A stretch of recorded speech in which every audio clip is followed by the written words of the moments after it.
stand up for me, Pauline, then I'll come on. So if you just tell Chris what those are. Oh, it's langoustines. That's one of the starters, is it?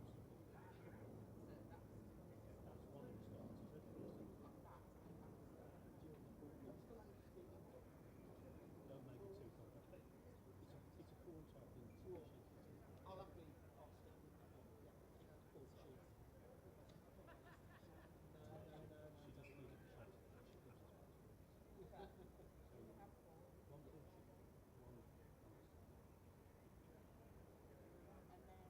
then we've got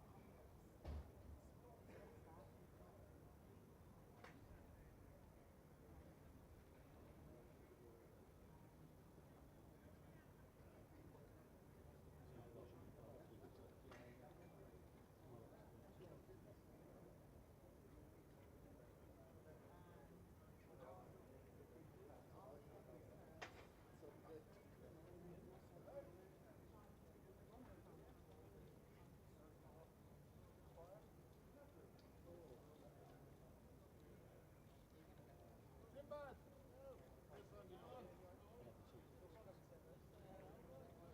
Simbad, you get yummy, son. So number 17. Good. Thank you very much.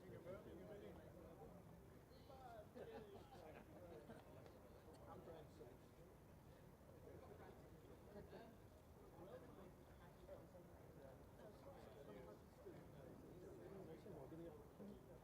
Nothing personal, Mike. I'm going to just realise whether.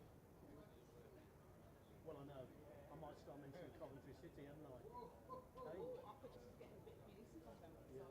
Or Redditch or Alchurch.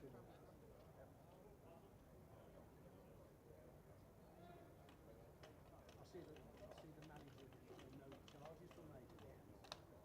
You read about it, obviously, but apparently still left it up. No charges. Yeah.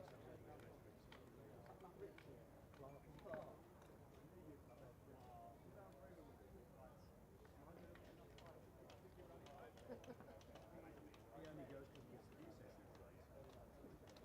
I went to Bromsgrove a few weeks ago.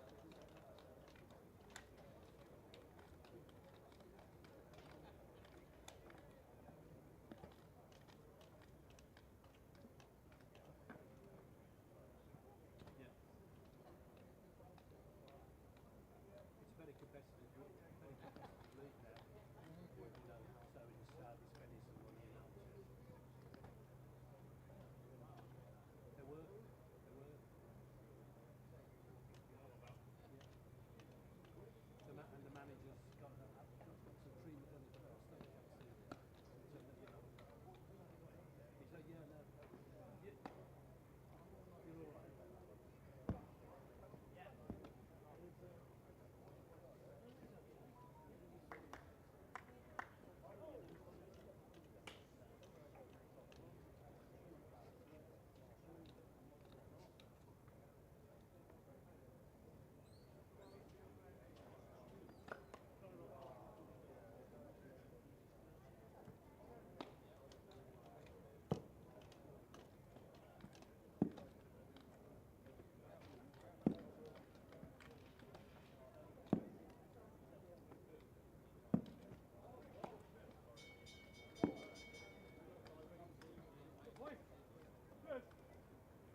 Good morning.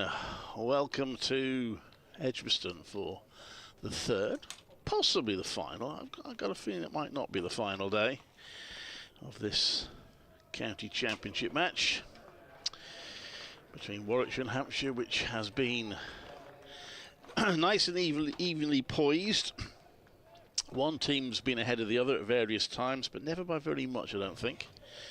I think Hampshire are probably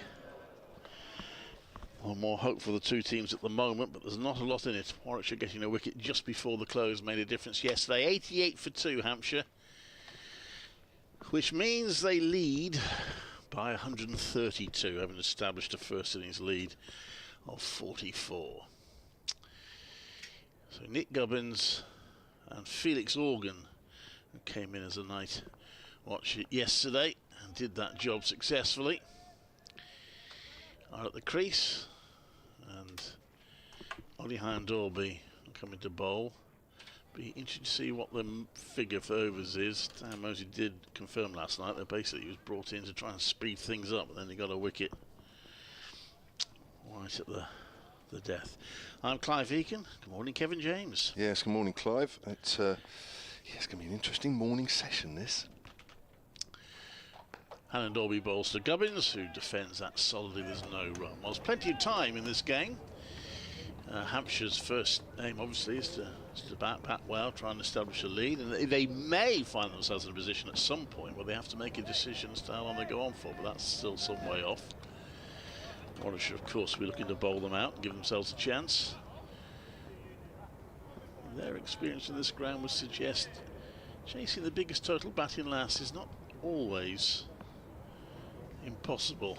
Hindorby bowls, and that's left, there's no run. Mentioned the game against Lancashire, which I think was early last season, it might be the season before, where Warwickshire actually declared 9 wickets down and set Lancashire the highest total of the match by a fair bit, and they got it, I think, for the loss of about 4 wickets. Pitch sort of flattened out, and I know Dan Mosey was saying last night he got that impression that it was flattening out a little bit. But we shall see. A little bit of cloud cover, not a huge amount, as Hindorby bowls. That's 4 defensive, there's no run. Yeah, well, I mean, if the pitch does do that, depending on how the pitch plays today, will depend on how many Hampshire will need to put Warwickshire under pressure. If it continues to play the way it has, then their second innings won't need to be quite as high. But if it does flatten out, they're going to have to put in a good shift here. Yeah.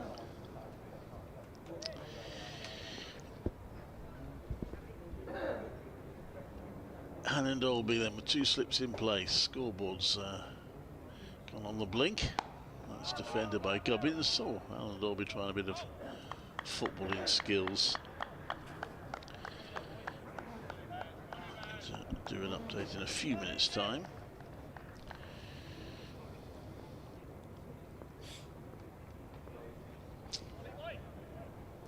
Big story overnight, wasn't it? Australia are out of the T20 World Cup, and Jonathan Trott's Afghanistan are through.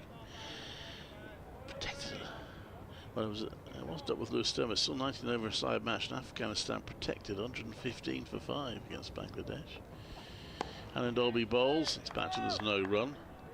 I don't know if you saw a moment in that game where, I don't know who the 2 Bangladesh batters were in the middle, but they ran one. One of them was looking for 2, the other one wasn't. One of them came about a third of the way down the pitch and was sent back, and was so disgusted he threw his bat at the far end as he ran back. I didn't see that. Quite incredible.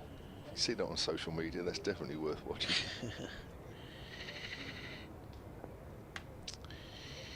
Hindorby round the wicket balls. It's driven. Good fielding off his own bowling by Hindorby. So a maiden over to start the day. 88 for 2. It was a fairly straightforward over first up. Nothing happening with the ball there.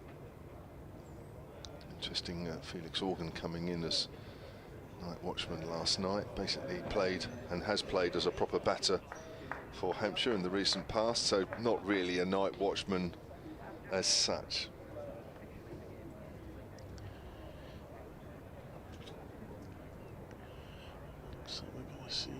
Swiss Wokes Open from the Birmingham end.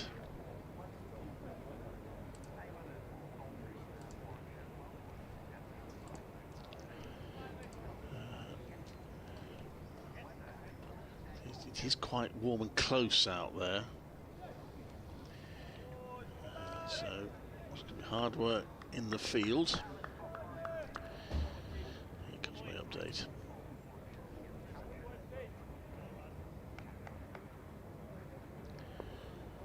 This is Clive Egan at Edgbaston, where Warwickshire's county championship match against Hampshire is finally poised going into the third day. Hampshire is zooming on 88 for 2, having established a first innings lead of 44, gives them a lead of 132. It was big for Warwickshire to get a wicket just before the close yesterday, as things were just a little bit drifting away from them, but Dan Mosey removing Fletcher Middleton has got them back on it. With the sun shining here, Warwickshire got to try and bowl Hampshire out and set themselves some sort of target. Plenty of time still left in the game. We've had 7 deliveries this morning, no further runs added. Hampshire remain 88 for 2, leading by 132. This is Clive Egan at Edgbaston. Wokes bowls left alone outside of the off stump. Just seeing if Wokes is getting any shape here. The first couple of deliveries, maybe just a hint of the ball straightening. There seems to be a lot of pace. Nothing unusual anyway. So, yeah, they're in a good position, Hampshire, here. Of course, that will change with a couple of early wickets this morning. But, they'll be looking to push on and try and get well ahead of this game. Lovely shot there, Felix Organ on the front foot, driving through the covers, 4 runs. There's a little bit of shape on that one, but I tell you what, Felix Organ stepped out away to the offside, got his body weight into the shot. Unlike some of the shots we've seen here that have been fairly wide and the edges have gone through to the slips, Felix's body position and head position was perfect to play that. And even though there was a hint of the ball straightening up, there was absolutely no doubt about that shot. 92 for 2. Beautiful shot there. Wokes in. That's Organ's first scoring shot of this innings. He's pushing that up towards mid-on. I tell you what, you could watch that sort of shot all day. Previously, that is the perfect way to play a cover drive to a ball that's not quite a half volley and fairly wide. If you compare that, I'd love to have a video machine where you could match it up against a couple of the shots yesterday where some of the players were caught behind from wideish deliveries, and then you compare it to that. There is a huge amount of difference. Here comes Wokes, bowls, straight delivery. Played up to wide mid on this time. He's got an opportunity here, Felix Organ, hasn't he? I know he's a proper batter and has batted up the order in the past, but these days he's in the team to bat around about number 9. Here he is. Yeah. At 4. And having effectively done the job given to him last night, you can argue the pressure's off a little bit. Yeah, well, it's his opportunity to bat up the order, which he has done, as I say, in the recent past. Opened the batting with Ian Holland for a while.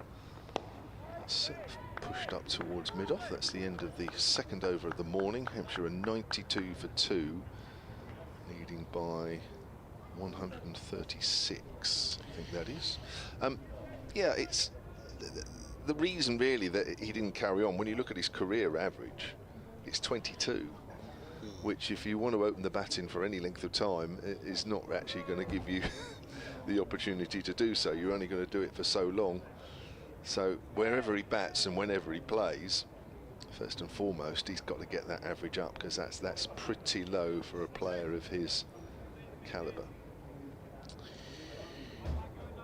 Ollie Hannon-Dolby comes into bowl to Nick Gubbins. 2 slips in place. Gubbins, who's been very watchful this innings, leaves that one. Goes to the wicket keeper. There's no run.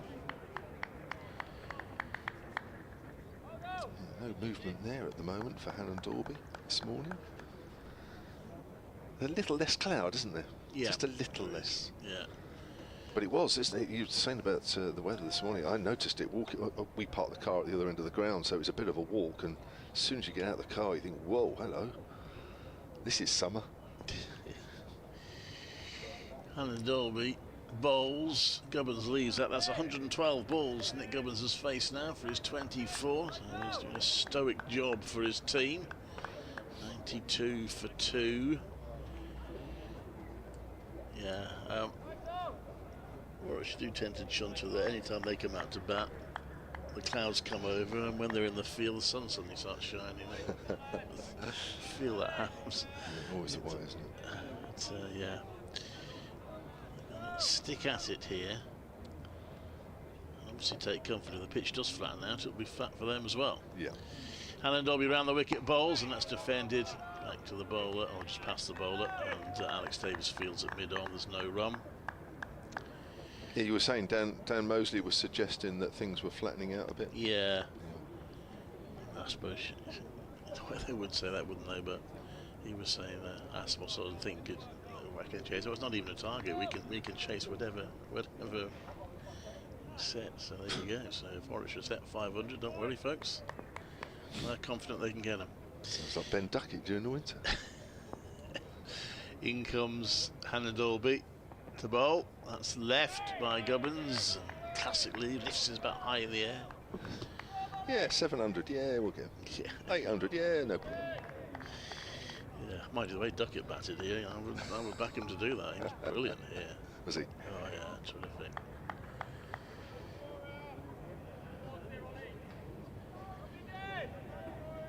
Yeah, there does come a total within the confines of the game and the time left where That's you the do thing, actually think, well, hang on a minute. Yeah.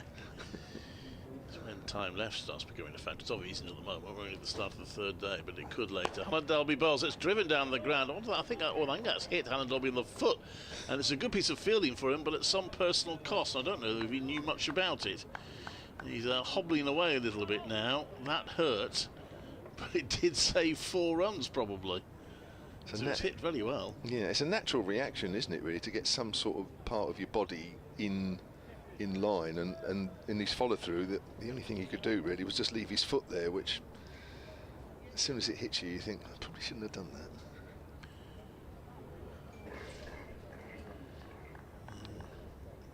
that. Anyway, a bit of a bruise there probably overnight. Doesn't hinder him when he comes out to bat at number 11. Warwickshire needing 3 to win. It's just hit a boundary. Comes in now, little skip to bowl to Gubbins. Been a bit frustrated, he got nothing for that shot. He'll get 1 for this one, just guiding the ball onto the leg side. He's on to 25, his first run of the morning. 93 for 2. 44 it's not the most convenient of numbers to add on, is it? But it's 137 is the lead now. You want the first innings lead to be 50 or 100 or yeah, easy, wouldn't it? With a 0 on the end of it at least. Anyway, with your maths, it doesn't seem a problem. With mine, it is a huge problem. And it doesn't help if you're watching on the live picture feed, where it just looks like the scores at the bottom have stuck. So I can't look at that. So I'm going to have to look at the board and just hope it's showing when I mention it. Interesting games elsewhere. Essex sort of setting about saving their game probably at Chelmsford against Durham. They're 255 for 4 now. Still a long way behind Durham's 587, but Lancashire will look to in the relegation 32-pointer against Kent. They'll be looking to push on their position. 404 for 4 in their first innings, leading by 160. Josh Mahan 182 not out. It's a big chance for them, which will leave Kent slumped at the bottom of the table. Yeah, I think there are a few people's favourites to go down. Is Wokes round the wicket to Gubbins. Again, it's wide of off stump. They have been before and have ended up getting out of trouble, but yeah. Are you playing them between now and the end? Do you know, I can't remember, probably. Yeah, well, I know we are. We've only got 1 game against them. Actually, that's not true. That's not actually strictly true. We are playing them home and away. In fact, the next game is against Kent at our place, and then we've got them 3rd to last game down at Canterbury. So we've got them twice. Here comes Wokes. Again, it's wide of off stump. Haven't really seen anything this morning for the bowlers to get too excited about. Every ball has behaved pretty much as though Wicket is starting to get a little slower and a little flatter. Not seen the extra bounce that we've been used to over 2 days from time to time, or the bit of swing or a bit of seam movement. Flipped away by Gubbins down to fine leg, fielded by Hannon Dolby, and Hampshire move on to 94 for 2. Gubbins on to 26. Warwickshire play Kent here at the end of August, beginning of September. That, I think, is the only time. I don't think we go to Canterbury, which is a shame, so I quite like going. Well, I do when I don't, actually. It has its pluses and minuses. But anyway. Well, I have still got the scars of watching a match where both teams made about 1,000 for 2 or something. It wasn't much fun. Pushed it to mid-wicket by Felix Organ. Yes, that wicket at Canterbury has the potential to be very low and flat. Very difficult to take wickets on, mainly on days like this. I saw Dom Sibley score. Ooh. I mean, it was a terrific innings, but it wasn't necessarily a thriller minute to watch. He scored about 250 or something. And there was a game actually where Warwickshire had so many injury problems. They signed about 3 players sort of on loan, got in from the local leagues and what have you. Works into Organ, leaves that one as close. Last minute decision from Organ. They were quite tickled at having with all these injury problems. They were quite tickled by the fact that the coach then broke down on the way to the ground, which they felt just summed up where they were injury-wise. They came away with a high-scoring draw, so they were happy enough. So, I've just watched that again on the replay. My word, that was close. I think if he had that ball again, he'd probably look to play at that. 94 for 2 as Wokes comes in again and bowls, and Organ plays that late and works it to backward a point where they'll pick up a single. Organ moves on to 5, 95 for 2. Surrey will look to push on. They got Worcestershire 155 for 7, having scored 490 themselves. So a good opportunity for them to recover from their defeat against Hampshire. Still smarting, I'm sure.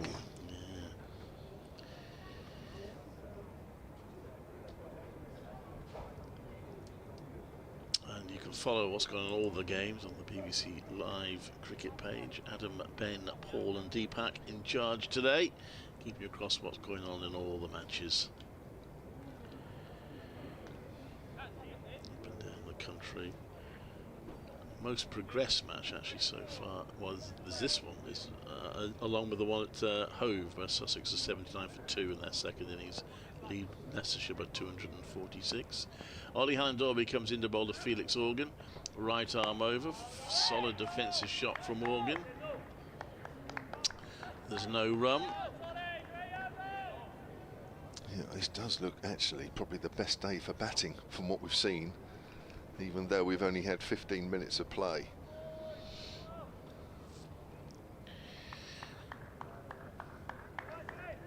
Yes, well, Hampshire at the moment actually scoring less, not that much more than 2 and over, are they? I would imagine that will improve.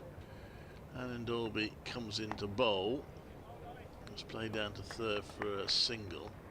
If we say they score at 3 and over, if they were to bat all day today, they'd be sort of 420 ahead by the close. So would in those circumstances they be tempted to drop out an hour before the close, perhaps? Yeah, I think they'd give Warwickshire a little bit tonight, assuming they get to that point.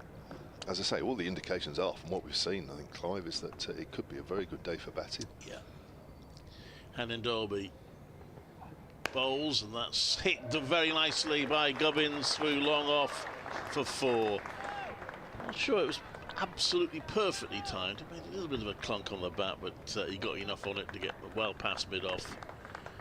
4 runs, 100 up for Hampshire, 100 for 2.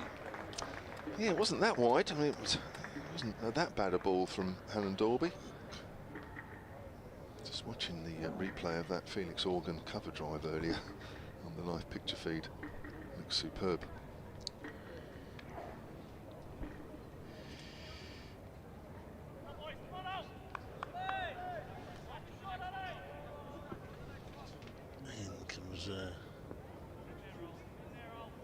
And then Dolby just mid-off taking his position inside the circle. That's Chris Wokes.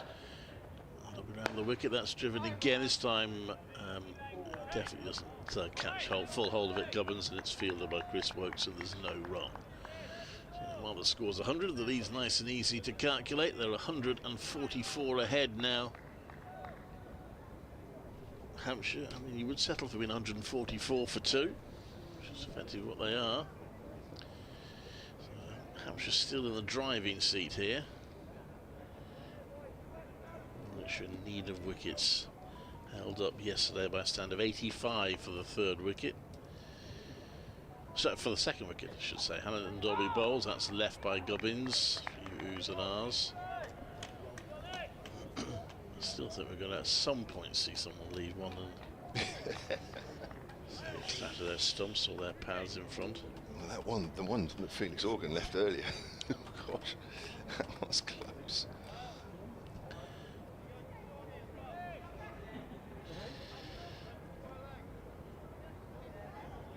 Tall figure of Hannon Dolby. Stood alongside Boyd Rankin when they met. Boyd Rankin looked a bit taller, but he pointed out that he has hair, so that's why.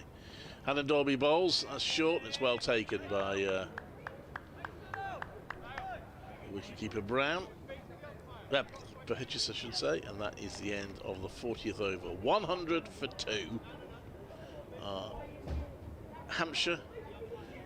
No loss so far this morning. They've added 12 runs. Nick Gubbins 30, Felix Organ 6.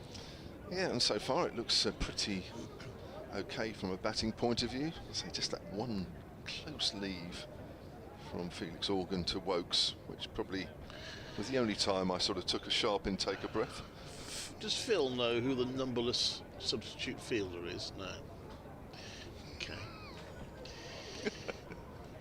poor chap will remain nameless. Yes.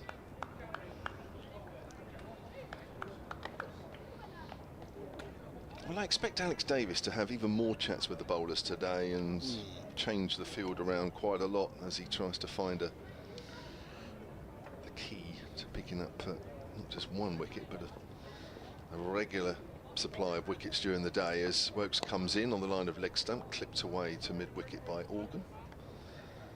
I think it's going to require all his captaincy skills, his new captaincy skills today. They'll be tested. They should be tested as long as Hampshire bat properly. They've managed to get the over rate back to -2, but that still will need negotiating at some point. I think we'll see a bit more spin today somehow, Clive. Yeah. I think it might be that sort of day, warm day. Bowlers having to work harder to find any life out of this pitch. Slightly short of a length as Organ again works that to mid-wicket. They're going to have to work a lot harder than they did in the first innings, that's for sure. So don't expect a clutter of wickets quickly. It may happen, of course, but it shouldn't really. This is very much a day for Hampshire to get as far ahead as they can and then try and be in a position where they can set Warwickshire some sort of total. That's what should happen. These Wokes. Length ball. Organ plays it out square on the offside. And Barnard's a couple of mimed deliveries. Looks like he's going to come into the attack. Possibly to replace Dolby. What else was Mosley saying last night? Anything other than he thought the pitch would flatten out? No, not a great deal. He enjoyed his wicket, asked him which he preferred, the half century of the wicket, and he leaned towards the wicket because it's only his 6th first class. Short. And Organ ducks underneath that. He played well, though. Did, yeah. Played very well. Looks a very good player. I think he was saying off interview that both he and Jacob Bethel they thought one of them might get their maiden first class. They've both been in the 90s. Neither of them have managed to make a first class century yet, but there we are. They both, if I'm honest, they both chased fairly wide ones, didn't they? And caught behind by Brown off Barker. They both looked very disappointed when they were out, realising they'd made a bit of a mistake.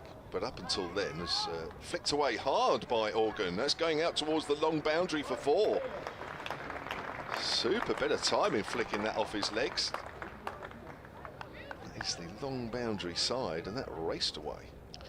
Yeah, it was a frustrating one that for Dan Mosey. He just couldn't find the opportunity to dive and try and stop it. The ball travelled quickly across the outfield, so that's a very long boundary there. Good shot from Morgan, so he started well.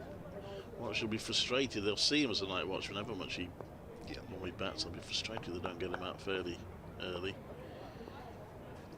Here comes Wokes. Wasn't left alone outside the off stump. Good delivery, that good line. Equally a good leave from Felix Organ. But yes, both Mosley and Bethel, I think, during those innings just showed just what good players they are. Yeah. They're going to give a lot of service to Warwickshire over the next few years. Yeah, I mean, there was a battling effort from Bethel because he struggled a bit early innings. He had that life on two and struggled a bit, whereas Dan Mosey actually looked pretty impressive from the word go. Ed Barnard then to bowl, got 3 wickets in the first innings.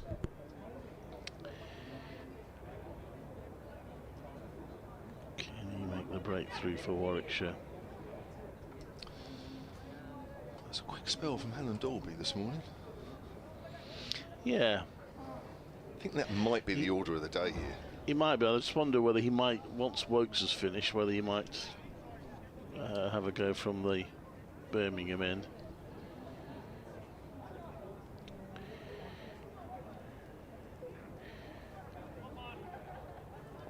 Only 3 overs for Helen Dalby, 1 maiden, 6 runs conceded.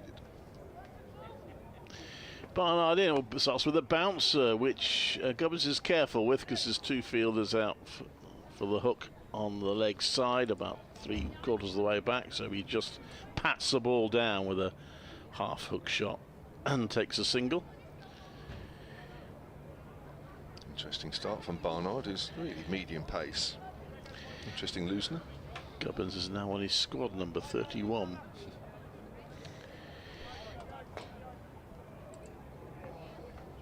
He's having a good season, Nick Gubbins, averaging 70 in the championship this year. Just 1 slip for Felix Organ now as Barnard comes in to bowl to him. Right arm over and good accurate delivery, defended. And it's 105 for 2. The 43rd, Ray Toole, we've been told. Subfielder, oh, he's a New Zealander. Okay. And a few of them come through. I think with Gavin Larson's connections, sometimes get New Zealander cricketers who want to train with the team for a bit. Or, as that's forward defensive, there's no run. I was going to say I'd be very surprised if there's any New Zealanders associated with Warwickshire that has nothing to do with Gavin Larson. Yeah. Somehow. Oh, they're looking at the ball again. Well, that's fair enough. Had a wicket for a while, haven't we? So it's like Peter Hartley's got the gauge, so they go straight to him first. He's a proper cricketer, Ray Toole, 26 years old. He's actually born in South Africa. Has played for Essex. 32 first-class matches. Yeah, he's been playing for Warwickshire's second 11, so perhaps they are looking at him.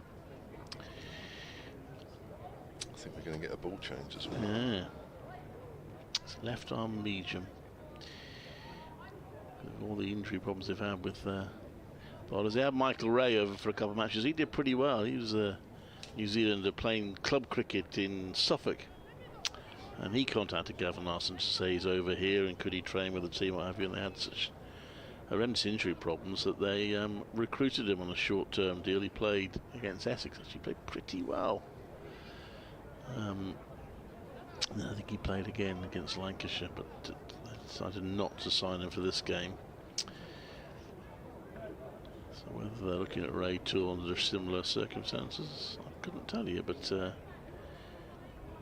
I presume he's over here playing a bit of club cricket. You're not missing anything other than the umpires looking at the ball. So we normally have at least 1 a day, don't we? We had 2 yesterday. Early on yesterday, didn't we, after the first ball? We had another one after 21 overs when Hampshire were 59 for 2 in this innings. And then here we are. So that ball change was after 21 overs, and now that ball has been changed after 41 overs. So 2 ball changes in this innings. Going about Ray Tool, sorry about that, but I keep finding things about him. He signed briefly for Durham last season on a temporary deal. This one is worked out into the offside for a single by Gubbins. Let's see if he played many games for them.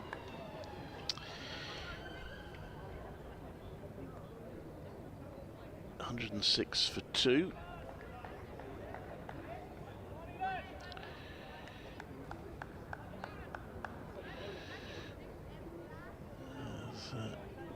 So far, Hampshire ticking along pretty comfortably.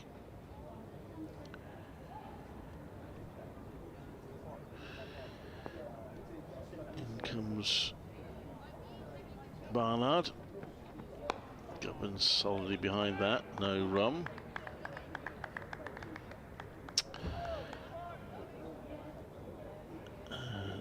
There we go, he played 1 match for Durham last season. He's up and down the country then. Yeah. Suffolk, Yeah. Durham, Warwickshire. None for 105, his figures. Oh, indeed. 25 overs. In comes Barnard round the wicket to bowl, and that's worked out to the leg side. Just beats the fielder close-ish at mid-wicket, and Ollie Dolby, a little bit of a meal of stopping the ball running round wide mid-on, but he did enough to ensure that it was just the one, which was always going to be. 107 for 2. Oh, that ball doesn't look as though it's doing too much anything different than the one before. Well, from a Hampshire point of view, that's good news. 3 runs off that over. Hampshire's lead is 151.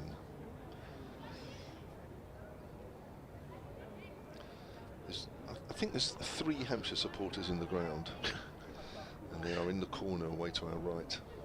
They've been there with the flag, and they're there again right in the front row. There's normally a group of about 5 or 6 that go regularly, but obviously a couple of the others haven't joined them this trip. Staying behind to watch the Euros, are they? Big one tonight. Well, it's not a big one now, is it? Well, it's big-ish. Well, no, it's not. It's It's a jockeying for position, isn't it? Yeah. Wokes again from the city end to Nick Gubbins outside of the off stump. Just need to make Gubbins play a little bit.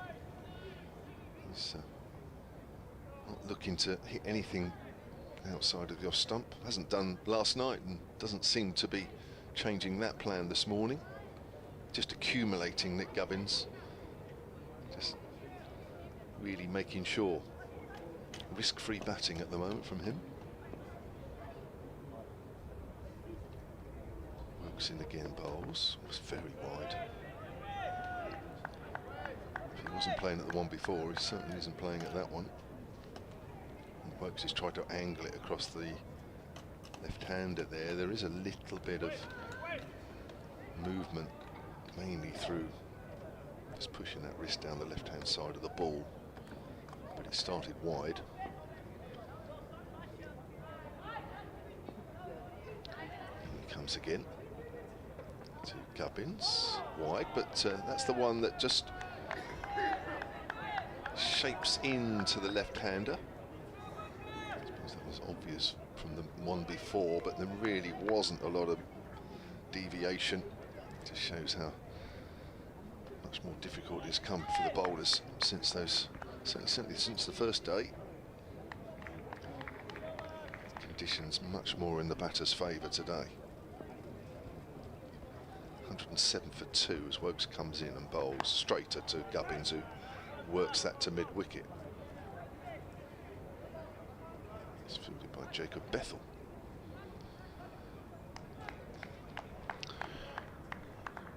Yes, Phil and I was just trying to check if I can find out any more About Mr. Toole. Well, I'll just see if he's playing any more games. I can't find any more apart from it. I just want to check the 50 over competition to see if he played in that. Yeah.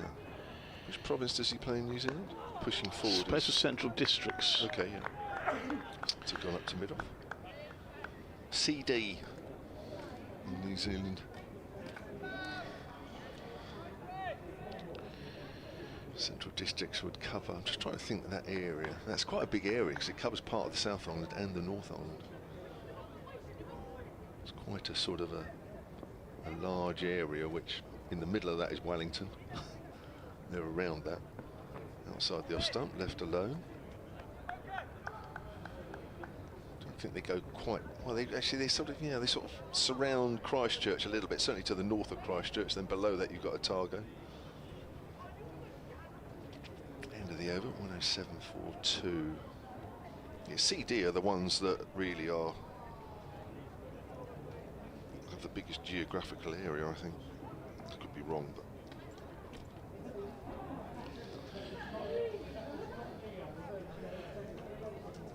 Barnard about to bowl. Just check one more thing before I go. Doesn't look as if he's played any other games apart from that one, but check one final thing. As Barnard comes into bowl to Organ, who's on 11, and just opens the face of the bat, but doesn't quite get it fine enough to beat Gully, so there's no run.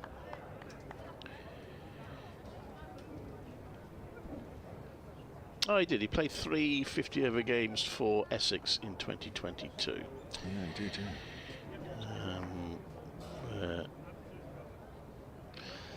took 3 for 96 across those 3 games. Decent economy rate, under 5. Here comes Barnard to bowl, and that's played just a backward point. Whether Warwickshire looking at him for the 50-over competition this season, I don't know, because they're going to need numbers there. They did, I think they signed an overseas player for that competition last season. Don't ask me who, because I've forgotten, but they did. We probably played against. We played against you in the semi-final, so you must have played that game, didn't you? Don't know. Do you know what? I was going to ask you, who was the left-arm pace bowler that was practicing on the side of the wicket before the game? That must have been him. Yeah, Barnard bowls, and that's edge. I don't think that carried to Slip, who dived to his right and couldn't reach it. It's gone down to 3rd for 4. That was a bit of an edge. Just pushed out of that a little bit, Felix Organ. Yeah, there was a left-arm sort of pace bowler bowling on the side strip away to our left just before the start of the day, and that would have been him. Yeah. 111 for 2 here, so Hampshire 155 ahead.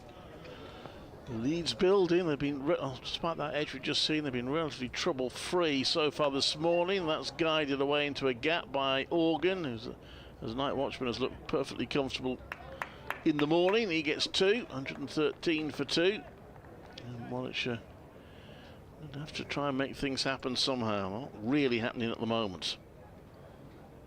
No, there's not a lot really for the bowlers there. They've just got to be accurate, try and keep runs down to a premium, and just hope for a little mistake, or maybe just a ball that's just behaves a little differently. Barnard bowls, he just drops a bat on that. Organ, think about a quick single, and in fact Gubbins have backed up quite a long way and had to go scampering back as Dan Mosley threw at the stumps. I think he would have been back if Mosley had hit. It was just a slightly anxious moment for him. Organ was fractionally late on the call, because as soon as the ball went off the bat, he did take a couple of paces down the wicket. Gubbins thought he was going. Barnard bowls, that's left. There's no run. End of the over, 113 for 2. Slightly late. I'll bring in Phil Britt. I got an email here earlier this morning from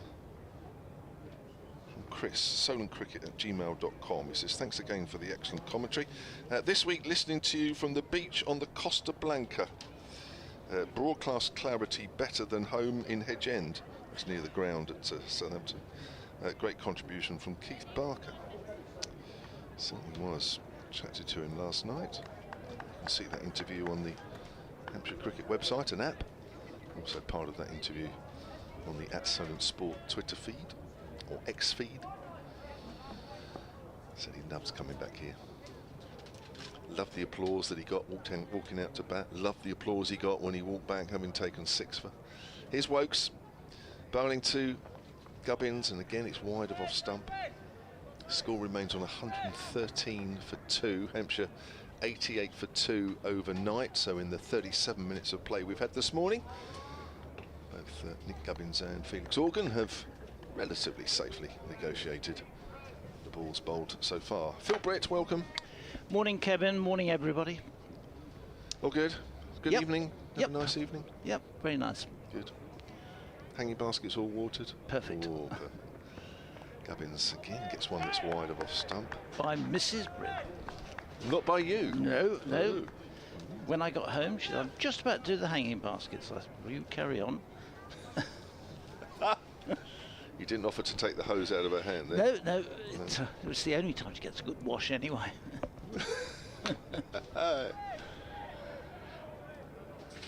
Looks like some more school children in the way to our right. There was a Yes. few here yesterday. Here comes Wokes again. Bowls straighter. And, work down to fine leg by Gubbins, who moves on to 33, 114 for 2. Yeah, it gets to that time of year now, the school trips, and some of them have got the exams out of the way and done their respective. If they're not doing the GCSEs or the A levels, then school exams tend to drift out and Yep. they start coming down, which is good to see. There was a lot in reception when I came through an hour or so ago, waiting to come in. There's a visit to the museum usually on their No. itinerary. No, I think they're more interested in the food and the canteen and things like that. They tend to go quite early as well because they generally have to be back to school for 3:30 or 3:15, so they don't stay the whole day. It tends to be a morning session and an hour after lunch. And I always feel very sorry when they come and it rains or there's no play and they're hanging around. Yeah. We used to do tours, but unfortunately we've stopped for a number of reasons. We've stopped doing the tours of the ground, and that was something you could take them on, so they could have a look round when it was, when there was no play. Wokes bowls outside the off stump, and Felix Organ doesn't play at that one. Yeah, I suppose, and also I suppose they leave early because Birmingham traffic. Yeah. As we're fairly central here, aren't we? Yeah. But it's good to see a number of, and they had a big day last week that when the Sparks were playing, that they came along and had a huge number of youngsters along, getting them involved. And really, I have to say the club really does well in terms of promoting it for youngsters and getting more and more of them involved in it. I went to a meeting yesterday morning. Wokes to playing this outside the off stump. That's a good delivery. First time we've probably seen that this morning. It's Felix Organ. That's a good ball actually. Wokes has got that just nipping away off the seam a fraction. Yeah, we went to a meeting and involved in cricket now with all the different things which are going on, the schools cricket and the foundation and everything. Something like 38,000 youngsters have been involved with and introduced to cricket in the last 12 months in this area. Wokes again to Organ. Organ's leaving that alone. That looks like it's shaping away. It looks like Wokes is just starting to find a bit of rhythm here. That really has gone. That's nipped away off the seam and it's swung away a little bit when it's gone past the bat. Just looks as though he started to find the right wrist position and the right angles. Just starting to make the ball deviate off the straight. It's taken a little while, but I just imagine he'll get another over or two after that. 114 for 2. This ball, well, in theory is 45 overs old, but they changed it once, certainly twice, haven't they? So we really have no idea how old this ball is. Could be anything. Could be anything. Here's Barnard continuing from the pavilion end into Nick Gubbins, who plays this one quite late and tries to run it away to wide of fourth slip, and good piece of fielding prevents him. Sam Hayne does the fielding, prevents him getting a single. Alex Davis comes and talks to Will Rhodes. They have a chat about something. We've just pushed Hayne back a little bit now to sort of backward point. As this next one, he's clipped off his legs through mid-wicket. Suddenly runs the first one quickly, but that's all it'll be. Organ says no, that's don't come back for the second. So one more to Gubbins, 114, 15 for 2. Gosh, that's one of the very few occasions where the scoreboard is slightly behind us when we do it. It's normally changed like lightning, but just a fraction later. And we'll have to give them a black mark then in the slacking. Slacking, eh? Got to keep going the same pace all 4 days. You can't do it the first 2 days and then slacken off, can you? As you go around the country, you find that some of them are quite slow and others are very quick. This next one from Barnard is just tucks up Organ a little bit. He plays it out in the end to Davis at short extra. There's no run. Just going back to the school children, you know, you hear so many stories, read about them or just hear in various ways that they got introduced to cricket literally because of a school trip, you know, watched a day or, you know, it's quite important from a cricket club point of view to get them in young. Barnard in bowls and moving away just outside the off stump and through to the keeper. I think the other thing, there seems to be a bit more schools cricket going on than there was 10 years ago. Some of the schools, I know my grandson is, one of my grandchildren is just 15, so he's playing school. He's in his year before GCSEs. And they've been playing, and that's because they've got a couple of masters there who are prepared to give up the time and are obviously interested in cricket and do it. And I think it's very much depends on people's interest that they do it. And he comes again and bowls Barnard, and this is put away to the offside. Out to Miles, who comes chasing in, just the fielding, underarms it back, 116 for 2. The lead is 160 and just gradually going on. These two this morning, no real major issues. The lead, which was a bit close, and one shot which just evaded second slip by some way, but nothing really to get worried about. As Gubbins plays this next one from Barnard back, and he fields off his own bowling. 116 for 2 after 46 overs. We've got 85 remaining in the day. Again, the day looks set fair, doesn't it? Yeah, very warm this morning, wasn't it? It was, yeah. Looking across the car park, which is lovely. You just feel like, oh, at last it's cricket weather. It's yep. You shouldn't walk into a ground freezing to death and leave the ground freezing to death. It's not what this game's all about. We had 1 or 2 people yesterday, though, who sat out for too long and required first aid. So if you are listening and you're in the ground, then please be careful. Be aware that sitting in the sun all day may not be the perfect thing to do. Here's Wokes to Organ, who's forward. Now, of course, the far end of the ground is the one that gets the sun, isn't it? We're obviously north facing, aren't we? Yeah. With this pavilion, and of course it's a big pavilion, 4 floors. So if you sit this end, you're guaranteed shade, aren't you? It's down the far end where you're gonna, and that's all open, so you are guaranteed to be exposed. And it does get warm on those seats, it really does, over down that back bottom end. Yes, Wokes again, outside of the off stump to Felix Organ. So obviously we can see the city skyline. I say in the distance, it's not that far away. No, it's all, you almost feel like you can just reach over the top and touch it. It's been beautifully clear all 3. Mark Church walks quite often when he comes. Does he what, from in the middle of the town? Yeah. Is he really? Yeah, there's 1 or 2 of them walk it. Yeah. If I'm honest, they do the first day. They don't after the first day. Yeah, well, I can quite understand it. It looks a good one to walk, but it is a bit further than you think. That's a pushed out square on the offside. It is when you've got all the equipment as well. That's the other thing, you know, in fairness. It's okay if you're just walking it. Yes. But when you're carrying bags and you've got the your ISDNs and things like that, it's too much. Well, unfortunately for me, my sort of rucksack, which has all my kit in, which probably is a bit over packed, if I'm honest, the zips have just broken. They broke yesterday evening as I was zipping it up to go back to the hotel. There's a drive from Organ, goes out to short cover, fielded by Danny Briggs there. Yeah, Danny. Yeah. Danny So I have to carry it in two hands, so I certainly won't. In fact, just walking to the other side of the ground with it now is hard work. So I won't be doing that walk, that's for sure. I did think about it a couple of years ago when I stayed there, and it's just a little too far. And also, if I'm honest, it's a main road. Yeah. It's probably just a couple of bits which I'm sure I'd be 100% comfortable walking through. The only ones I walk to, Sussex, because we always stay on the front at by the pier. Yeah, that's a nice walk. Again, that's a close leave to the off stump. It started to shape away, and if anything, actually, once it went past Organ, it started to shape back in. So it looked close when Burgess took it.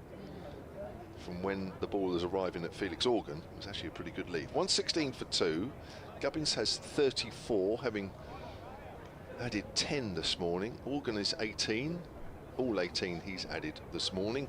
And Hampshire have increased their lead from 88 overnight to 100, and it's just gone off the screen. Typical. I'll come back to that. 160. 116. Sorry, yeah, it's. I could have helped you out there. Yeah, well, my maths useless. Barnard starts a new over to Gubbins, who punches it up to mid-off, and Wokes does the fielding.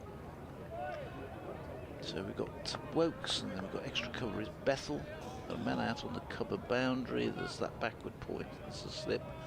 There's a silly mid-on, which is Alex Davis, and then we've got a short mid-wicket. So just a little bit two in close catching positions on the onside. This is driven by Gubbins, but fielded by Barnard on his follow through, and there's no run. So you didn't stay up and watch, or get up and watch the Afghanistan against Bangladesh game? No. To be honest, the last couple of nights at the end of the play, and after I've done my interviews, all I want to do is just go back to the hotel and just have a sleep, really. No reflection on being here, but I do feel that I've done a few games recently, and it's... Well, this one is played from the crease, and Barnard sort of looks back with his arm out as if to appeal, but I'm not quite sure what he was appealing for. Whether he thought the ball might have hit his foot first, but it didn't look that way. It sounded like a solid clunk.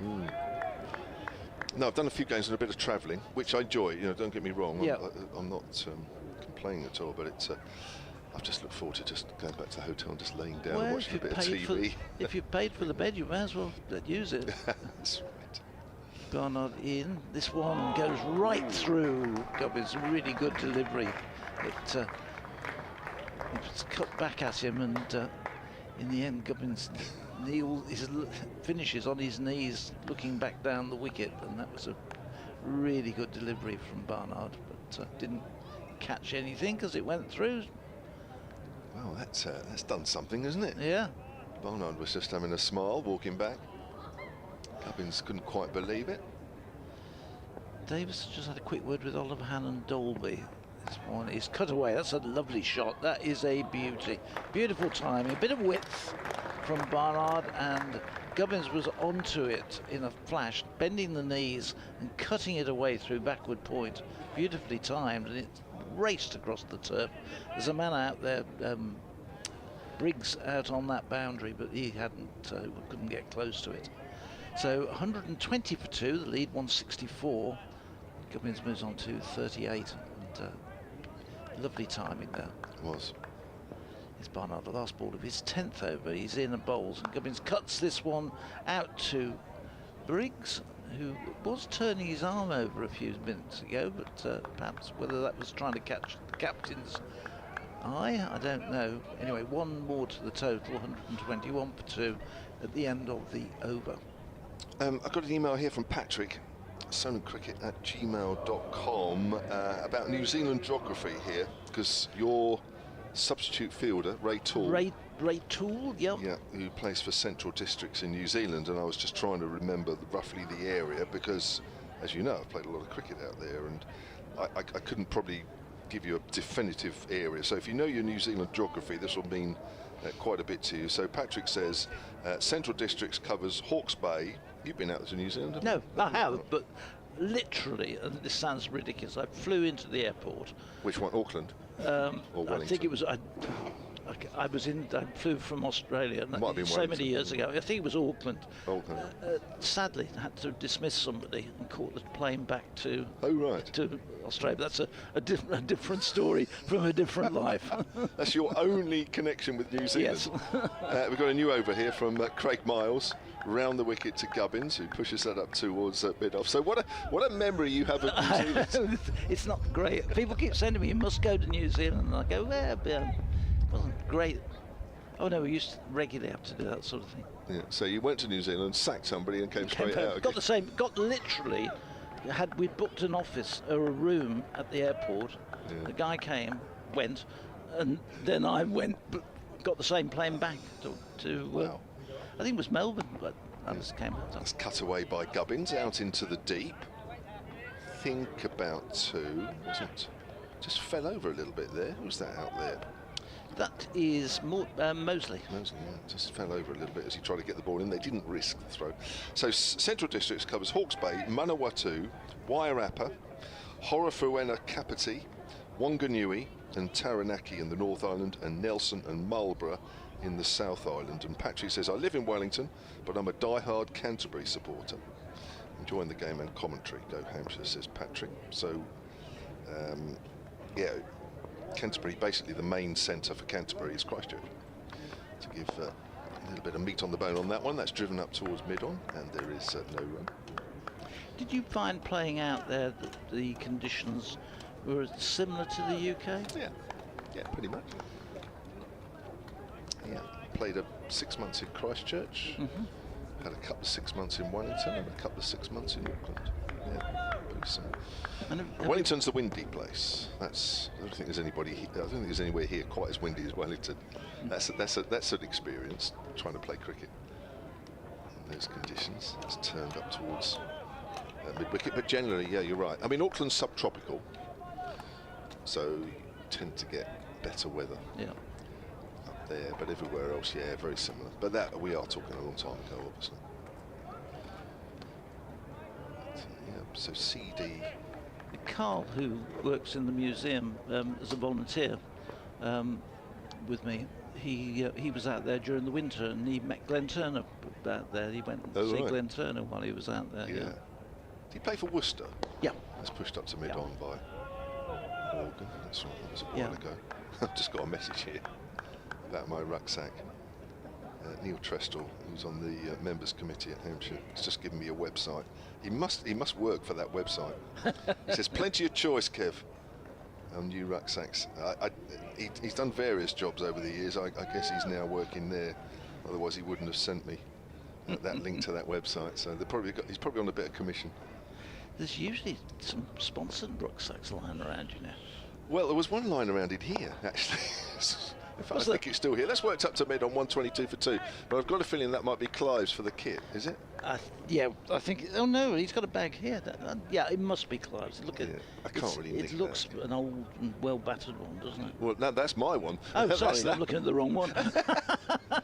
I mean, generally, I can get one through the BBC, obviously, and what have you. But if I go and get one because it's for work, you can claim it back. But so I've emailed our man back at the BBC that would order things, and I just noticed I got an email back saying he's on holiday till the 1st of July or whatever, and I'm thinking I can't wait that long. Can't they get you one from Pebble Mill? Not Pebble Mill, from the mailbox rather. Which is literally about 50 yards from where I'm staying. Yeah. I don't know, actually. That's a good question. I don't know anybody. Actually, I'll ask Clive. Yeah, there might be a similar orderer there. Yeah. Anyway, back here, Barnard, without rucksack, is into bowl. In he comes and bowls, and this one is crashed away by Gubbins, absolutely hammered away through the offside, down to the fence, and another boundary to him. He goes on to 44, 126 for 2. The lead goes up to 170. Cracking shot. Beautiful shot. I think that was a better shot than the one he played in the previous over. Yeah. The cut. So... In again comes Gubbins. He's in at bowls. And there's a rap on the pad. A shot for LBW. But Hartley not even bothered to have a second look. Just walks away, and the one goes on to the total. 127 for 2. Well, my first thought wasn't that looks close, not in any shape or form. We're just watching the replay here. Yeah, he got a touch to it though, didn't he? So it wasn't signalled as a leg by or anything. No, So he must have gone inside edge onto it. That's what may have saved him. yeah. There might be a little bit of frustration creeping in to Warwickshire now, because they have not picked up a wicket in the first hour. Barnard in bowl, driven by Organ. That's going to beat Oliver Hannah-Dolby. It goes down to the fence right down below us. It disappears from sight below us. And another boundary. So Hampshire beginning to push along here. 131 for 2. The lead up to 175. And that was a nice time shot. Organ goes on to 22. 45 to Gubbins. And these two well set. As Barnard comes in again. This is just waited and just opened the face of the bat and ran it down to third man. Gubbins just, as the ball was sort of just going through, almost like a late cut type shot. But, nicely played and timed. 132. He goes to 23. Just wonder whether this might be Ed Barnard's last over of the spell. Let's see. Round the wicket to Gubbins. He's in and bowls, and Gubbins cuts out to the cover point boundary. Briggs does the fielding for a single. So the runs really beginning to flow here. 133, lead up to 177. 11 off this over so far. 2 cracking drives in this over. Has to be said. Yep. I can't pick the better one of the two. Oh, I think the first one I would go for. I would go for the first. He was in great position, Gubbins. Head well forward of his body, just leant into it. Beautiful. Lovely left-hander's drive. Yeah. This one is squirted away, not where he thought, down to third man by Organ. He gets a single. He was looking to play it in to push it, I think, into the mid-wicket area. Got a little bit of an outside edge, which ran away. Perfectly safe in the end. All on the floor. And It's a bit of a reverse swing. 134 for 2. Yeah, there was a bit of reverse swing there, that one. Now Kevin's leaving us, having a well-earned break. He's off on the, see if he can get himself a rucksack from one place or another. When the drinks come out, it must be warm out there. Got a big.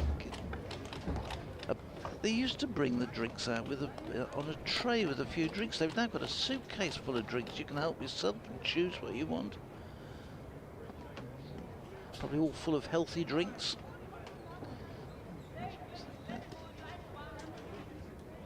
It's settling down for a barbecue out here, I think. Great big case. Drinks brought out for the Hampshire and for the umpires having one. Anyway, 134. The lead is 178. Good morning, Clive. Good afternoon, whichever. Yes, that's been a good morning session for Hampshire. There's a lot in it for Warwickshire at the moment. They just have to, I suppose, stick at it and just remind themselves that hopefully batting conditions will continue to, well, if anything, improve. No doubt they'll feel as soon as their innings starts, the cloud cover will come and balls swing everywhere. But anyway, but, well done by Gubbins and Organ. That's a real frustration for Warwickshire. They haven't been able to get the night watchman out this morning. Well, scores elsewhere, we're waiting for play to resume. Essex have lost 1 wicket today, but they're still progressing. 299 for 5 against Durham at Chelmsford, 288 runs behind. Lancashire batting on, 202 ahead of Kent, now 464 for 4. Somerset 321 for 7, of 39 behind Notts. second innings. And Worcestershire holding Surrey up a little bit today. Just lost the 1 wicket, 186 for 8. Still 304 behind. Glamorgan 441 for 9 in the second division against Northants. Gives them a first innings lead of 162. Derbyshire 339 for 9, 94 behind Middlesex. Sussex, no doubt get Leicestershire in at some point today. They're 143 for 3 in their second innings, leading by 310. And Gloucestershire following on, bowled out for 197 by Yorkshire. 5 of that loss in the second, 254 behind. I'm going to do an update in a few seconds. So Miles, we're resuming here as Miles bowls to Organ and pushes that onto the onside for a single. This is Clive Eakin at Edgbaston, where Warwickshire are being held up on the morning of the third day of the county championship match against Hampshire. Hampshire 135 for 2, now lead by 179. No success for Warwickshire this morning.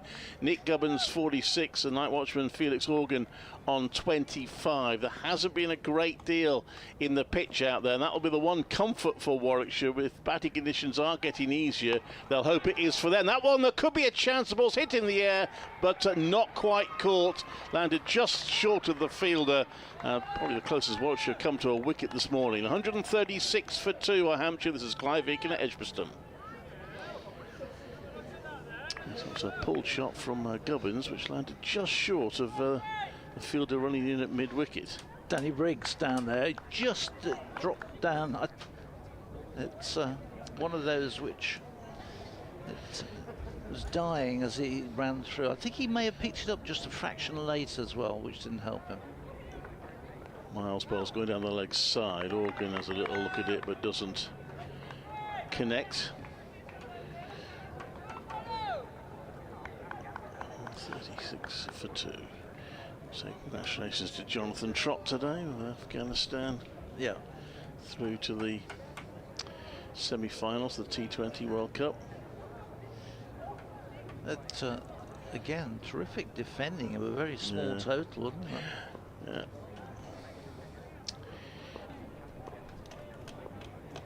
Wokes into Organ with a slip in place, and that's gone past the outside edge of Organ, playing a forward defensive. Miles, you say. I think I said Wokes Miles bowling. Well, maybe one or two things are beginning to happen now.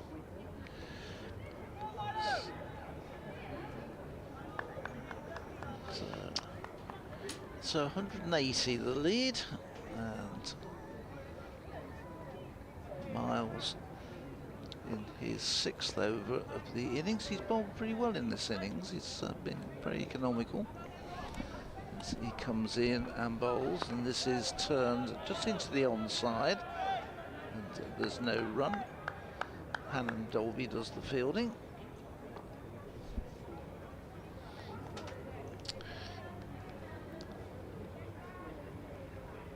So through the first hour, Hampshire without any loss. Lost a wicket in the penultimate over of the day yesterday. Still haven't seen spin in. The over rate is still showing -2, which you will need to try and get rid of that at some point. But Miles bowls, and that's turned round. It's passed by Felix Organ. Just a little bit in danger of playing that to mid-wicket. It did go to mid-wicket. It was in the air briefly. Just leaning into that, just in danger of lofting it up to that fielder, but it didn't. 136 for 2. You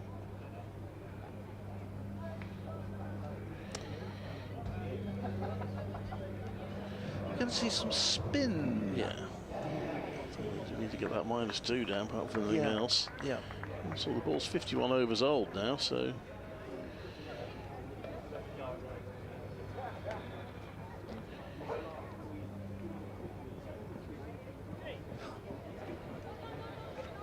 The selfie is taken. I'm just watching over there as the players. Is that Jacob Bethel out there on the? I think so. Yeah. Yeah. Now the selfie is taken over from the autograph. I think. Now people don't want autographs. They have their picture taken with the players.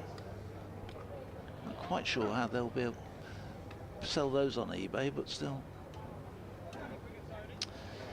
Here's Briggs. Just giving a couple of warm-up deliveries to Oliver Hannon Dolby. Jay Simmons is on the field from Warwickshire at the moment. So who's he on for? Chris Wokes? Could be. Yeah, let's see Wokes about. Here's Briggs in and bowls, and forward comes, and he's got a wicket with his first delivery. He has got Gubbins caught at slip, and strike straight away. And well done to Danny Briggs. He's been down there turning his arm over and trying to get the captain's attention, and he's come straight into the attack. And the first one, Gubbins, who looked in terrific form this morning, gets a little outside nick, and I don't know whether it caught Michael Burgess on the way through, but anyway, it was taken, and Warwickshire have got the third wicket, Hampshire wicket. Gubbins goes for 47. Danny Briggs' first wicket of the match. The watchful innings by Gubbins comes to an end. I think it just went past Burgess. Wilrose did pretty well, actually. He moved quite sharply to his right to take that, because he would have been a little bit unsighted. Well, that picked was it up well. Yeah, I wondered whether it had brushed Burgess, but I don't think it did it? Doesn't look like it. It might have done, but doesn't look like it. Seeing various replays at the moment. Good catch, good reaction. Taken. And, well, Warwickshire needed it, but they're still going to have to get these runs when they come to bat, and the lead now is 180. So 180 for 3. With James Vince walking to the wicket. They got him cheap in the first innings, but he's very much the man you don't want to be out there. Not been in the best of form this season, Kevin's been telling us. He's had a tough T20 bash, just looked a little bit out of sorts. Can happen to the best of players and go through a period of poor form. Maybe this will be his opportunity to find some form. So here's Briggs. He's in to bowl to him. First ball is left. He just plays forward, then takes the bat out of the way, and the ball goes through to Burgess. He's not had the greatest of seasons in the championship, Danny Briggs, so it'd be good for him to get that first one. This the second one, Vince has a look at it, having had a look at the first, takes down the wicket and hits him straight over long on for 6. Down into the bottom tiers of the pavilion, and he said, well, I looked at the first one and we'll have a go at your second. No messing there. 142 for 3. Good way to get off the mark with a 6 for James Vince. His 4th 6 of the match, all been hit by Hampshire. Brings in again, back goes Vince and pushes it out into the offside. Miles does the fielding at short extra cover, gets the ball, returns it to Briggs, but they're got through for a single. Middleton, Dawson and Barker each got a 6 in the first innings. No Warwickshire batters, despite the fact it's a short boundary. We expected a few more 6s than that. Hit that one nice and cleanly. Here's Briggs again. In that ball to Morgan, who comes forward and drives it down to Davis at mid-off, and there's no run. 143 for 3, 187 the lead. That's Briggs in. Again, this is driven back by Organ. End of an over. Wicket in his opening over for Briggs. Gets some applause. After an hour and 10 minutes this morning. Chris Wokes comes back on the field. Jay Simmons walks off. There's some sort of stat there, I think, perhaps for Danny Briggs announced. So, don't know what it was. Well, I think there's a lot of youngsters in the ground, and when they heard Chris Wokes' name mentioned coming back on, I think that's got the cheers going down below us. We were just saying with Kevin when I was on, we've got a lot of... No, I think it's his 350th first class wicket. Is that I think that's what they've announced, yeah. So that's... Danny Briggs. So that's the same as Oliver Hannon-Dolby did that, didn't he, earlier in the match? Yeah, he did, yeah. Gosh, that's unusual, isn't it? 2 of them in the same game. So Craig Miles from the Birmingham end. To Boulder Vince, one slip in place. I should hope that one will be followed by a couple more. They need them. That's right into the toes of Vince, who leans into it and plays it to mid-on for no run. He's moved very swiftly on to 7. So he's not been the best T20 form when he started this innings in T20 style. And the lead 187. Whatever happens, it's going to be a tough run chase for Warwickshire. Yep. Miles bowling right arm over. Vince drives at that, but doesn't beat the fielder at mid-on. Quite straight enough. And there's no run. Well, Hampshire have built themselves the launch pad now to have a real go and score quickly to give themselves the maximum time to bowl Warwickshire out. So. Yes, they're still averaging less than 3 and over, so I mean at that sort of rate, if they declare about an hour before lunch, they'll probably be somewhere approaching 400, if they're an hour before the close of play, I should say, if they're still there, of course. And that's going down the leg side, and Vince has a dab at it. Burgess takes it. I'm sure they won't be thinking in those terms at the moment. They're thinking just about trying to score as many as they can. Seeing where they are. A draw is not out of the equation in this match, despite the game progressing well in the first 2 days with was it 22 wickets falling in the first 2 days. Yep. In comes Miles to bowl it short, and Vince plays it well because there's 2 fielders out there for the hook, when he turned his bat over the ball and played it straight down into the ground and gets a single. He's on to 8.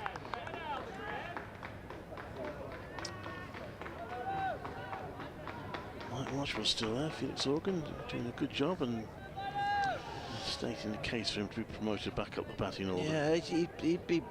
Whilst if you look at the number, then if you call him a night watchman, he's not really a night watchman as such, though, is he? He's not a. It's the role he was given, though, isn't it? Oh yeah. Miles comes into bowl 2, and that's going well down the leg side, and is well taken by Michael Burgess. Just straying a bit there, Miles. Yeah, it was a role. He's a better bat than you would probably see a normal night watchman, though.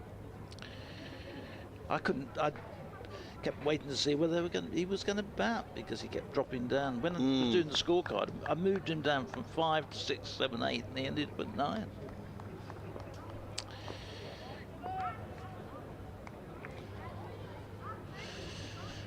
So, an extra fielder goes out on the boundary for that on the leg side. Might tempt Felix Organ with a short one. He does, but Organ ignores it. Come close to bouncing over head height, but doesn't. So it's a dot ball. 144 for 3. The lead now is 188. Scoreboard just goes blank on us for a second.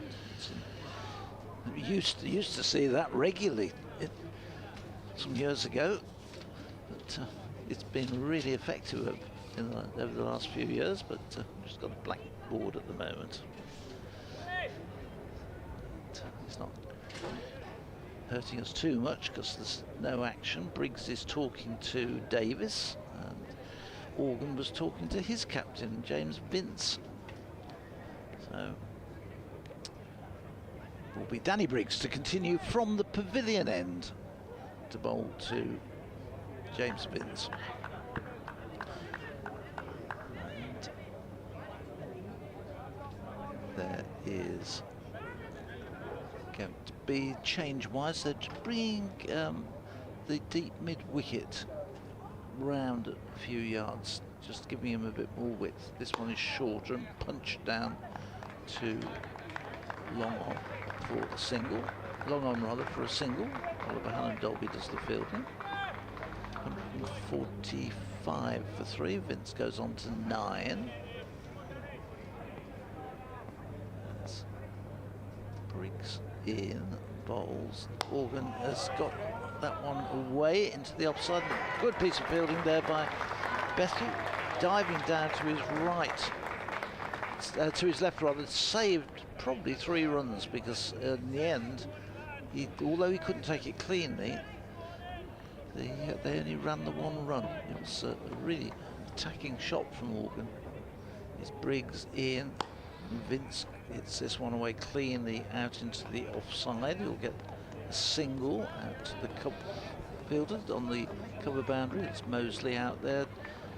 Who's, patrolling the cover boundary. Well, it's actually not on the boundary, to be fair. It's a long way to the boundary. He's right on the edge of the square, though, down there. And he's probably got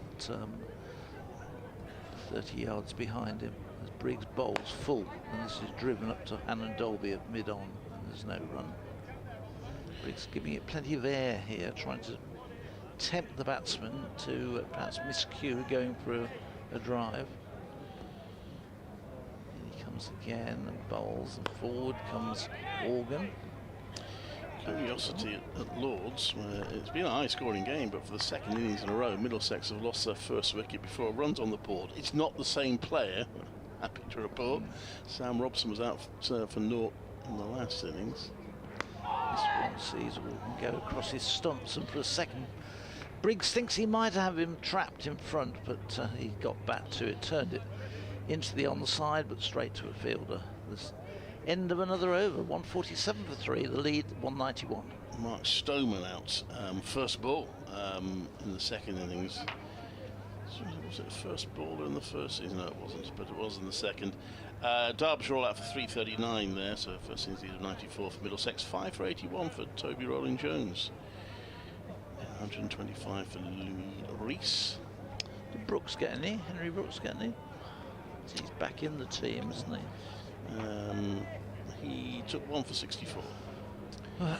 So Craig Miles comes into bowl to James Vince, who is on 10, and plays that one into the ground. They're going for a quick run. It's well judged. Miles sliding in to pick up the ball.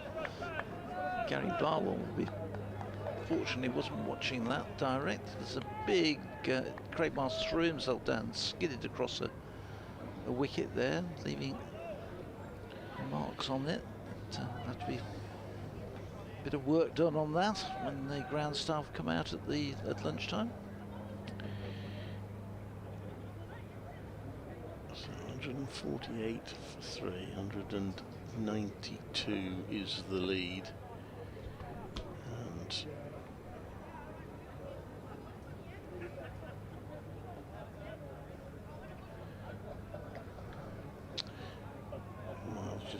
And just swapping things around. The fielder on the sweeper, boundary rider out on the short offside has moved around a bit, moves square, and he's put a cover in to save the one. That's driven to that sweeper for a single by Organ, which is at 27. Danny Briggs down there. I don't think him changing position actually made any difference there. Either way, he would have cut that off for one.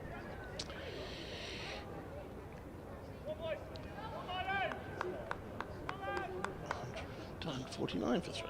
A lot of shouting and encouragement going on from the Warwickshire fields. Yeah, they've got to try and keep themselves going. It has been a little bit frustrating this morning. Got the one wicket. Nick Gubbins has gone to Danny Briggs, but it's got a lot of work to do before they can think about chasing whatever target they're set. That's pushed back to Miles by Vince for no run.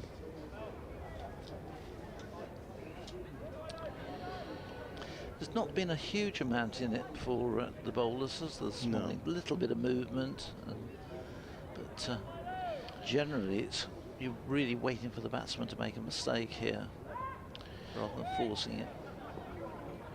But they bowled quite a fairly tight line. Miles particularly has been very economic.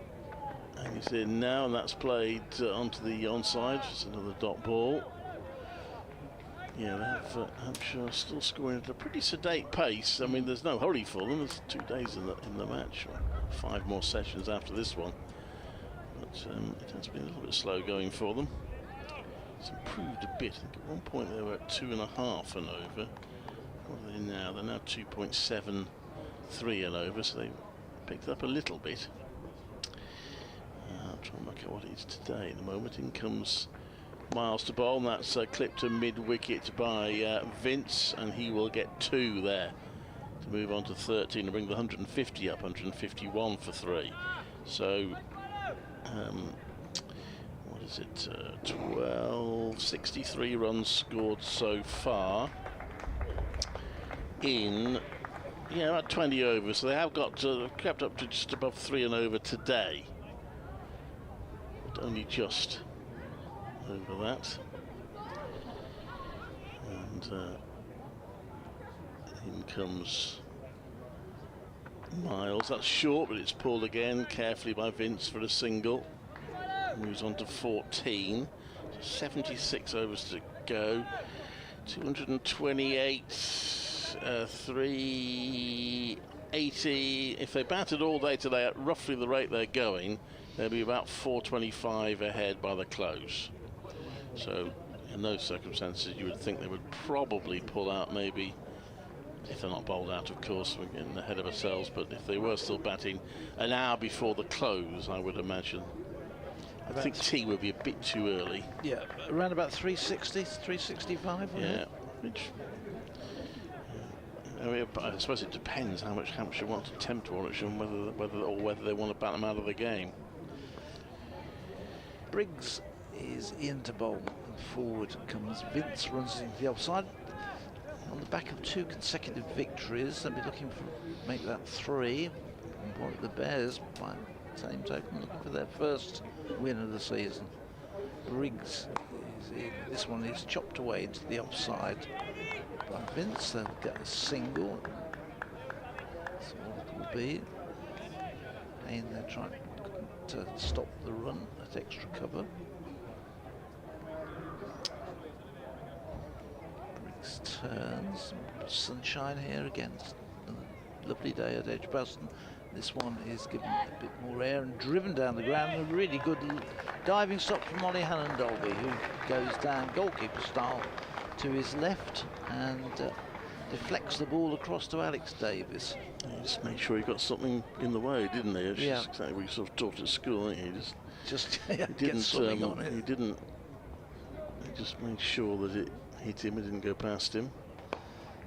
It's forward to that one, just runs it to Barnard, who's at sort of straightish mid-wicket, covering that mid-on position as well. This one's short and cut away down to Mosley, who's out sweeping out at deep cover. One more to the total, 155 for 3. So a couple of school parties in. Actually saw a couple of school minibuses pulling in as I arrived. Yep, we were saying there's quite a few in today. The reception when I came in was full of people coming in to watch, which is good.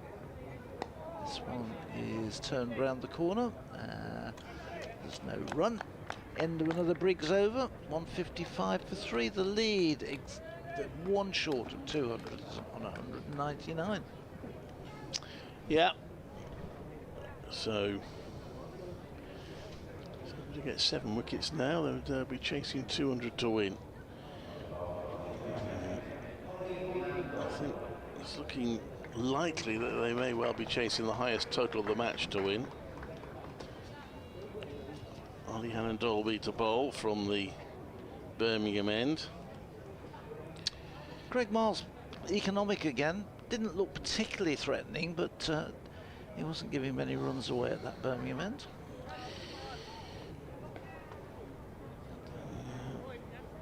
Kevin will be coming back in here in a few minutes' time.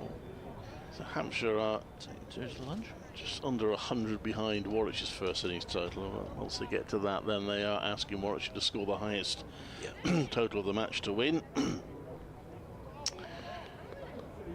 The score's just leapt up to 162 for 3. How's that happened then? Oh no, It's got the wobbles. We're back. We're obviously anticipating. Are we watching a recording here? Do they know what's going to happen? Anyway. Perhaps this chap can tell us who's going to win the 330. And Dolby right arm over the bowl, and that's played onto the offside for no run. 155 for 3.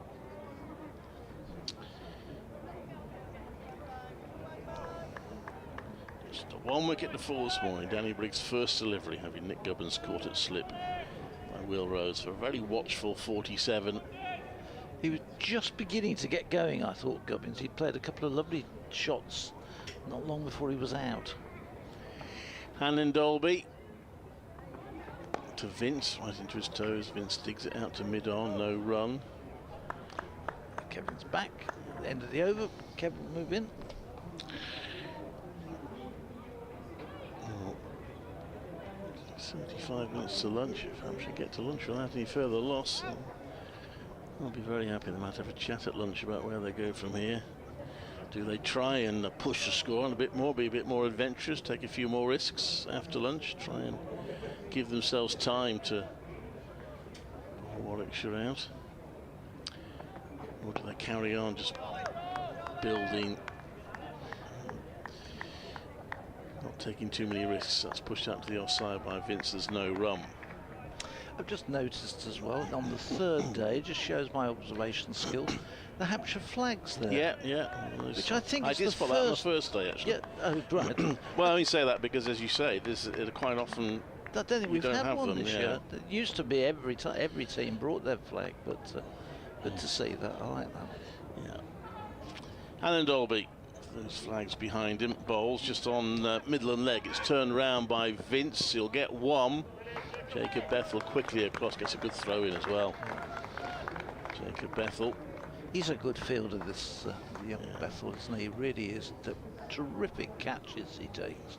He's very quick onto it and a real asset in the field.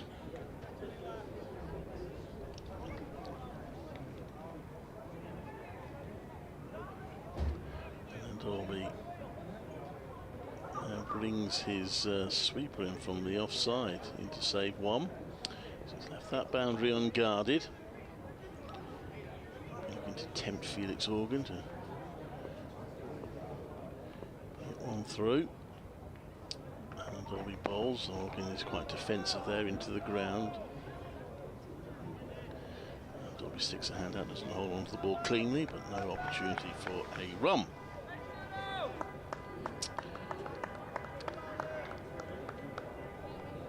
This game's been pretty nicely poised, almost from ball one. Yeah. Main so Hampshire at the moment you feel are in control, but it can quickly change. And the Dolby bowls. Organ again, plenty behind that, plays it to mid-on. And that is the end of a tidy over from Hannon Dolby. If Warwickshire can't take wickets, they want to make sure that it's as hard as possible for Hampshire to score runs. They have just taken the 1 wicket this morning, but they have restricted them to around about 3 and over today. 156 for 3 is the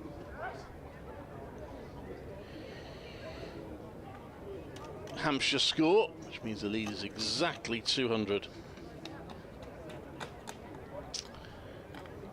There's still 7 wickets left, still a very good position, Hampshire. And it's going to be Danny Briggs to bowl again, his 9th over. Over 8 is still showing -2. Might get spin on at both ends at some point. Briggs bowls and it's pushed out to the offside for no run. Vince the batter. Just the one slip in. Warwickshire have not gone overly attacking. They want to stem the flow of runs. That one is a little bit wide from Briggs, but Dan Mosley in the sweeper position hardly has to move to field that, so it is just 1 run, another onto the total. 157 for 3, 201 for 3 if you're talking about the lead. Briggs in again around the wicket. The body comes down the pitch, Vince, and they're going for a quick single. That could be tight. Well, the fielder slipped in the end as he got the throw in. Probably would have been okay anyway, but it is Jacob Bethel there who's just looking at his shoes suspiciously. Slightly dicey single, but they get it. Kevin. Yeah, hi, yeah, let's be quick on that one. I just get the feeling they're just trying to be a little bit more positive in the last sort of 20 minutes or so. Briggs bowls, and that's played out to the offside for a single. Vince was hit Briggs for a 6 of second ball. He hasn't gone for such an expansive shot since. Ticked 3 singles off this over so far with a couple of balls to go.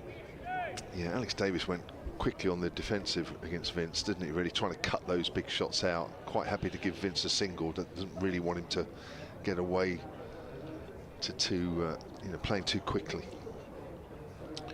Yeah, it is a double if you like, for Warwickshire. Double task they've got. That's played to mid-on. They obviously need wickets to bowl them out, but also I think it's hard as possible for them to score runs. Could help them as well now. Long mid-on is dropping back to long on. As Briggs bowls the last ball of his over to Organ, who clips that in the air but short of Ed Barnard, who fields it well on the bounce.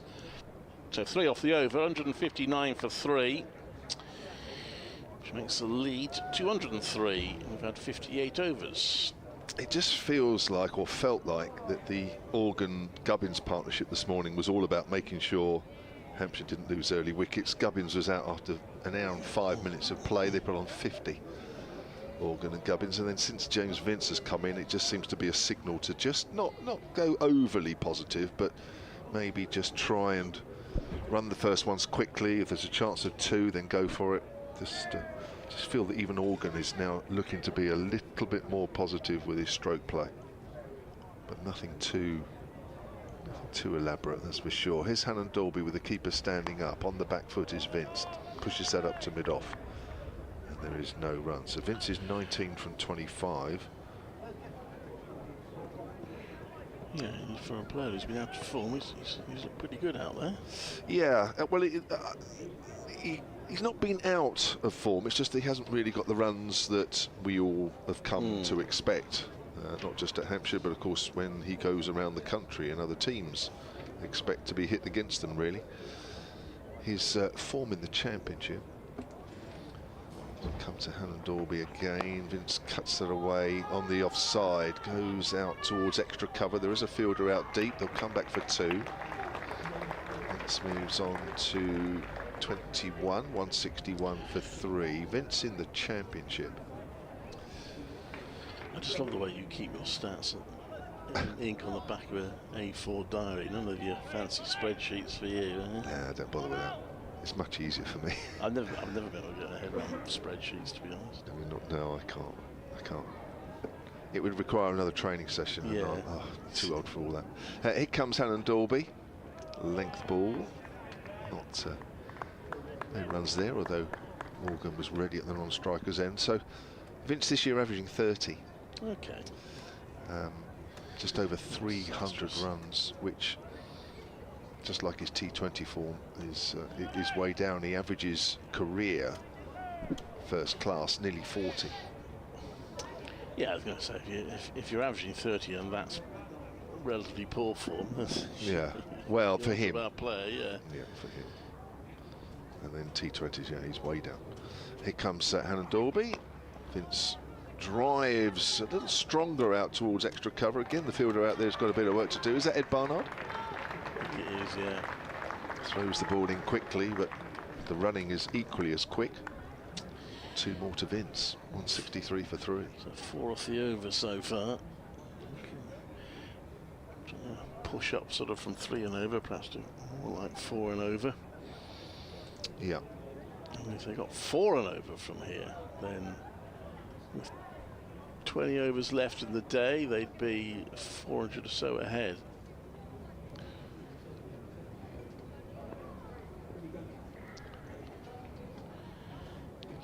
Dolby again.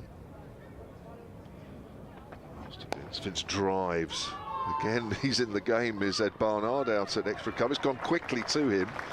Even though he's moved to his right, he's got there equally as quick, and he's kept it down to 1. I thought that was more of a 2 than the others. Yeah. Well fielded. Not a lot of field to work with out there. Towards the Holly stand. 164 for 3. The lead for Hampshire now is 208, with 25 minutes until lunch. Afternoon session could be interesting if these two are still batting. Means Hampshire have got plenty of wickets to play with, as they're going to take a quick single out on the offside. Organ will keep the strike and moves on to 30. Handy night watchman, Felix Organ. Yeah. 165 for 3. That'll be a big frustration for Warwickshire, much as we know that he's more than just your average night watchman. Nonetheless, yeah, was given that role, and now he's batting on the following morning for over an hour and a half now. 6 off that over. Good over then from Hampshire. Danny Briggs will continue. We will see Dan Mosley or Jacob Bethel in at some point as well. They're going to have to bowl some overs this afternoon, aren't they? Otherwise it's going to be too late to get that over rate back. Yeah, still -2. Danny Briggs being on at one end's not making a difference, is it? Not really, although sometimes the adjustment comes after an interval, doesn't it? But they do spend a lot of time talking and sorting the field out, and so it's like now the batters are having a chat, though. That's not helping them. One slip in place for Briggs. Got sweepers on both sides. Mid on and mid off are up. He comes in to bowl, and Organ cuts that straight to point. Doesn't get it past, so it's dot ball.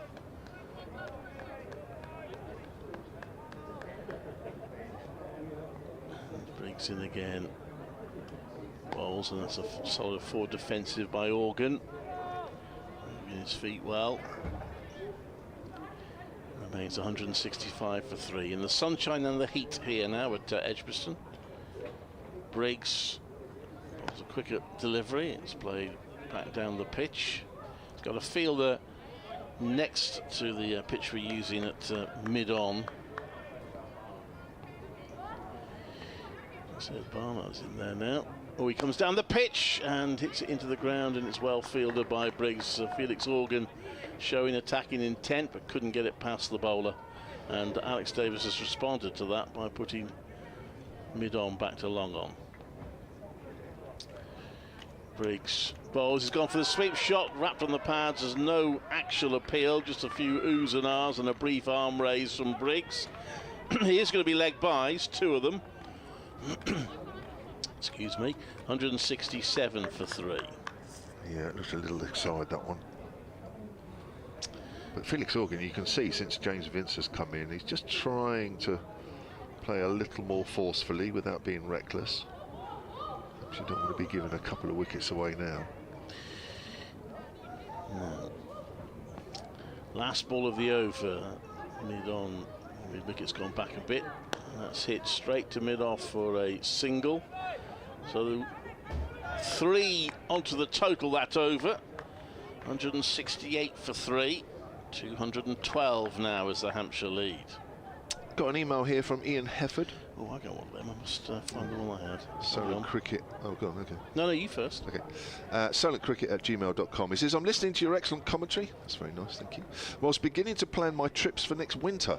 I'm a Hampshire supporter, but since retiring, I try to go to a few England matches each year. So far, I've been to the following matches. Australia at Southampton, September 2015. Australia here, August 2019. He lists about 5 or 6 other games, including one in Dharamsala, is it? Mumbai. He says, please note that England lost every match. Can anyone beat this dismal record? Wow, I've been to a couple, but I'm not even sure I can remember the results. I had tickets to the England-Ireland match at Lord's in 2022, but couldn't go, and England won. I have tickets for the T20 against Australia at the Utilita Bowl in September, so we have no hope, he says. There's a length ball from Hannah Dolby, which is played back to him by Organ, so keep up the good work as well, says Ian. Thank you. Nice email. Nev in Sussex, you were talking earlier about the score on the telly pictures. Nev saying hello in Sussex. There's the telly scores all over the shop. I don't know how they are now. They're probably all right now, are they? But anyway. That's hopefully. 168 for 3 here. Keeper standing back now for Hannah Dolby. Burgess had been standing up. Comes in and bowls. That's clipped away to mid-wicket. Another email here from Chris Tregoning, solentcricket@gmail.com. He says, loving the commentary as always and looking forward to a visit to the game against Kent on Sunday. That's Hampshire's next game at the Utilita. If we lose another wicket here, would it be better for Fuller or Barker to come in to accelerate the run rate? I'm not a great believer in messing around with the batting order in these sort of circumstances. No. I'm not sure. They'll need to accelerate the run rate at some stage, but I'm not sure it's urgent just yet. Agreed. Forward. Again, gone back to Hannon Dorby. Well, Ben Brown is next in, Liam Dawson before we see Fuller and Barker. But of course, Fuller has dropped down the order now because of Organ's promotion last night. I would say if these two bat for an hour this afternoon, you know, an hour and a half, then maybe they might get promoted up. But there is no real reason to go silly yet. It's a good lead, 2-12. They are looking to play a little bit more positively now as we head towards lunch. So Organ drives on the up out into the covers, but yeah, back end of the afternoon session, as long as the session goes well for Hampshire, is probably a time when you probably need to up it again. But other than that, I think Vince being out there will naturally score at a reasonable rate, and then look at it second half of the afternoon session depending on where you are. Yeah, that makes sense. But the tricky period, the first hour this morning, was safely negotiated, so that would have been the first task ticked off the list. And this wicket has played pretty true today, isn't it? Yeah. Much truer than the first 2 days. Cut away, Organ, and caught it back with a point. And there's the second wicket of the day. That's the sub-fielder on. Shay Simmons, and Organ goes for 31. And Hampshire are 168 for 4. Very good catch by Simmons. And Organ perhaps getting a little bit anxious, maybe, about wanting to push the score on. It's induced into an error. And the fourth wicket falls. Good effort, though, from Felix Organ. Did the most important job last night. And has carried on today to reach 31 valuable runs for his team. Hannon Dorby has his 5th wicket of the match, his 2nd of the innings. And he's also not conceded a run yet this over, which is valuable because the runs were just beginning to flow a little bit more freely. Partnership 9 overs, they added 32, so getting towards scoring at 4 and over. You could just feel it, couldn't you, that they were being a little positive. Maybe that's the reason for Felix Organ's demise there, because really he's not got on top of that. It didn't bounce particularly high. He could have gone to get it over the top of the fielder. He could have kept it down by just rolling the hands over the top of the shot. He did neither. Just really hit it at catchable height. Had to be caught. It was a good catch, diving to his left, but even so, it was catchable height from the moment it left the bat. Yeah. So Ben Brown, the new batter, in. 212 the lead. Easily disappointed, Felix Organ, having battled so hard. 80 for 2 today, Hampshire, in 26 overs. Hannon Dorby to Brown. See, gets a length ball. Is that nice and straight? That's a good over from Hannon Dorby. Wicket maiden. Yeah, even better. Just the order of the day. Ben Brown made 32 in the first innings, put on a 61 partnership with Liam Dawson. Yeah, substitute fielders now leaving the field. Had replaced Sam Hain. Well, I fancy would have taken that catch as well. I don't know. Hain has taken a catch as substitute fielder this season. He's obviously got a good pair of hands in the field. No wonder he's the sub fielder. You don't want any old person doing it. No. You want somebody that makes Ricky Ponting angry. Danny Briggs to Volt to James Vince. And taking no chance to do a long on or long off back. Slip in place. Hoping to maybe get an error out of Vince, perhaps. Vince plays back to that. It's back to the bottom. There's no run. So we've got 15 minutes till lunch.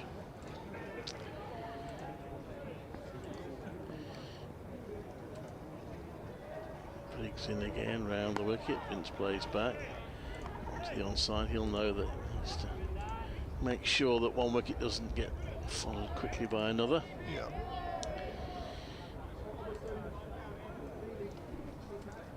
Briggs into him, quicker ball. He chases a wide delivery. It was in the air, just past backward point.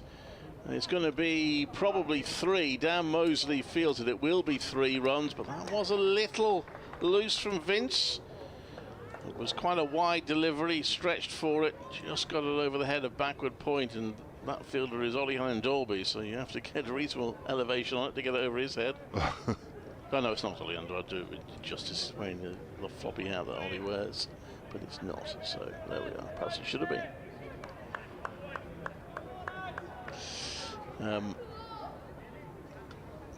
Anyway, he got 3, so 171 for 4. Brings Ben Brown to the crease. His second ball, first against Briggs.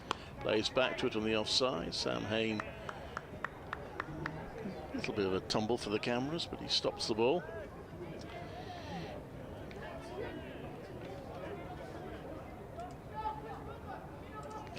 Should nick another one out before lunch. I would make it a reasonable session for them if they could. That one is cut away all on the ground by Ben Brown for a fairly risk-free single. It's on to, well, off the mark, in fact, it's on to 172 for 4. It's Craig Miles is fielding at backward point. Saw the ball sail over his head. Vince, Briggs. And Vince comes down the pitch, hits that one over the top. He's got hold of that, no problem with that one. That's going to be his second 6 off Danny Briggs, making that a good over for Hampshire. 178 for 4. Vince quickly on to 33, and he's looking a bit of a threat to Warwickshire. Yeah, well, Alex Davis had mid on and mid off up, trying to keep Vince down at the far end to expose Ben Brown for the first ball of the next over, and Vince, of course, said, well, I'm not having any of that. I'll just go over the top like he did. He did it right at the start of Briggs. Alex Davis put fielders out and he stopped doing it. Now he's brought them in. He's decided to go big again. So that'll be a little bit of a dilemma for Alex Davis. They can't let him keep hitting 6s, I would have thought. No. I'm surprised Danny Briggs didn't bowl a slightly different delivery there, really. I think he probably would have half known that Vince might have a go. Here's Hannon Dolby. Oh, Brown wants a quick single out on the offside. You heard the shout of no from Vince. That would have been tight. Brown obviously wants to get Vince on strike. He was down there, wasn't he? Brown was off. Good early call from Vince, actually. Allowed Brown to turn and get back relatively easily. 178 for 4. The lead is 222. It was 88 at the start of the day. Cummins 47, Felix Organ 31. The wickets to fall. Here's Hannon Dolby to Brown. Brown tucks it away behind square on the leg side. He's off. He should get 2 here. Quite a lot of work to do down at fine leg for Jacob Bethel. Comfortable 2 for Brown, moves on to 3, 180 for 4, 10 minutes to go until lunch on day 3. Warm day here at Edgbaston. A few clouds still in the air, not total blue sky, but not as many clouds as we've had over the first 2 days. Warwickshire haven't managed to run out yet this season in the championship. Dolby. It's clipped to mid-wicket, no run. Yeah, they've only had one player run out themselves. Jacob Bethel's run out against Worcestershire here. They haven't run out an opponent yet. Don't tempt fate, Clive. Right. I'll see a bit more positive running this afternoon.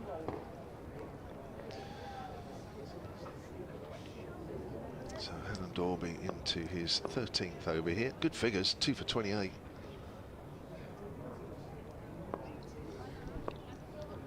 Comes in again. Little Fuller, driven by Brown into the vacant mid-off area, and so Alex Davis up there trying to throw himself to the ball. He's a little way away from it. He was quite wide. Nice timing. Brown moves on to 7 with that boundary. 184 for 4. 228 the lead. It's building. Certainly going to be a tough run chase for Warwickshire.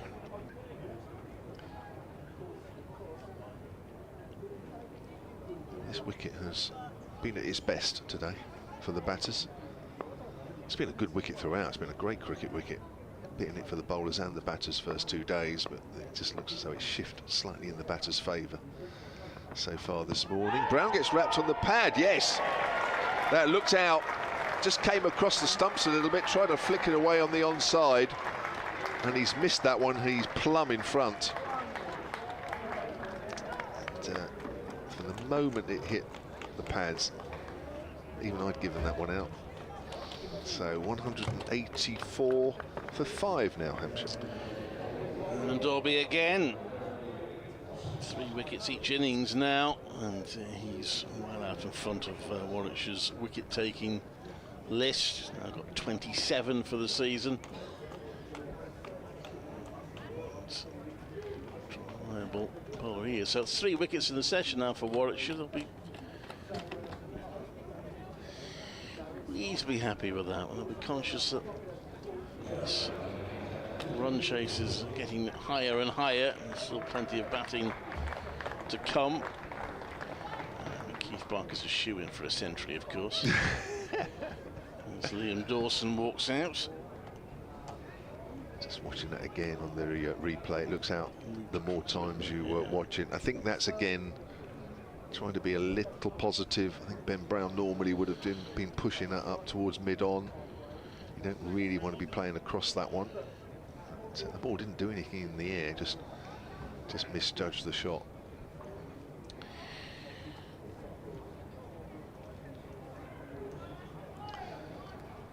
So Ben Brown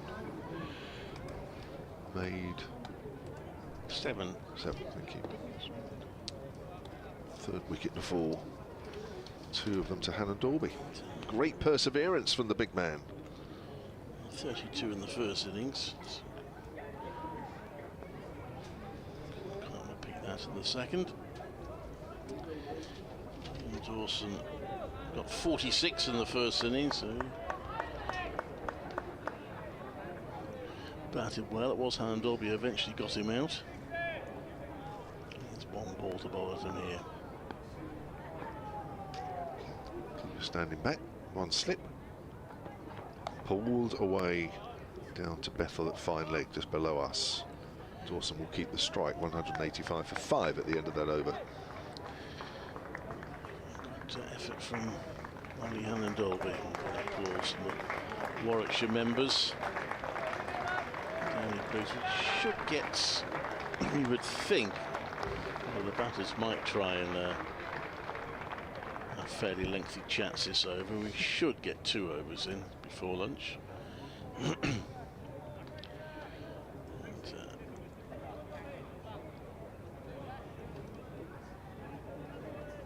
Dawson will be on strike to Briggs. What role might Dawson have with the ball later in the match? Might this wicket turn a fraction come tomorrow, do you think? It's got to be a possibility, isn't it?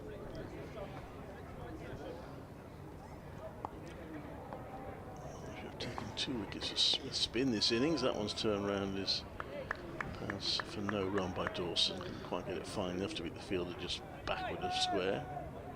Got a little message from the Hampshire camp earlier that they were hoping that it would turn a fraction. Briggs bowls, he plays back to that Dawson, can have a good look at it. Plays it back, there's no run. 185 for 5. Hampshire lost today. Nick Cubbins to Danny Briggs' first ball. It's in the second hour of the day. So he comes into bowl. Quicker ball, and it's guided nicely by Dawson. He's going to run that down for 4. 2 fielders chasing it, they won't get there. So, positive shot from Dawson, he's on to 5. The batter's out. Nick Gubbins then was caught at slip. Will Rose of 47. Into a partnership of exactly 50 for the 3rd wicket. And then Felix Organ was caught with the substitute fielder Chase Simmons trying to cut at Ollie Handorby to go for 31, and just a short while ago Ben Brown trapped LBW by Ollie Handorby for 7. Briggs into Dawson, who's forward to that, plays it back to the bowler. There's no run. Have now brought up 100 runs in the session, Hampshire, 101 for 3. Briggs bowls, and it's a forward defensive again, back to the bowler. One more ball left this over, and then we will get another over in.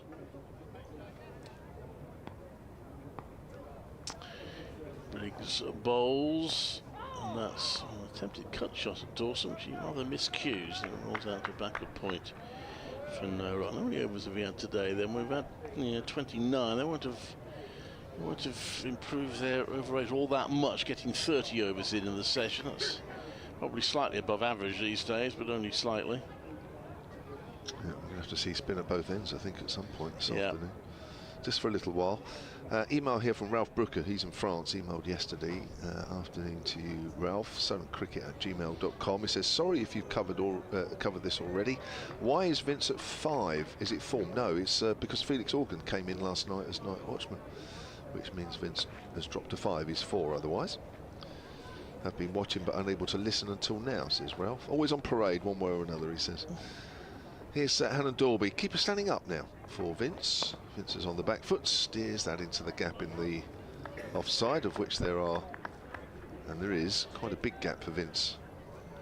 Away to our right. Always a single if he wants to take it, which he does. He moves on to 34.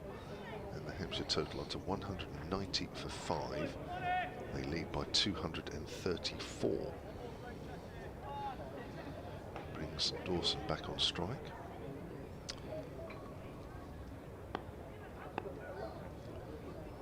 Here comes Hannah Dorby. Bowls. Dawson's forward. Cover fielders are in for the new batters, so not quite the same gaps for him as you would expect, really, with a new man in. So we have 4 balls until the luncheon break. If I don't get stuck behind the bloke who has 3 fish and chips in the queue today. I'll be on the sandwiches today because me and Brian are having a curry tonight out in Birmingham. Yeah. Is Birmingham ready for that? Well, probably not. I've stuck. That's left alone. Could try and find somewhere that's not showing the football. I'm not that bothered about watching it, really. You watching? I probably will, yeah. I've actually put it on record because I probably won't get home in time for kick-off, so might have to do a bit of the likely lads thing and try to avoid, which is very hard to do these days. I mean, you just pick your phone up and totally uninvited, you get things like scores flashed at you. Yeah, keep it under the pillow somewhere. So Hannah Dorby again to Dawson. Fuller worked away just wide of mid-on. Good fielding. Just a single. When you're watching on iFollow, you have to remember to switch your goal alerts off because sometimes the pictures are a bit behind. You can see your team's conceded a goal before you actually have the pleasure of watching it. Fortunately, I don't know how to do all that, so I'm blissfully unaware. Dawson has 6. It's on the COVID commentaries we had to do as well. They were hilarious. I knew one of Coventry's players was sent off before I actually commentated on it, so I was able to be quite astute on that one. Oh, I think he's in trouble here. Field's coming in for Vince now on the offside. There's a backward point and a cover and a wide-ish mid-off. All looking to save the single. Hannah Dorby from that far end comes in again.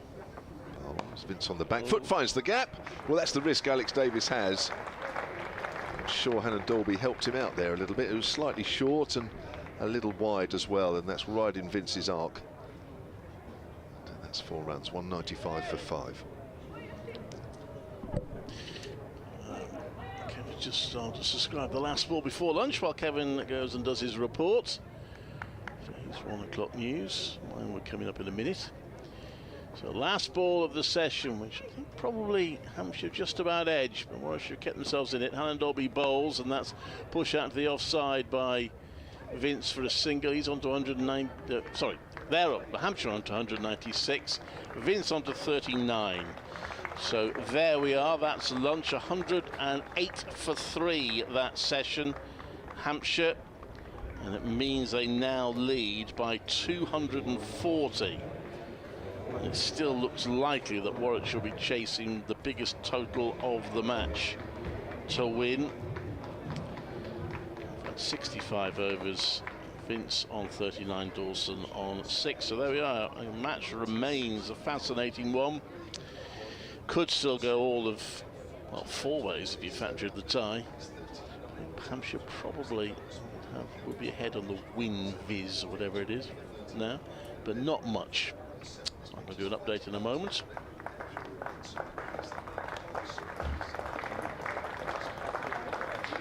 This is Clive Eakin at Edgbaston, where the players are coming off for lunch on the 3rd day of Warwickshire's championship match against Hampshire. It remains an intriguing contest, but Warwickshire, if they are to win it and get their first championship win of the season, are going to be chasing a pretty formidable target. Hampshire going at lunch. Whilst playing cricket, but I myself done it in Abu Dhabi in the 30-degree heat where it was tough, but it's not quite like that here. But I think that's why this Ramadan League is important and so crucial. Yeah, I think like coaches and players was a massive part. I think with me fasting there, like in general, I think all the players were keen on how I was doing it. Asked a lot of questions, which was nice as they were getting involved and stuff. So that was brilliant. And even like in training, when I've like batted, bowled, fielded, they were just asking if I needed 5 or 10 minutes. I could go just chill, just sit in the shade a bit. So in terms of that, like I couldn't really ask for more, like the support and everything that Warwickshire had given me. We started the game and then there was a couple of minutes they had given us a break where people who fasted could just have drinks and water, get some food in, get some dates in, just to give that time where the fast broke, just to fuel us a bit. So to take time out of the game to give everyone a couple of minutes, it was unbelievable. I think even like religiously, when you speak about fasting, is not a thing where fasting should like cause a barrier. Fasting's there as a challenge for people to get disciplined in that month, to focus on yourself a bit, to be privileged in a way, because when you look at like different countries that have facilities like water and food, and to have that, not to take it for granted. I think like Ramadan League over here, it's unbelievable. Like the time that the indoor centres open, the time that Warwickshire's given to this tournament late in this day, from I'd say 9 o'clock to 1 o'clock in the morning. It's unbelievable to give these lads that love cricket an opportunity to play the sport that they love, and to play for a long amount of time in this month.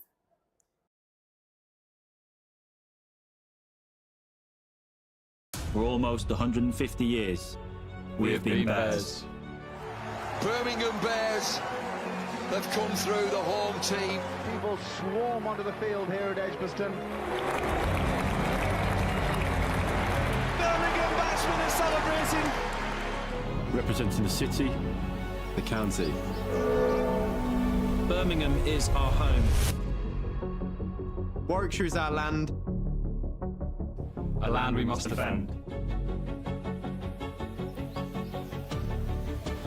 You Bears, come on! Easy as you like for Sam Hay.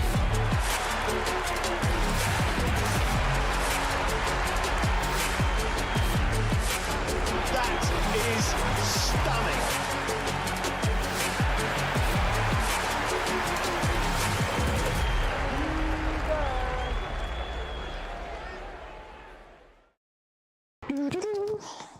How many hat-tricks you got now?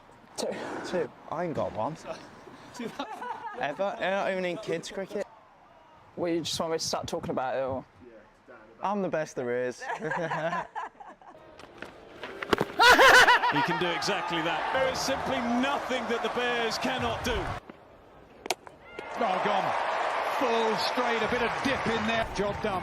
Making sure that every ball was different. I felt like that was probably where I was going to get extra, was moving around a bit. So, yeah, went back of the hand for the first one. The second one, you can't really see it, but on the like at Kent, obviously there's that slope, but on the leg side for Tash, obviously being left-handed, was like, it felt like about 40 metres. So I was like, well, I'm not bowling at her stumps because she's, that's pretty much in her arc otherwise. So I just pushed it wide, and yeah, managed to get her. She flat batted it.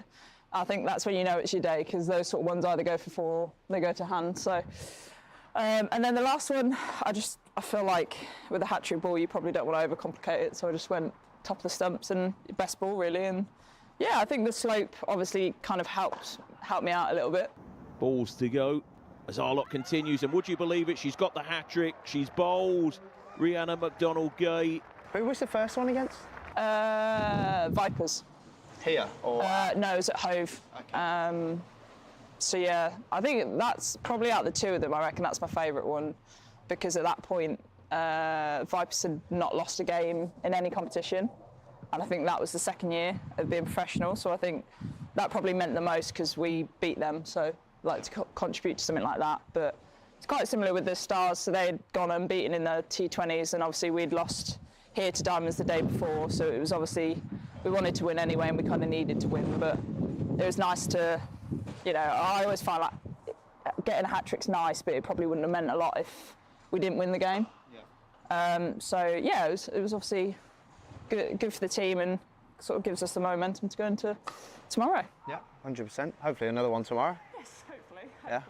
Hopefully I can get my first tomorrow. It'll be my first hat-trick. Yeah, been close a couple of times, but not probably the one here at Worcester. I got Coxie out. He hit me for 4 ball before, and I was like, all right, I'm just going to just basically try and hit the top of the stumps, miss, bowled. Then Samir came out to bat, and he showed me all his stumps, and it was tiny that side. Yeah. So I took a gamble, went for the stumps, and he missed it. Actually, I think my hat-trick ball was against Ed Pollock. Okay. I think it was Ed. And obviously bowled at Ed a lot because of his being here at Warwickshire, and then, yeah, I definitely didn't get it. But yeah, we were just concentrating on winning because they got off to a good start, and it was just trying to peg them back almost a little bit. Yeah, killing the game. Yeah, and that's exactly what we did, and we got a few wickets, and I think everyone else chipped in as well, so that was pretty good. I don't even know if I played in a game when there's been a hat-trick. Well, what was interesting with our game yeah, go on. Like, sorry, KG at the other end was on a hat-trick the next over, and I actually said afterwards I'd be interested to know how many games of cricket that had happened where there's 2 hat-tricks happen not only back-to-back but in the same game. Yeah. I'd be fascinated to know, but I don't know. I was involved in a hat-trick last year, wasn't I? Against Northants. Oh no. Oh no. So Rhodes's got out, and I'm in the shower at this point. Long story. I'm in the shower. I won't ask. Rhodesy gets out, Rhodesy walks in, and I'm like, oh no. So I need to quickly get ready. First ball, Haney out. Oh, no. Haney is in the dressing room, and I haven't even got my spikes on. And I get out there, 4 balls, like I reckon probably 4 minutes. I reckon I would have been timed, genuinely timed. Didn't know I was on a hat-trick. Nicked it to 4th slip, out, walked off. Didn't know that was a hat-trick ball. Oh no! I was then sat in the viewing area, and I've got, I'll have a look at my dismissal. That's a pretty good ball, like. Yeah. Wasn't. I pushed it probably 6th stump. There's no surprise, like. And then it said Ben Sanderson hat-trick. Oh no! Like, nah, it can't be a hat-trick. Watched it back. Rhodes, Hayne, myself, and I was like, didn't even know. I won't be doing that again. Now I have my pads on all the time, just so I don't want to be late again. That was a horrible feeling. Oh. No, it doesn't. Not on camera. Not on camera, it doesn't. The boys in our dress, like our lads know, but it's nothing weird. It was just I was just having a shower. I know you love a celly when you get a wicket. What do you reckon's going to be your go-to if you hopefully do get a hat-trick? I'll probably jump in the crowd, take a booking, and I don't know.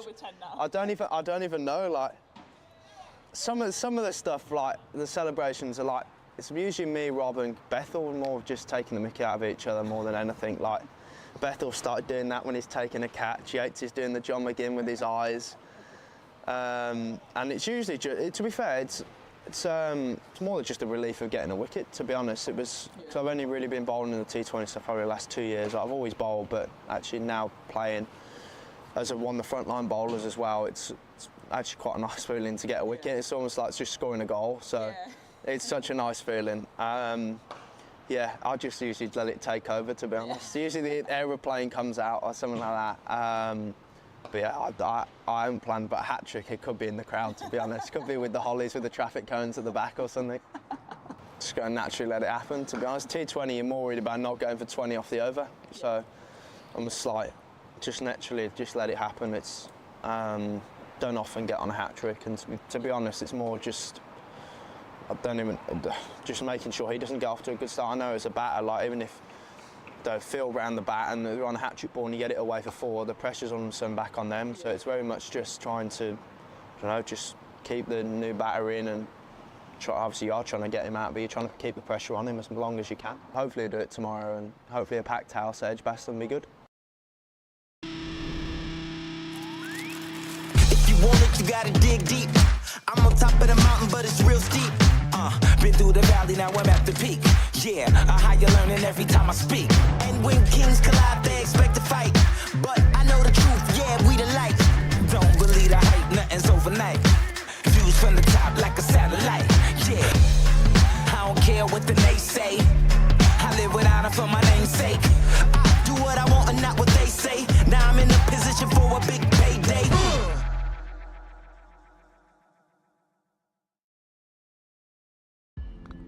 Talk us through. I can't talk through it.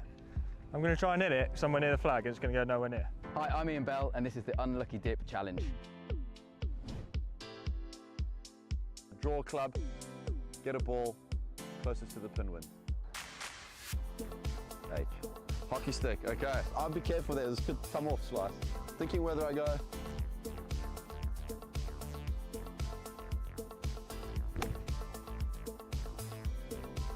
Nearly. Water. Potter. God's sake. Come on, let's go viral.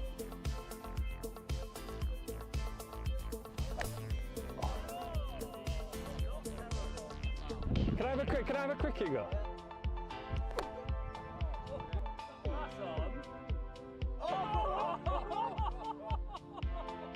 Ooh. Go for the one at the bottom. There's a D. Take it. I was going to try and wipe the T out then, see what happens.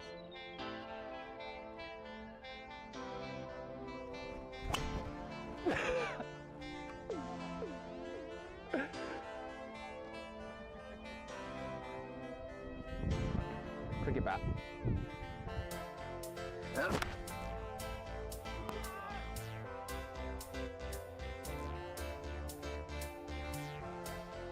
Six.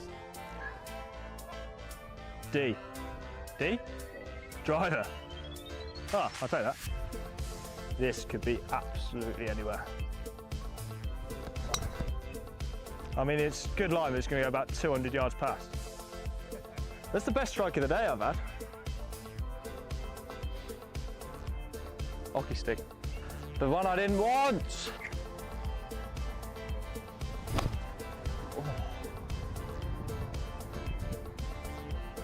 Wet. Big divot. P. Putter. Oh no. Actually, that's probably my best club. In the hole! T. Tennis racket. Perfect. Give me another ball. It's a C. Is that what's the C? What's the C? Oh, let's go, let's go. Yeah? Yeah. A bit high.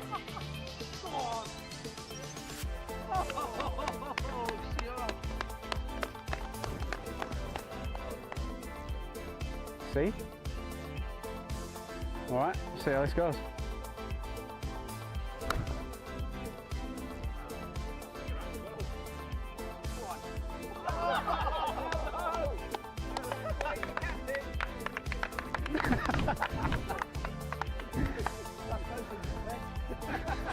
That's embarrassing. Are you doing that? I hope so.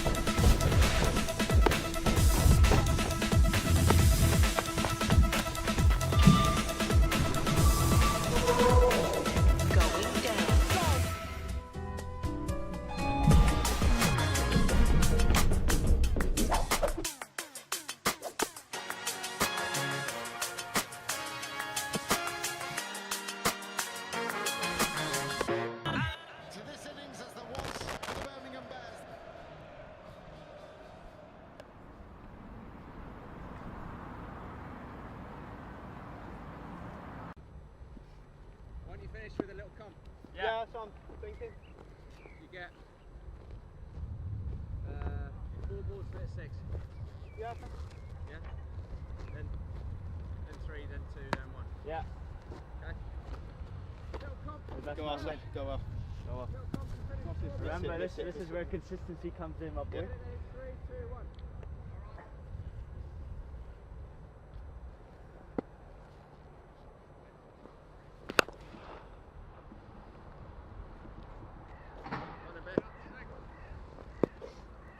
Went for the baby side, didn't he? Now the comp. Yeah.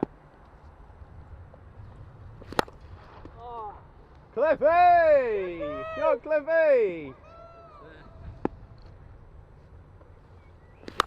Yeah, played.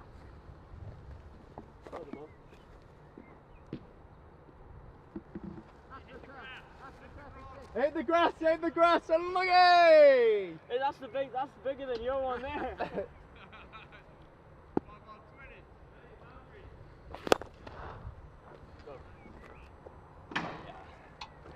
The one before was bigger than that. Yeah. 3 balls, 3 balls.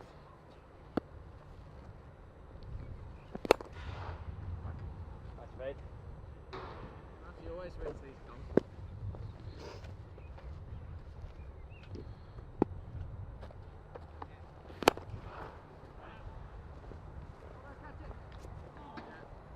He dropped it. 2 balls. 2 balls.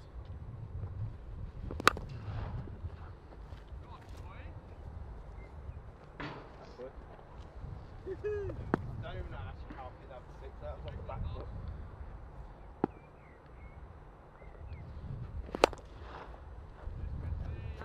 Standard.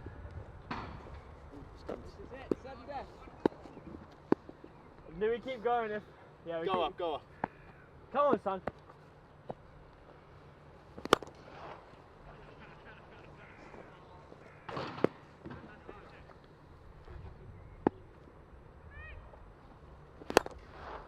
Hey, it's Monty! Hey!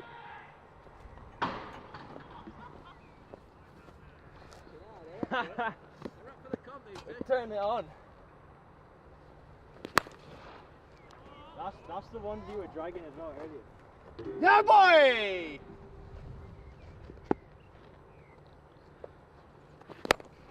Go! Go! You can't, that's unfair, you yorked me. Sorry, mate, was the feeder not good enough all that time? You stitched me right up. Cheers, sir.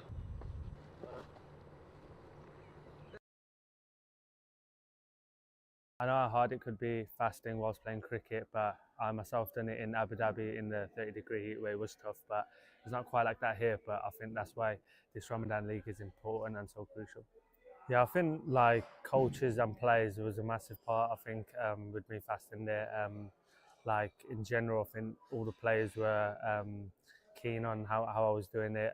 Asked a lot of questions, which was nice as they were getting involved and stuff. So that was brilliant. And even like in training, when I've like batted or bowled, fielded, they were just asking if I needed 5 or 10 minutes. I could go just chill, just sit in the shade a bit. So in terms of that, like I couldn't really ask for more, like the support and everything that Warwickshire had given me. We started the game and then there was a couple of minutes they had given us a break where people who fasted could just have drink some water, get some food in, get some dates in, just to give that time where the fast broke, just to fuel us a bit. So to take time out of the game to give everyone a couple of minutes, it was unbelievable. I think even like religiously, when you speak about fasting, is not a thing where fasting should like cause a barrier.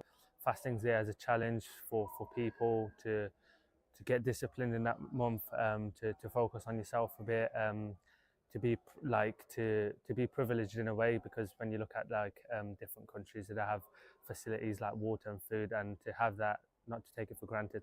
I think Ramadan League over here, it's unbelievable. The time that the indoor centres open, the time that Warwickshire's given to this tournament late in this day, from I'd say 9 o'clock to 1 o'clock in the morning. It's unbelievable to give these lads that love cricket an opportunity to play the sport that they love, and to play for a long amount of time in this month.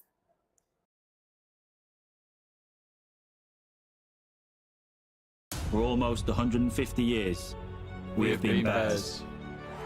Birmingham Bears have come through, the home team. People swarm onto the field here at Edgbaston. Birmingham batsmen are celebrating. Representing the city, the county.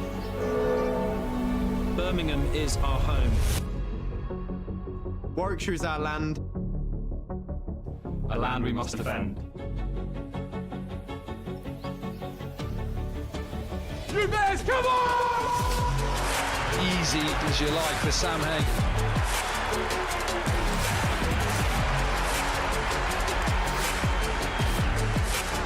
That is stunning.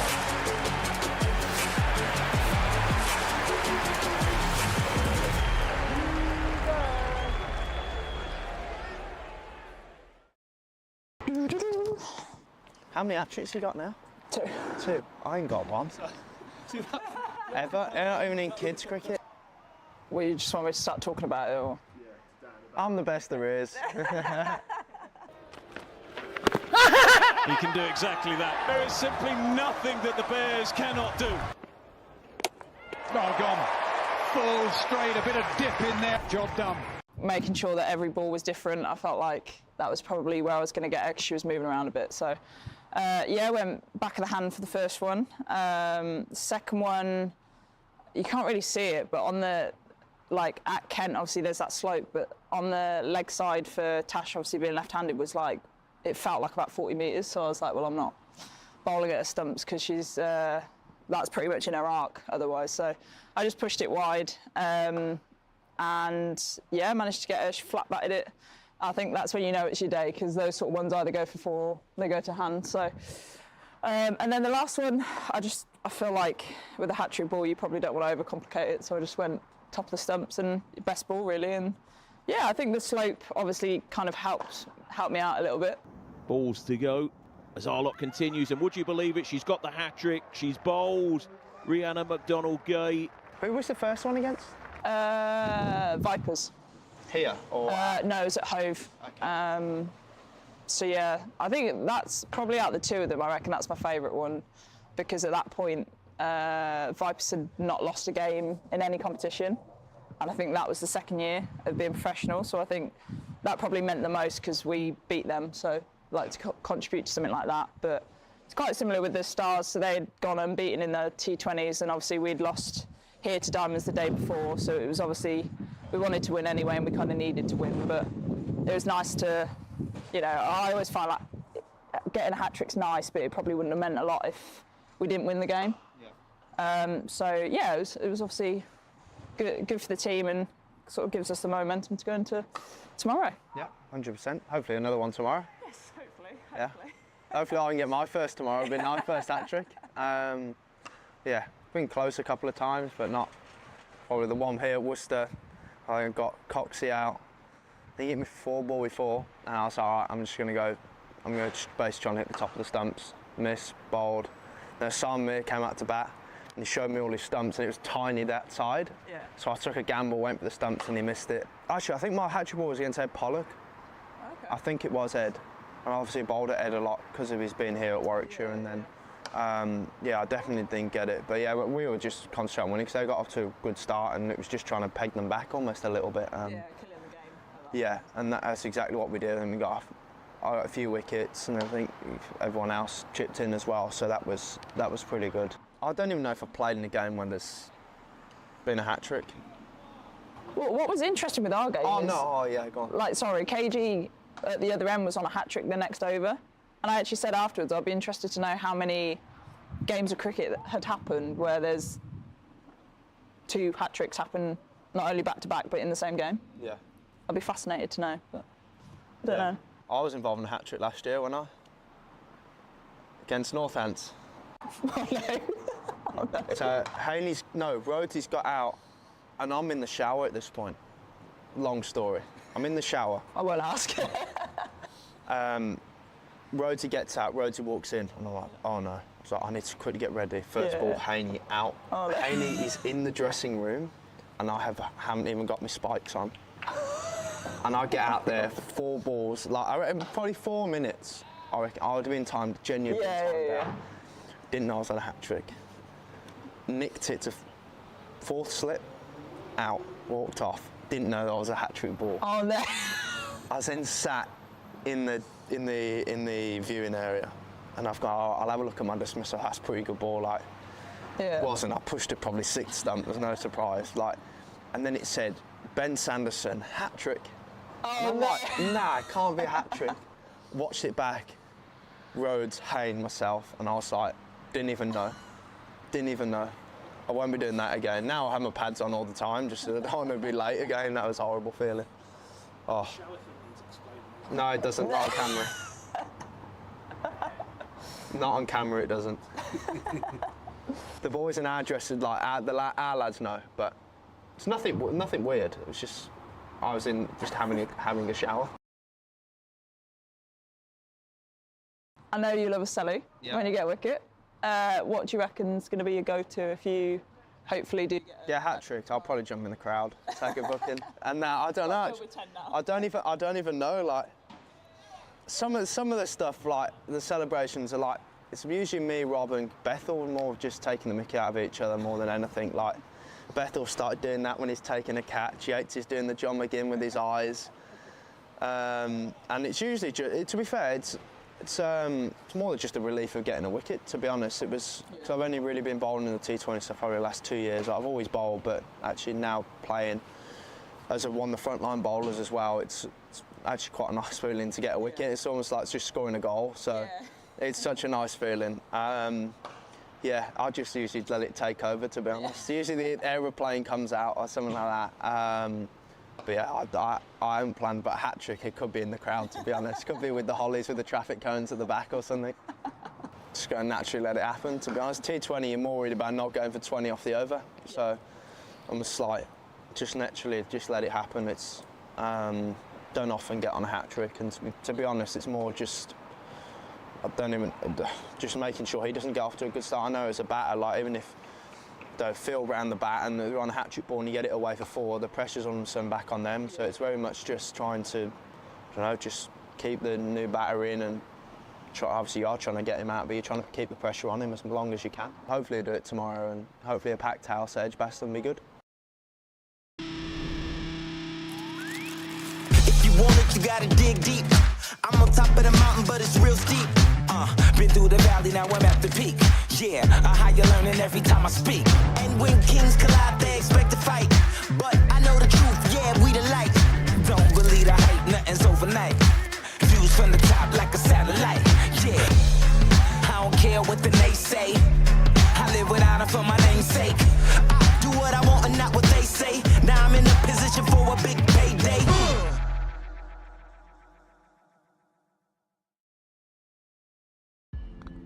Talk us through. I can't talk through it. I'm going to try and hit it somewhere near the flag. It's going to go nowhere near. Hi, I'm Ian Bell, and this is the Unlucky Dip Challenge. Draw club, get a ball, closest to the pin win. Hey, hockey stick, okay. I'll be careful there, this could come off slice. Thinking whether I go.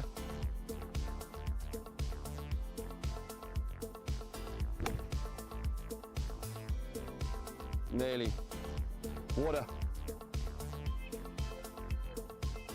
What's up? God's sake. Come on, let's go viral.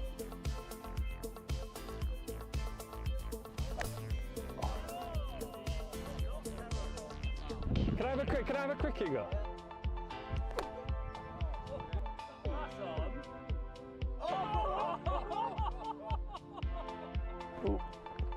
The one at the bottom is a D. Take it. I'm just going to try and wipe the T out then, see what happens.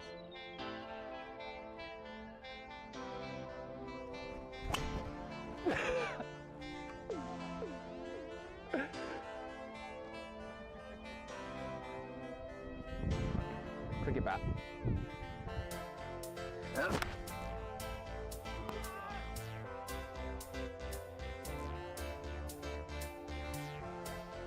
Six. D. D? Driver. Ah, I'll take that. This could be absolutely anywhere. I mean, it's good line, but it's going to go about 200 yards past. That's the best strike of the day I've had. Hockey stick. The one I didn't want!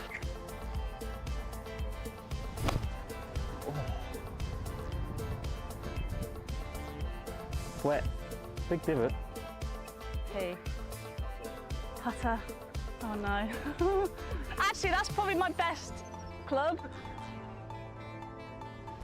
In the hole! T. Tennis racket. Perfect. Give me another ball. It's a C. Is that what's the C? What's the C? Oh, let's go, let's go. Yeah? Yeah. A bit high.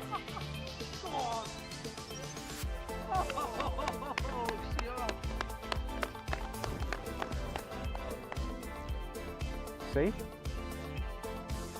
All right, see how this goes.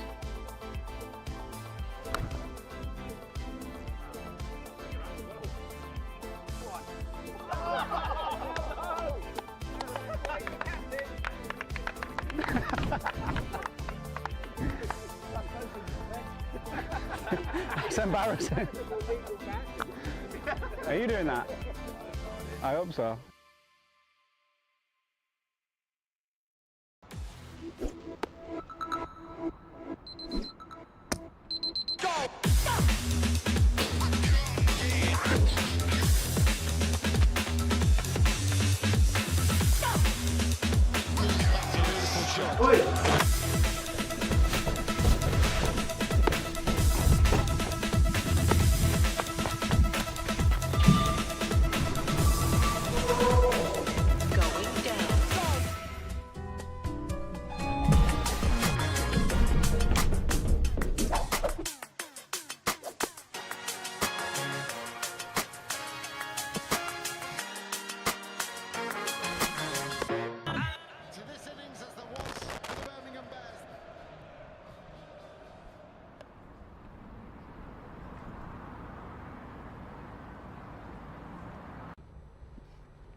With a little comp. Yeah, that's what I'm thinking. You get 4 balls on 6.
Welcome back to Edgbaston for the middle session of the third day of this intriguing County Championship First Division match. Hampshire resuming on 196 for 5. They lead by 240. Added 108 runs this morning for the loss of 3 wickets. So we've got 5 sessions left in the match, so all results, including a tie, still possible. Been waiting for my first tie for a long time now, Kevin. Come close once or twice. There's one here against Notts, it was very nearly a tie. But it's not happened yet. Maybe this is the game. It'd be nice, wouldn't it? Yeah.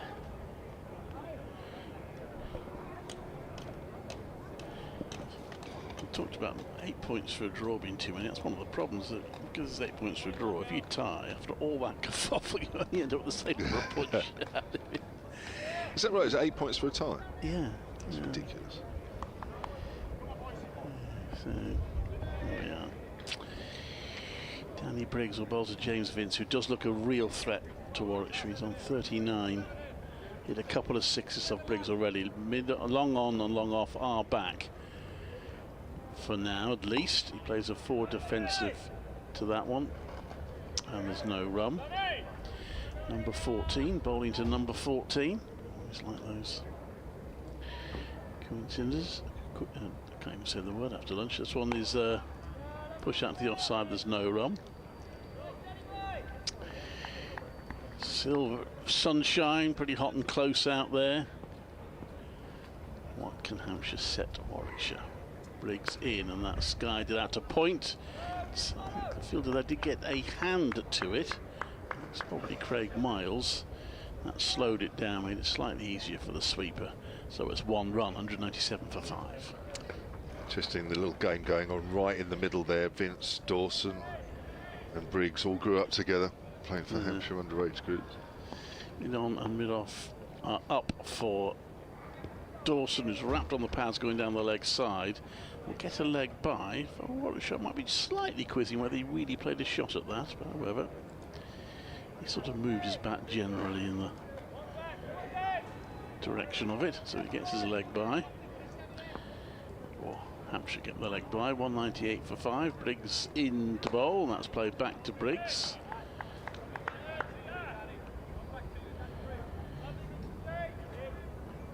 Last ball of the over. He's bowled by Briggs and driven back to him, so 2 off the over, 1 against Briggs's analysis. 198 for 5, the lead is 242. Well, it'll be interesting to see how Hampshire play this first hour, certainly, or the session as a whole. Expect them to be positive, like they were actually at the fall of Nick Gubbins' wicket at 12:05 this morning. They seem to just play a little bit more positively after that, without really taking any risks.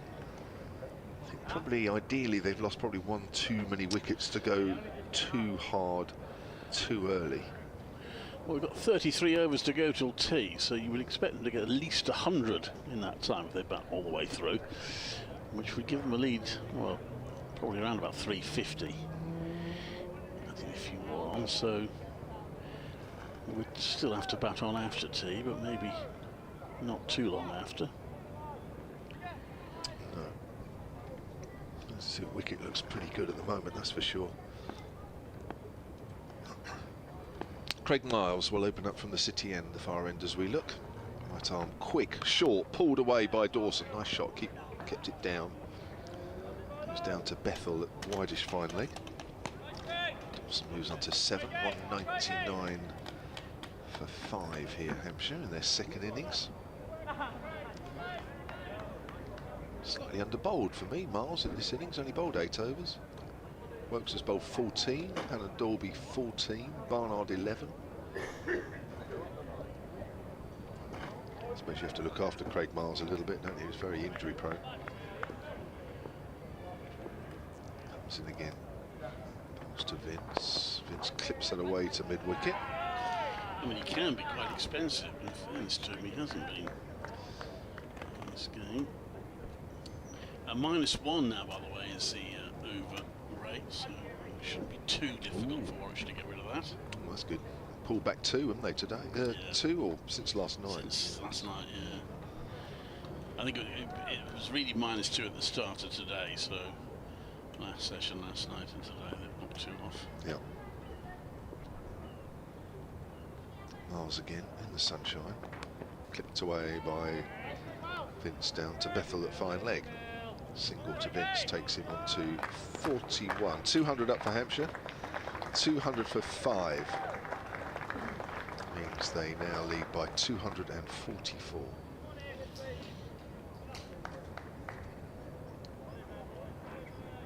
Good pitch today. We just saw Wokes a little bit after about 2 or 3 overs this morning just get a couple of balls to shape. Barnard bowled one that reversed earlier on this morning, but other than that there hasn't been a lot. It's gone off the straight. Dawson pushes forward quite easily there. No turn for Danny Briggs, but as I say, he's not the big turn of the ball anyway. So there will start to be a little bit of rough. Bowler's footmarks starting to maybe take effect. Have to wait and see on that one.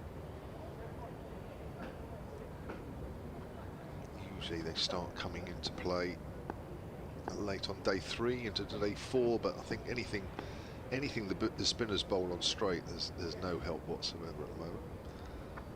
Miles bowls, hits the deck hard, does Miles, and Dawson's pushing that up to mid-on. So a beautiful day. Nice to see the school children having games of cricket on the outfield at lunchtime. Always nice to see that. Behind 2 school buses on the way into the car park this morning. 2 school minibuses.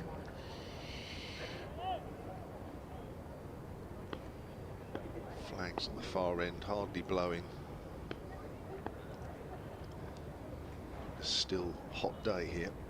There's Miles bowls, and another good length ball which Dawson plays back to Miles on his follow through. And Hampshire on 200 for 5 with Vince on 41, Liam Dawson on 7. Got a tweet here actually, I just missed this just before lunch, so apologies. That's So Much Sport on the Twitter feed. Matt Blissett says, any chance of a special shout out for Ewan the Big Dog Richards, who's 40 today and celebrating at Edgbaston with the Quisley Bears? Obviously a well-known group, maybe amongst themselves. So happy to do that. Ewan the Big Dog Richards.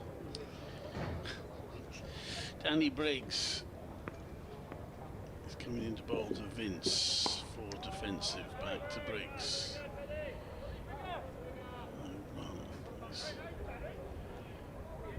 14th over, he's gone for 45. Got a wicket with the first ball of his spell today. That one is driven to mid-off, long off by Vince for a single. It's on to 42. So long off and long on coming in for Dawson. So they was to try and tempt Vince before lunch, and he accepted the invitation for a 6, so they've been back for him ever since. That's played to point for no run by Dawson. He's looking at any opportunity, Dawson. He did before lunch, didn't he? Anything slightly short, rocking back on that back foot. This one he plays forward to, back to Briggs. 201 for 5, Hampshire. They made 298 in their first innings. That one is carved away to point. There's no run, and Warwickshire made 254.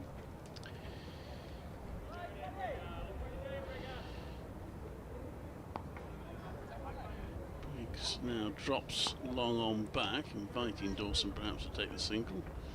Yeah, it's a bit of a wide delivery, and he makes room and cuts and gets a single out to the sweeper on cover boundary. So just running that over, 202 for 2 in that over, I think actually 202 for 5, so he is 246. Teddy Briggs just sort of looking as though it didn't quite come out of the hand right, that one. I don't think he quite meant to bowl it that wide of off stump. He just didn't complete his action as well as he should have done. He was just replaying the action at the end of that delivery. There's a couple like that today. Got another tweet here from Mike Martin, actually. Very much enjoying the development of Hampshire's young guns, Middleton and Albert. What's the news on Tom Prest? Well, I haven't got any more news since the end of last week. Tom Prest, the young Hampshire batter, as Miles bowls and playing and missing. Coming forward, that looks a good delivery there from Craig Miles. A round of applause from the crowd below us. Just watching that one on the replay. Yeah, that's shaped away. It's a really good delivery. I was told that this game is a little too early for him, which would suggest that he would be available for selection for the next championship game against Kent, which starts next weekend. My guess is, would he play for that, or would he just be available? I don't know. If Hampshire win this one, that would be 3 wins on a row, would he get back in the side? I'm not sure. Forward Dawson, quick single out into the covers.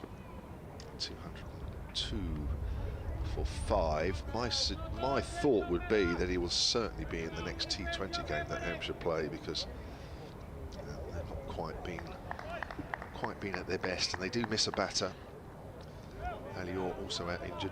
Probably not going to see much of him this season. May squeeze a game or two in right at the end, but that's doubtful, I'm told. So Preston may just play the next T20 game. That would be my thinking, but he's well on the road. Injured his shoulder in the win against Nottinghamshire. Wrapped on the pad there, Vince. Little high. Good delivery nevertheless. Miles. Good start from Craig Miles since lunch. Yeah. I've always liked him as a bowler. When he was at Gloucestershire, first saw him, I think he was in the last year at school when he played against us way back. And you could see there he was going to be a mighty fine bowler. Fortunately, just had quite a few injuries. Vince tucks it away down to fine leg where Bethel will field. Jog through for a single. Vince moves up to 43, 204 for 5.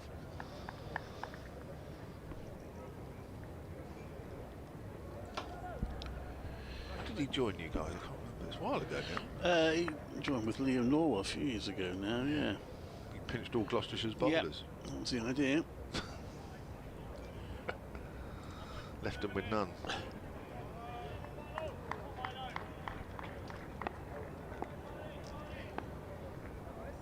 Miles in again. Miles to Dawson. Dawson works that way through mid-wicket. Should be 2. Fielder is out deep. Got a work to do. 2 more to the Hampshire total. Takes them to 206 for 5.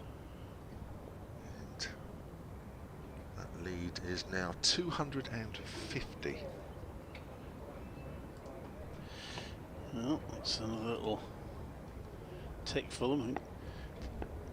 Match Warwickshire's first in his score, and then ask them to get the highest score of the match might be their next target. Next ball, that's a good delivery again. Just shaping away from Dawson. Good leave, 206 for 5. Just looking at Craig Miles' record for Warwickshire, 86 wickets at 32.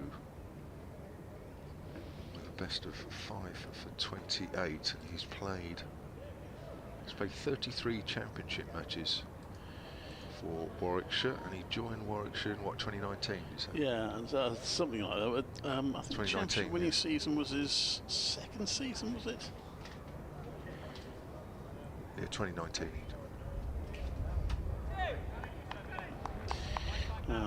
It's not a big return over that amount of years, is it really? Well, he had as Briggs bowls has no run. He's a bit of a confidence player at times, and quite expensive in spells. But he's done all right. Him and Liam Norwell bowling together, done pretty well. That one's pushed out to the onside. There's no run. He actually had one game on loan at Glamorgan at the start of this season. It was going to be longer, but then injuries called him back. I mean, it wasn't a great game for him to play on loan because it was one of these 600 play 600 games. Danny Briggs bowls, and that's driven, and he dives and stops it. 206 for 5. Oh, when he's fit, I think he's terrific bowler. Craig Miles, terrific bowler. Briggs round the wicket to Vince. It's a bit of an edge there. It's gone past Will Rhodes. It's slip. It's running down to third. They'll get 2 runs for that. It was an edge. Yeah, it may just have straightened a fraction. 208 for 5. So he's averaging you about, what, 18 wickets a season, Craig Miles?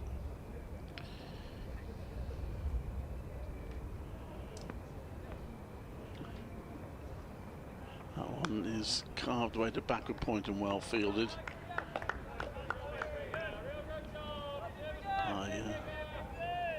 The aforementioned, and it's no run.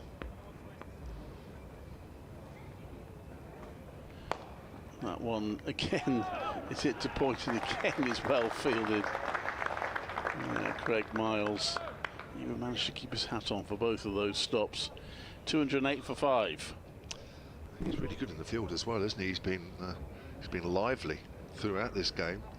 There was one bit of fielding he did earlier off his own bowling, where he ran to short point, and there's still a mark on the square where he slid. The groundsman loves that, or the groundsperson loved that. So 208 for 5. The lead is 252. Briggs has 1 for 49 from 15 overs. Craig Miles continuing from the city end. Still got the slip in. Bowls to Dawson. Dawson drives into the covers. There's no run. Dawson has 11. Coming up to 20 minutes play since lunch. Hampshire have added 12 so far. It's partnership that's worth 24 now. Yeah, the next 2 batters in, Fuller and Barker, will certainly increase the scoring rate if they're out there for any time. Goes to cut that one, gets a bottom edge, not taken cleanly by Burgess, so he does enough to make sure they don't come through for a run. Took a bit of pace off that delivery, just bounced awkwardly off the outfield. Kept a little low, that one, that's why Dawson got a bottom edge. To the 71st over here, so second new ball's not too far away. Yeah.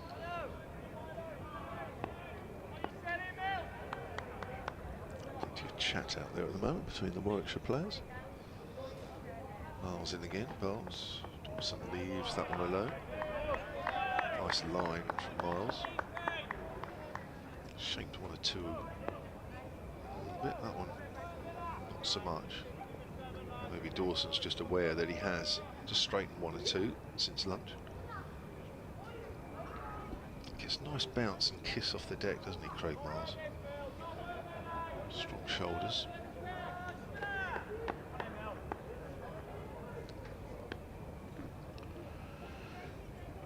In again. It's wide and full, and Dawson hits that through extra cover, 4 runs. More off the back foot than the front foot. Width there from Miles. Dawson just leans back and hits it through the line. Not quite sure what Miles was doing there, whether he just got it wrong or was going for the full delivery, but it was full and wide. Yes. Well played by Dawson. Moves on to 15 now, and it's 212 for 5. The lead is 256. So 3 wickets this morning. Gubbins 47, Organ 31, Ben Brown for 7. 2 for Hannah Dorby, 1 for Danny Briggs. Miles in again. Dawson's on the back foot. So Miles kicking it towards the stumps. It's like a good piece of football, isn't it? Got the boot right round it and kicked it a nice diagonal towards the stumps. One on the move. He's very in the bottom corner. Yeah, he's very quick on his follow through to react to any balls that are not hit too far away from him, left or right. He's quite agile like that. Very, as I say, very enthusiastic in the field generally, especially off his own bowling. When there's anything to be mopped up on his follow through. Comes again, bowl short. Dawson again gets on top of the bounce and pulls that away on the leg side. Again, the fielding from Warwickshire. This time Dan Mosley keeps it down to a single. That's where the big area is, the big boundary away to our lefters. A lot of work for the fielders that do the boundary patrolling there. Mosley's done well. 213 for 5. Hampshire lead is 257. Yes, building that lead.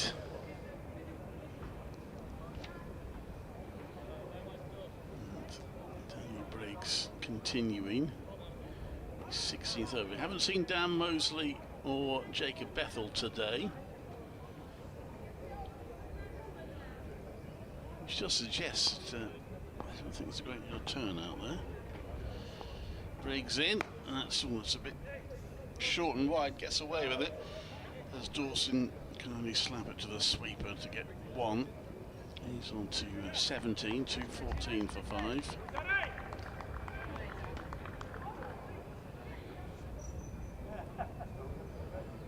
Briggs. 1 wicket so far, bowls, and that's pushed out to the offside, there's no run. It must feel like quite a long time ago because it was the first ball he bowled today. Got on the wicket. I'm not sure they did that much, did it, Gubbins? He's clipped 2 square legs, a tumbling stop. There's no run. Seemed to do a lot, wasn't he? Caught first slip. If he just tried to play slightly inside it, work it down to backward a point. It's quite narrow, only just missed the wicket keeper. Well taken by Rhodes. That one's played out to the offside for 1. By Vince is on to 46, 215 for 5. Stubborn knock from Nick Gubbins last night and this morning. 47 off 151 ball.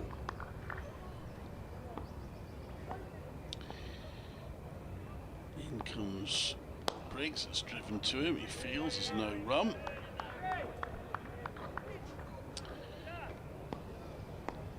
Building up for what could be an exciting run chase later in the match at the moment.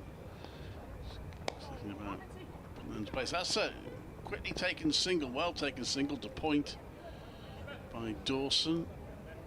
And it's the end of the over, 216 for 5. So again, steady progress. 260 the lead now for Hampshire.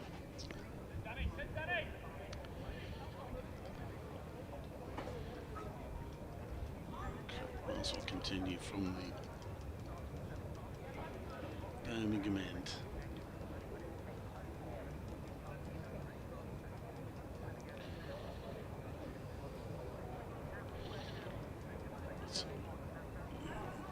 Forecast for the rest of the day, I'm just hearing it's going to stay very hot and very sunny. Do an update now.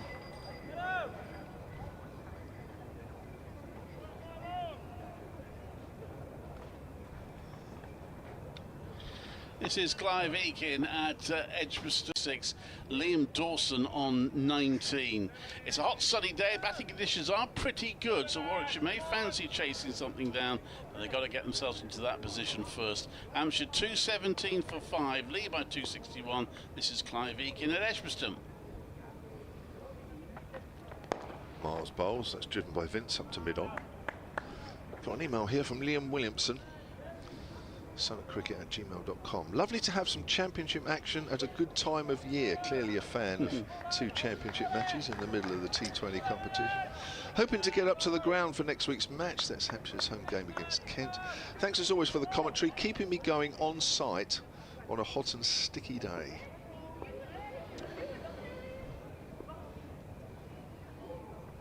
Here's Miles again. Vince is forward. Is that back straight? Another one from Ralph Brooker, who I've mentioned before, clearly has a lot of time on his hands out in France. Saloncricket@gmail.com. It says, hi Kev, Clive, Phil and Brian. Oh, he's got everybody's name there. He's on the ball. Quite like to throw this out there, says Ralph.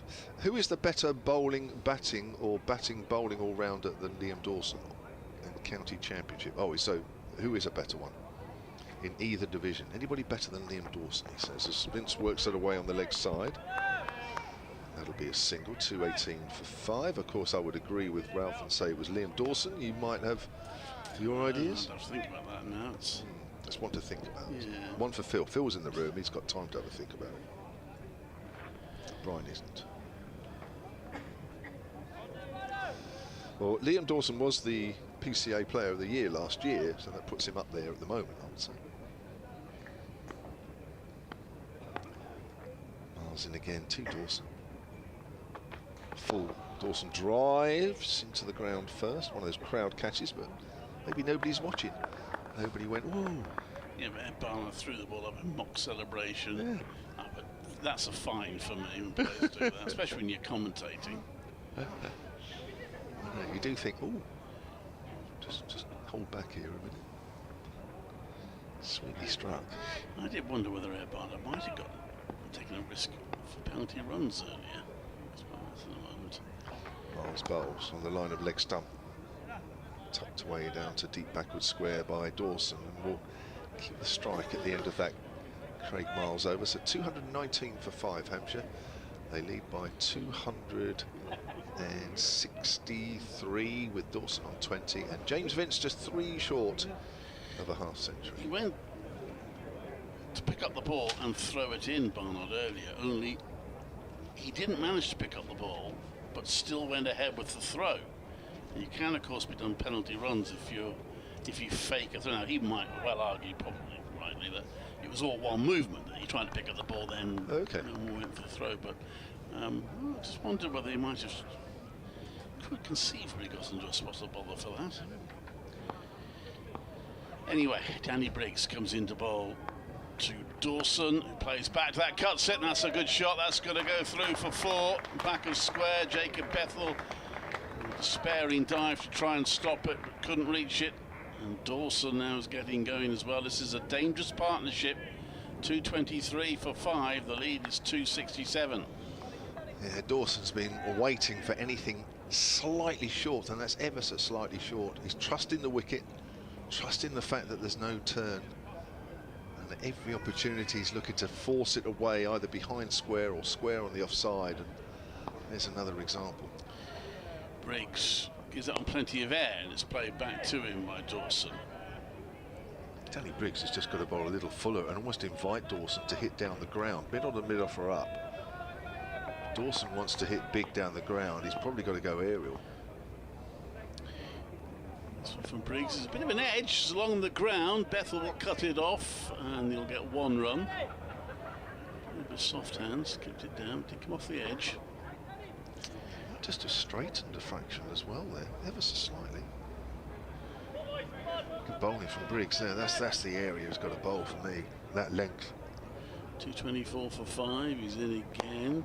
Pitches that one up. It's played a long on for a single by Vince.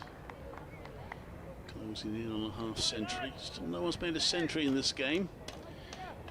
1 for Hampshire now would probably, at least certainly mean they won't lose the game. Briggs around the wicket to Dawson. Little tip and run there, which is effective. Sam Hain shies at the bowler's end, but misses in any way. Dawson was comfortably home. 270 now the lead. Creeping upwards. Briggs bowls is hit into the ground by Vince. Comes down to the offside. Sam Hain fields. No run. 226 for 5 at the end of 74 overs. Dawson's just calling for a drink there. You would think, well, hang on a minute, it's only half an hour since lunch, but he is still struggling with illness. I mentioned earlier he didn't play in the T20 game at Chelmsford last Thursday night. He only came back into the side Friday because really they weren't good at Essex and they really missed him. But he wasn't 100% fit then. I saw him on the first day of this game and he said he wasn't still feeling particularly great. So I think a lot of this is because he hasn't really fully recovered. Dan Mosley is coming back into the attack. Mosley got Fletcher Middleton out just before the close yesterday. 6 figures at the moment, 1 over, 1 maiden, none for 1. Surprised that he's been this. I'm surprised that he's been this long since he's come into the attack. Yeah, he doesn't bowl that much with the red ball. Bowls a lot with the white ball, but he's not. He might start bowling a bit more now, but he doesn't bowl that often with the red ball. Wicket Middleton's was only his 6th first-class wicket. 3rd this year. I mean, he's getting the ball a bit more now, I guess, in the absence of Rob Yates. Rob Yates would normally be the other spinner these days. He's bowled a lot this season. It's going to be bowling to Liam Dawson, who's on 26. Bowls on the back foot. There's a big gap on the offside to take a single. Dawson moves on to 27 now, and the total to 227 for 5. So Craig Miles is spell this afternoon.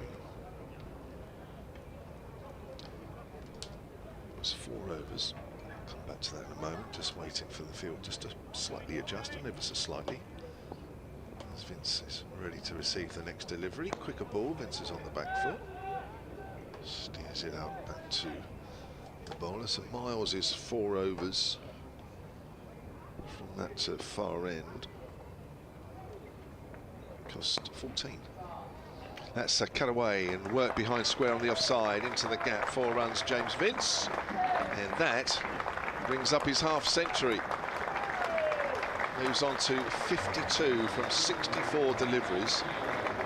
That is his 3rd half-century of the season. But incredibly, at this stage, 56 is his top score. 5th half-century of this match. One's gone on to 3 figures. Just fire it in a bit, doesn't he, Mosley? It's played back to him again once more by Vince. So he's equalled his 2nd top score of the season. That was in the previous game against Surrey, previous innings. So back-to-back 50s for James Vince. Plays that out on the onside. It's important innings. Let's get themselves into a strong position here. 275 the lead now. Quicker ball, Vince plays and misses, trying to steer that out square on the offside. Just came across that delivery somewhat. End of the over. Vince 52, Dawson 27.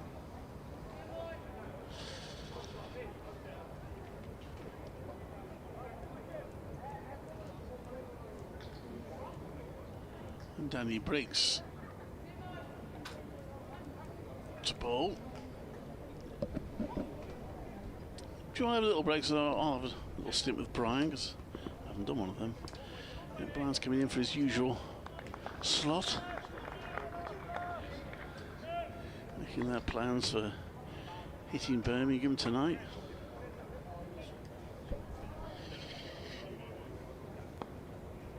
Danny Briggs round the wicket, bowls, plays back to that. Liam Dawson does no run.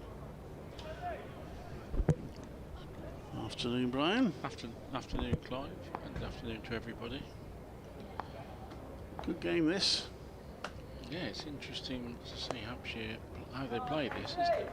It's gone down to 3rd by Liam Dawson. He's going to get probably 3. Yeah, I'll get a comfortable 3. 237 for 5. The run's beginning to come a little bit. Alex Davis will be concerned. It's a 50 partnership now between Vince and Dawson. I'm sure you and Kevin have discussed when Hampshire might go on to. What's the well, yeah, I mean, I think both felt that they need to get there first before they start thinking too much about that. How many Still do you got a bit of think they work to do. But well, the problem they've got, I think, is the pitch does appear to be getting easier, and yes, we have seen matches where teams batting 4th have ended up making the biggest scores here. So Depends how much they want to gamble, I suppose. I would have thought they would need to go till some way after tea before they. That's defended back to Briggs. How long have we got till tea? We've got 22 overs after this one to tea. Is that right? Yeah. Yep. So 23. So in comes Briggs, and that's played down towards fine leg for a couple of runs. I mean, they're beginning to get towards scoring 4 and over. So if they did that, what would they be, about 350 on by tea? So then perhaps have an hour after tea. Yeah. Batting does look quite comfortable, doesn't it? And that, of course, will be in their minds. Briggs bowls, and that's played back to him. He feels there's no run. It's 280 now, the lead. In comes Briggs, quicker ball, but it's wide, and it's hit away onto the offside, and it's very well placed by James Vince. He'll get 4 for that. He's on to 58. Briggs takes his cap rather crossly from the umpire, crossed himself, of course, from the delivery. And it's 240 for 5, 284 is the lead. Yes, Hampshire haven't shown a great deal of urgency, and why should they? They've got plenty of time. But if they do retain wickets in hand, of course, there might become a stage whereby they can just take advantage of a bowling attack that's been out there for a number of hours on what is a very hot day. And Vince on 54 and Dawson 30 now. They are quite well established, so I wonder if we might just see them. As you say, the run rate is starting to tick upwards, isn't it? But if they were to have a very productive 3/4 of an hour, then they could really put Warwickshire under some pressure tomorrow. But as you say, it wouldn't be the first pitch here that has just flattened out. Within was it Lancashire? Yeah, last year. Yeah. Dan Moosley is to bowl again from the city end. Blazing sun beating down. No slips. Warwickshire completely on the defensive now. 7 fielders saving a 1. And one of them does exactly that as Dawson plays the first ball to short mid-wicket. Chase Simmons is back on the field. Substitute fielder, already taken a very good catch. Speared down by Moseley again, and Dawson plays it straight back to him. It's good to see him, because I think Mark Robertson was saying he wasn't available to play in this game because of injury. So Moseley is in again, and this one angles across the right-handed Dawson and beats him outside the off stump. And I guess that Hampshire's steady approach, shall we say. I mean, it's not all down to lack of adventure, is it? I mean, there is still a little bit occasionally in this pitch, as this one is chopped away to the man deep on the point boundary for a single by Dawson. And of course, what they didn't want to do is to set Warwickshire about 250 on the pitch, which is getting a bit flatter. So they've batted very diligently. No one more so than Gubbins, who faced 151 balls and hit just 3 of them for 4 in his 47. That was a really resolute knock by the Hampshire number 3. Vince defends this one from Moseley. Vince, who struck his second ball for 6, didn't he? And, he did. We thought, this could get lively, but since then he's played very responsibly. He's hit one more 6 when the field came up, but immediately went back again. Yes, indeed. And 2 6s and 3 4s so far in his 58.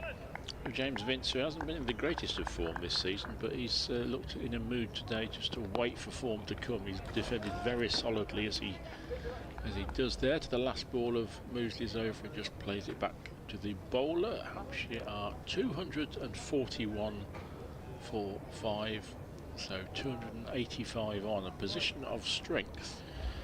And it's intriguing to see how they seek to play this now. They've got James Fuller and Keith Barker still to come. Jacob Bethel's coming into the bowling. 8 bowlers used by Warwickshire. Chris Wokes lightly raced today, 0 for 35 off 14, busy chipping off the rust for England duties ahead. Oliver Hannah-Dolby, as so often, the pick 3 for 40 from 14 overs. And I think Liam Norwell, who got close to playing in this game, he was in the squad, wasn't he? On reflection, having seen how the pitches panned out, he might be quite happy. Well, he's playing for the second 11. I don't know how he got on there, but he was playing against Worcestershire. So Bethel has bowled 2 overs in this match, both in this innings. I think they were both yesterday. Comes into bowl. Round the wicket to Dawson. Prods it forward, no run.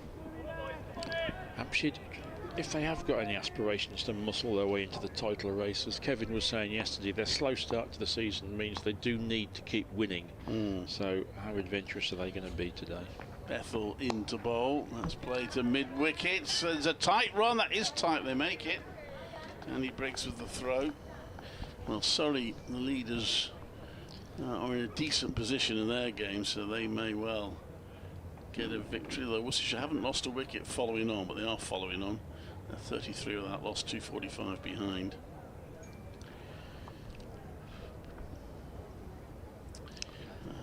Essex not find it. No way, and I'd like to say we're joined by listeners on 5 Sports Extra with the situation here. Hampshire 242 for 5, which means they lead by 286 as Vince plays out to the onside. There's no run. They've lost 3 wickets today, all in the second hour of the morning session. Nick Gubbins for 47, Felix Organ 31, Ben Brown 7, Ollie Hannah-Dolby taking 2 of those wickets. But James Vince on 58 and Liam Dawson on 32 have pushed the lead along. Jacob Bethel bowling his first over today, just has a little LBW appeal there. Vince on the front pads. Not out is the call. It is a partnership of 58 between these two for the 6th wicket. Feeling is that batting conditions are probably getting easier as the match goes on. That's played out into the deep for a single by Vince, who moves on to 59. I'm Clive Eakin. Brian Halford sitting with me at the moment. Watching Hampshire take a very workmanlike approach to this, aren't they? Steadily, slowly increasing the advantage and the pressure on Warwickshire. Bethel bowls and it's pushed out to the onside for no run. 243 for 5. So 287 is the lead now for Hampshire. Dan Mosley was quite chipper last night when I asked him what he fancied chasing. So it's not even a target. We'll chase anything that we're set. So, you know, 700, no problem. But they are certainly almost, well, they are now almost certainly going to be chasing the biggest total of the match. Yes, although runs have come increasingly comfortably in this match, no one's scored very quickly, have they? As Mosley starts another over around the wicket to James Vince. So there is a chance, as we have spoken about, Clive, that this pitch will flatten out, and taking 10 wickets might be very difficult for Hampshire, as Vince turns this one into the wide open spaces on the leg side. 3 men back on the leg side fence for Warwickshire, just 1 saving 1, so there's loads of space as Warwickshire go on the defensive and are pretty happy for their batsmen to take singles. We're just 10 balls away from a new ball. The first of them is turned into the offside, turned to the leg side, and Vince embarks from the non-striker's end on a single which Dawson wanted nothing at all to do about. But, bit of a scramble to get back there for Vince. The throw-in came in from Bethel, a direct hit from quite a way out, and I think he'd have been gone. But didn't quite manage it. Just note that Durham didn't enforce a follow-on at Chelmsford against Essex after getting the first innings lead of 268. I mean, the last captain not to enforce a follow-on against Essex at Chelmsford, it didn't work out too well for him. That's right. The Bears fans will remember that well, as Mosley spears this one in. Dawson flicks it away onto the leg side. Acres of empty space, takes a single. 245 for 5, the lead now 289. Durham have lost an early wicket as well, 11 for 1, but I expect they won't be bowled out for 90 something like Warwickshire were. Sunglass clad Mosley just waits for Vince to adjust his gloves. Seems to be extremely sweaty at the moment. This very, very hot day. There's a bit of a breeze rustling the flags, but I don't think there's much breeze down on ground level as Vince plays this one to mid-wicket again. A tidy over from Dan Mosley, and again, Clive, absolutely no attacking intent really there for the batsmen, was there? They're just happy to nurdle a few singles and quietly advance the score as Mosley sneaks in. This is his last ball of his over, and again it's just nurdled to leg for a single. 246 for 5. I guess they're just getting some overs in the bowler's legs, and sometimes it is difficult to bat, isn't it, after a long day fielding in the sun, and Hampshire will maybe hope to take advantage of that if they pull out after tea. But Warwickshire have been quite defensive as well, haven't they, in their field settings, so they're probably their rationale. If we can't bowl that, we need to make sure that they have to bat for as long as possible. The over 8 is still showing -1, but with Bethel and Mosey now on, I would imagine by tea that will have disappeared. It was -3 at one stage during this innings, so we should have to get rid of those. Will they take the new ball, I wonder? That's a good point, yeah, because it's due next over. Bethel round the wicket. It's pushed out to the offside. They're going to get a single. Not a lot's happening with the old ball. I sort of think they're almost obliged to take it, I would have thought. But then the new ball can sometimes bring a little quickly, yeah. spurt of runs. So. That would seem a little bit too negative. Maybe to keep the old ball, I don't know. Alex Davis is paid to make those decisions, not me. That's left by Dawson. There's no run. Interesting one. Well, I don't see much warming up going on. No, I won't take it. Oh no, I tell a lie. Bethel in, and that's played up to the onside. There's no run. I see Ollie Hannah-Dolby's stretching a bit, isn't he? Yeah, as is Mr. Wokes down there at short fine leg, so I think that's the decision, unless Bethel takes a hat-trick with his remaining 3 balls of this over. That's in place. So, slip for Bethel as he comes around the wicket and bowls, and that's carved out in towards back of point. That's going to go not for 4. Craig Biles will stop it. He uses his boots to stop it inside the rope, and they do get 3 more runs. 250 up now for Hampshire. 250 for 5. It means they lead by 294. And that means Warwickshire will have to make... Oh no, they need a few more runs to confirm that, but I'm sure they will. Bethel comes into bowl, and that's played down to fine leg for more runs by Vince, and he's got 2. They're going to come back for a 3rd. No, they're not. It's well fielded down in front of the scoreboard.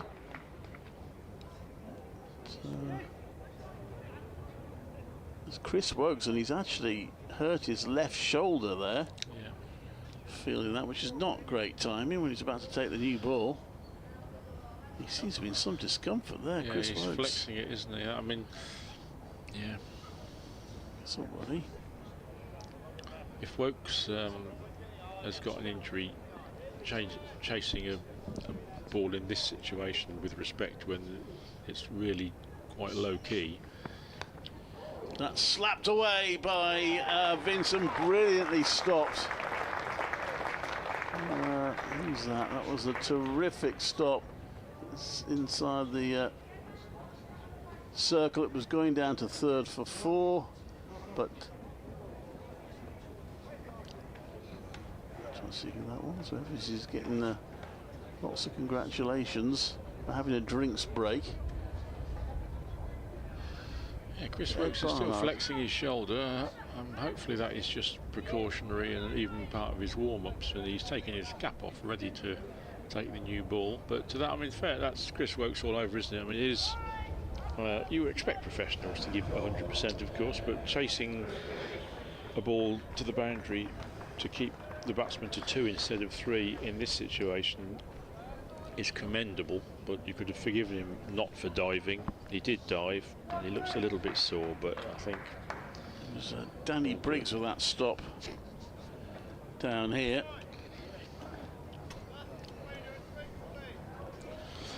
And he runs. Quite a lengthy drinks break here. Kevin's been telling us that Liam Dawson's nursing a bit of unwellness. That makes sense, so just take a bit longer with the drinks break. Time for a strategic timeout, perhaps.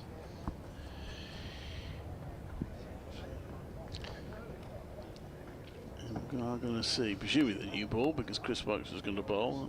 I don't know whether they confirm. Oh, yes, I think we are getting that confirmation from the umpire now.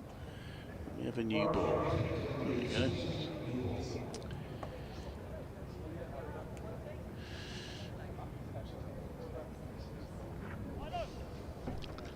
So 2 slips and 2 men deep on the leg side, so will Chris Wilkes perhaps dig one in, as they're not even on the boundary because it is such a long boundary there. They're about 3/4 of the way back. So Warwickshire taking the new ball but still pretty much on the defensive. They're just going to make Hampshire take a few risks if they want to accelerate.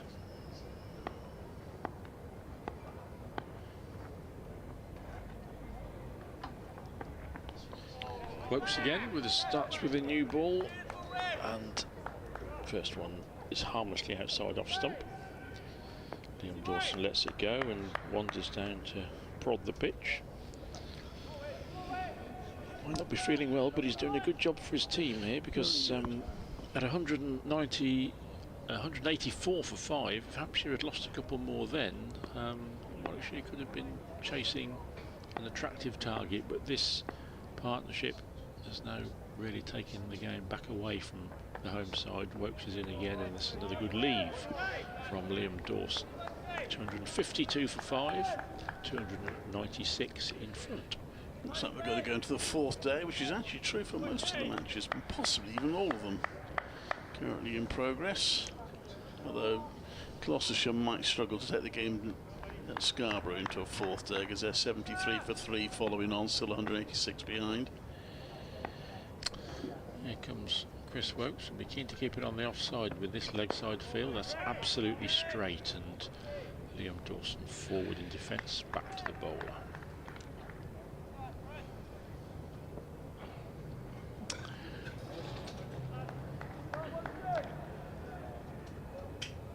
Hampshire batting with a lot of resolve, led last night, of course, by Fletcher Middleton, who scored 2 half-centuries in the game, both of them very well organised, and looks like a homegrown young player to watch. This one again outside off stump from Chris Wilkes, and again Liam Dawson has nothing to do with it. So Middleton kicked off the second innings with 58, Nick Gubbins 47 in 3 hours 20 minutes, Felix Organ dug in for 31 from nearly 2 hours. So Hampshire have shown, the batters have shown a lot of fortitude, more than they did in 1922, Clive, when they were all out for 15. Yes, didn't they win the game? They did win the game. They played the long game that day. Wilkes is in again, another good straight delivery, and Dawson very watchfully forward. That's quite something, isn't it? We bowled out for 15 and win the match. That's one of the more spectacular matches in Championship history. Warwickshire batted first, I think got 200 and something. Hampshire 15 all out, then followed on, got 400 plus, so I seem to recall reading, and bowled the Bears out. So that was one extraordinary game of cricket. Wilkes is in again, and this does take an outside edge, but it is controlled and all along the ground down to Oliver Hallen-Dolby at third man. They take a single, and Hallen-Dolby will keep the ball in his big Yorkshire mitt and go and propel it from the pavilion end, because he's coming up to bowl. 253 for 5. Yes, 27 wickets for the season, Hallen-Dolby. Got 50 last season. He'll have to have a good latter part of the season to reach 50 this time, because this is the 8th match, so we'll be more than halfway through. But he is more than halfway there now. He and Chris Rushworth both got 50 last year. Warwickshire have missed Chris Rushworth this season for most of it because of injury. But Hannon Dolby's been ever reliable. Top wicket taker by some distance for Warwickshire this season. He's tall, 6'7", same stood him beside Boyd Rankin when Boyd was over here for a 2014 T20 Blast winning 10th year anniversary celebration. Stood them together, and Boyd did look a little slightly taller, but Ollie did argue that that was possibly just his hair that lifted him above Ollie in terms of height. Number 20 on his back, in he comes to bowl to Dawson, who clips that neatly onto the leg side to the sweeper out there, down Mosley, and takes a run.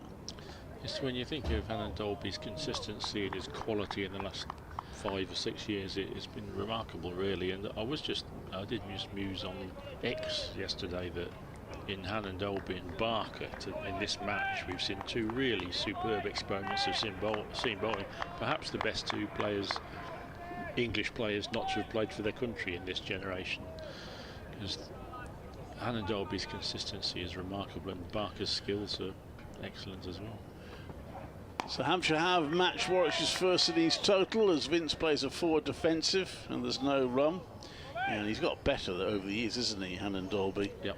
It's possibly why he's never really been considered for England, because it's so sort of kind of late in the day that he's begun. He wasn't even really a red ball player when he first started here. I made that point to him when I interviewed him. He said, "What, you say I was rubbish?" I was like, "No, I wasn't saying that, Ollie."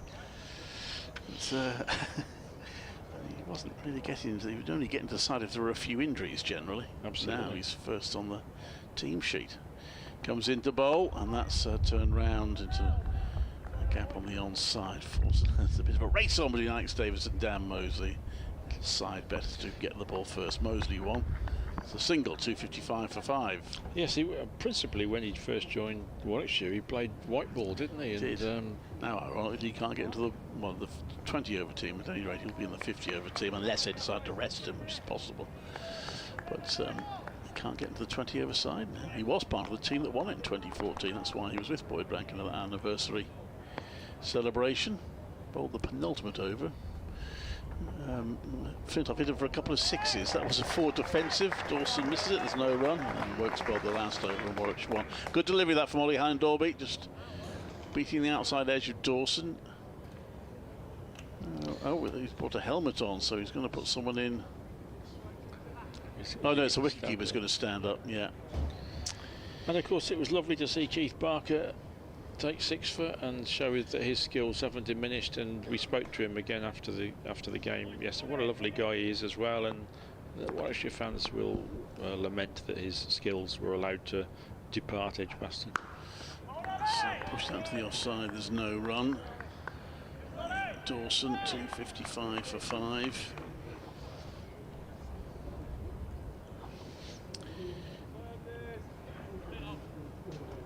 Well, they might have said at the time, "Oh, well, he hasn't got too many years left in him anyway." And here we are, 6 years later. Yeah, and he takes a 6 strong. That's right. Yes. Yeah. Quite an Keith Barker is far too dignified a fella to gloat, but I think it was a statement that he made. Yeah. And then Dolby rolls to Dawson, and Dawson opens the face of the bat, runs that down just wide of the slip cordon for another single. So the runs keep coming. The lead now has gone over 300. It's exactly 300, I should say. 256 for 5. I'm going to bring Brian.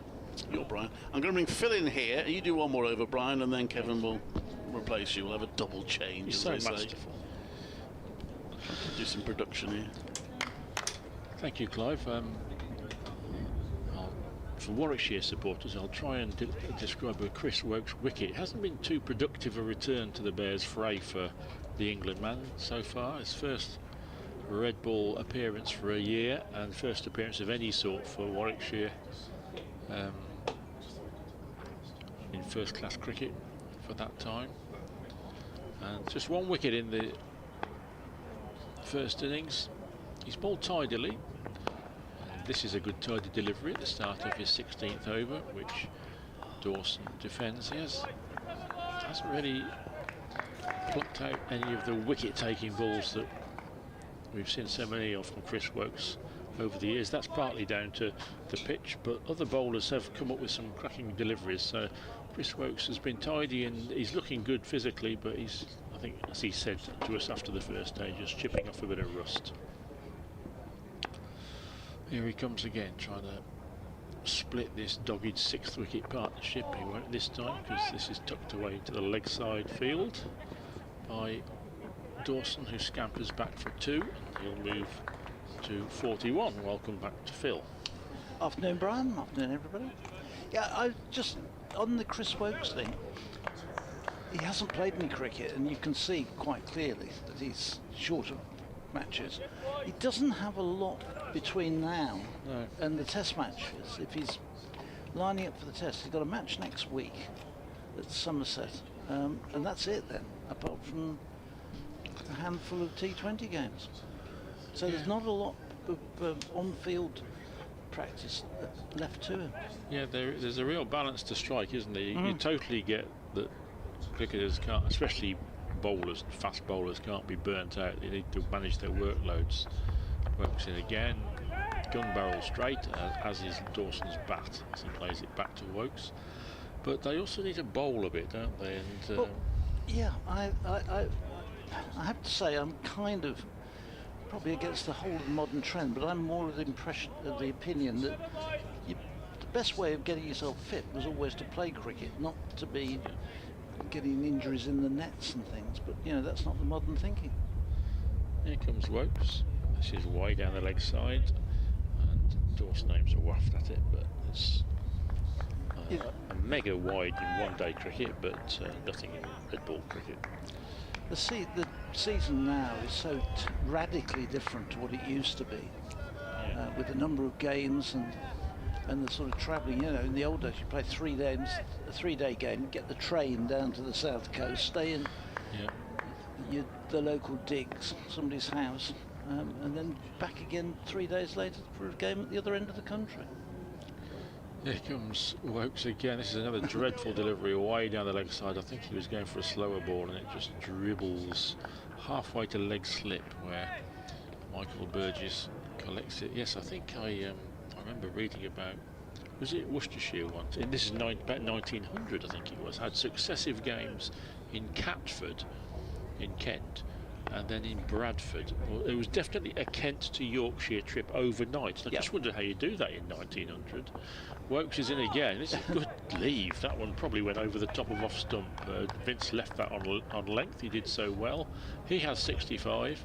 Dawson has 41, 258 for 5. And as Kevin James returns, I'll leave you to explain how Worcestershire's cricketers got from Catford to Huddersfield in 1900 overnight. The trains ran on time.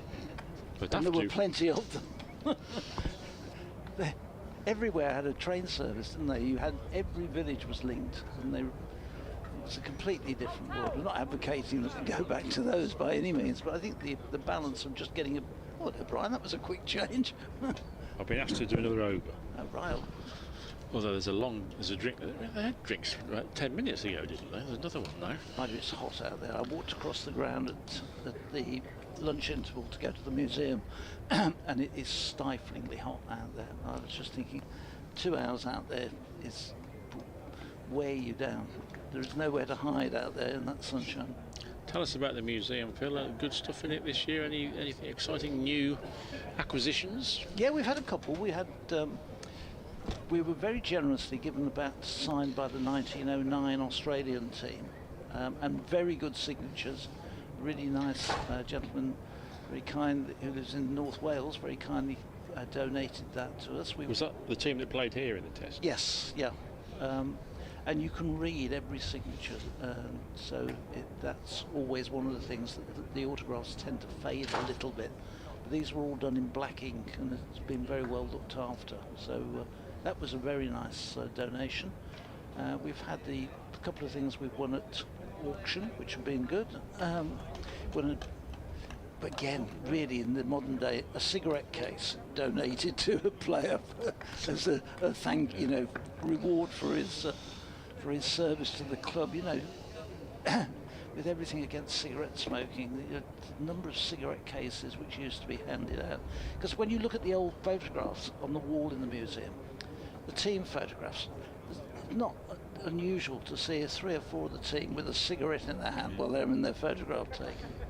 I think Jitan Patel and Tim Ambrose would have enjoyed that. That's era, right. wouldn't Well, they did know. It's not to say they don't smoke today, but they certainly wouldn't go on the official, That's right, on the with a fag official on. photo with a pint and a cigarette. Well, having joined you through that long Well, I enjoyed break, that. I'm glad. I shall welcome back Kevin. Thanks, Brian. And, 2:58 for 5. The drinks break is over. A much needed drinks break, I have to say, for them. And Ollie Hannon Dolby, with that new ball in his hand, will be bowling from the pavilion end. James Vince, who, when he came to the wicket, I remember Clive saying he's not.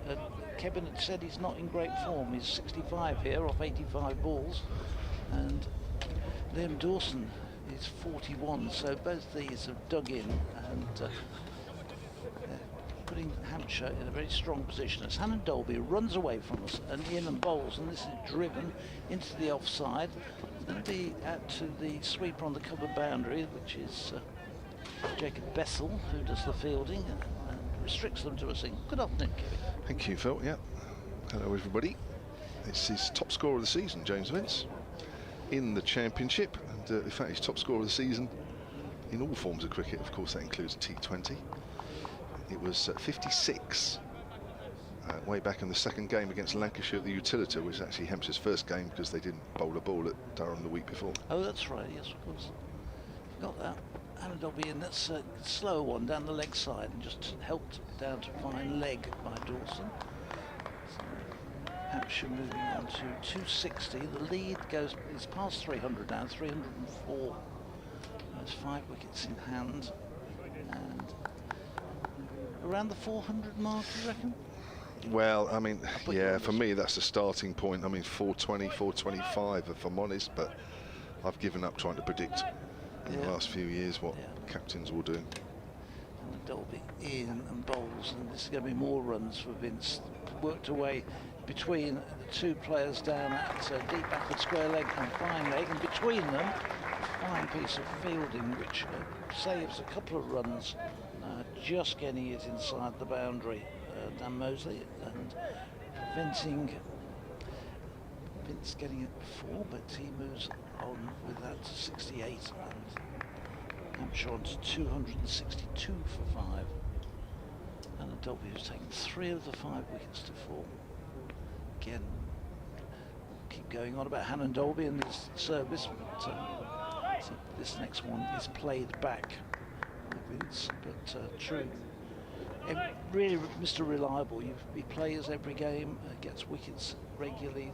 Not 5, 6, 7s, but 3s and 4s, and he keeps chipping in, moving up again towards that 50 a season figure. Terrific. Every county should have a Hannon Dolby. Yeah, absolutely. He has testimonial this year as he comes in and bowls, and this is going to be runs down, flicked away, a little bit aerial. It won't go for more than one. In fact, it's come off in fact, it's a bye in the end. It jumped because it hit Burgess as it went past, and it was in the air for a bit, but it was off Burgess. Signalled a bye by Peter Hartley, the umpire. 263 for 5. He's on course for another 50 wickets this year, isn't he? Yeah, I think with the game still halfway to go, there. He should be there or thereabouts. He's over halfway now. Yeah. Yes, it's you get somebody who can do that for you year after year. It's a terrific asset. This next one is played solidly in defence by Dawson off the final ball of the over. It's 263 for 5. Got an email here from Lawrence Benge, 7cricket@gmail.com. Says, great to hear the old guard Vince and Dawson going along nicely, just like me and my workmate Steve Rolfe repairing wicket ends at Stratton Park cricket pitch in Basingstoke. Says Lawrence, great commentary as always. And sorry. No, I'm just saying thank you. It's been unusually polite for me. Yes, it is. Turned over a new leaf, Phil. Yes. All those years we've done commentary together, I think I prefer the old Phil, really. All right, I'll turn it back again then. What do you mean by that?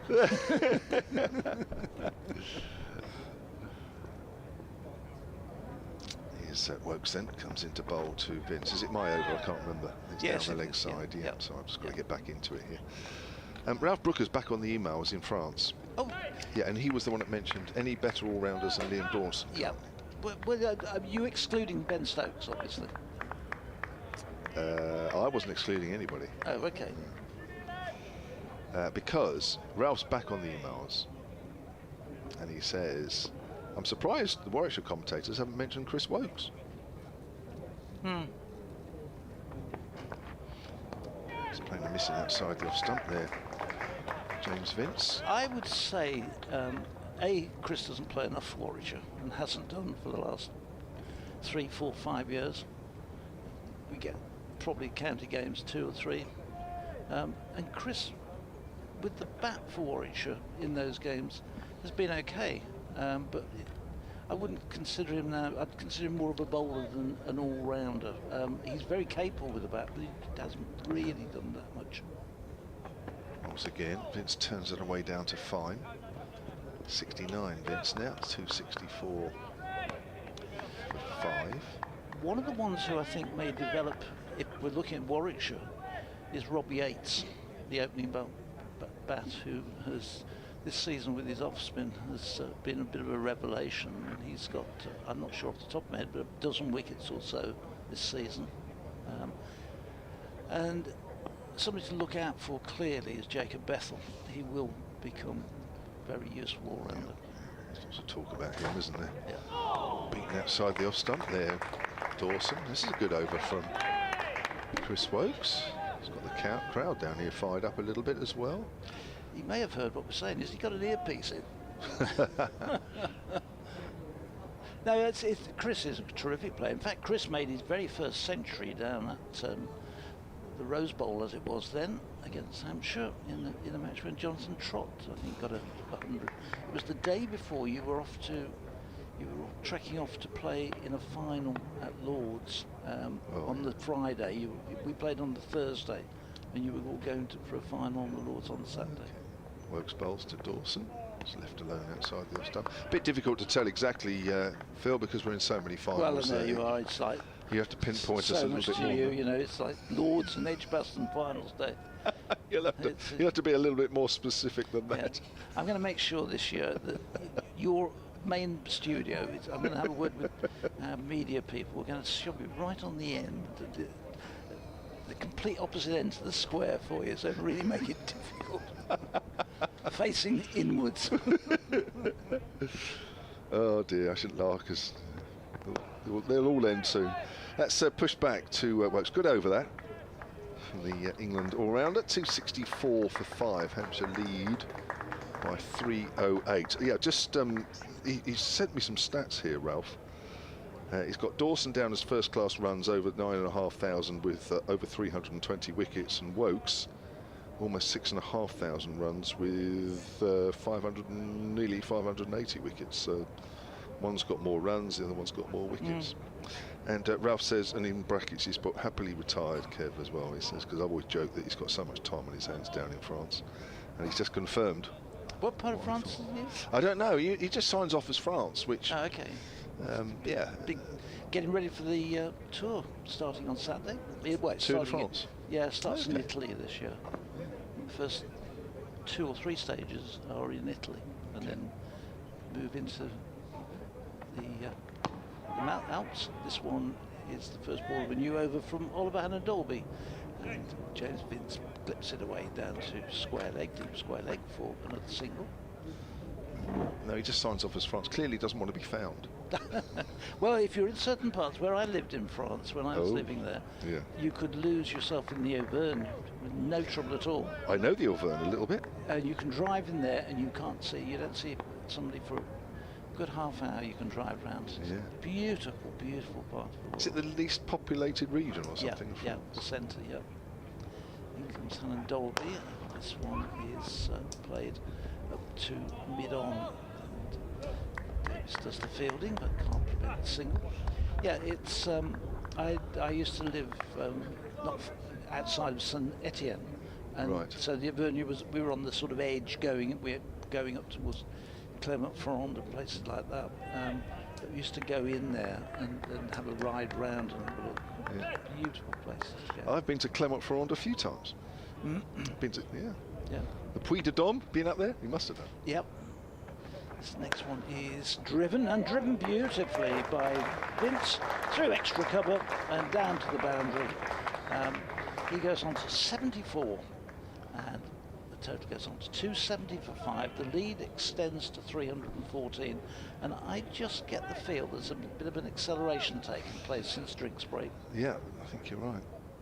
I think we are. Well, we're getting to the second half. Well, we're in the second half of this session and I always felt that as long as Hampshire didn't lose any wickets, then they could afford to again just step it up a bit. And yeah, you're right. We're seeing that now. And Dolby again comes in. It's a very straight run. His arm out to the right, and this one is driven down the ground for 4 more. And I think Vince has got himself back in a bit of form here. This looks like the James Vince which we've become used to seeing.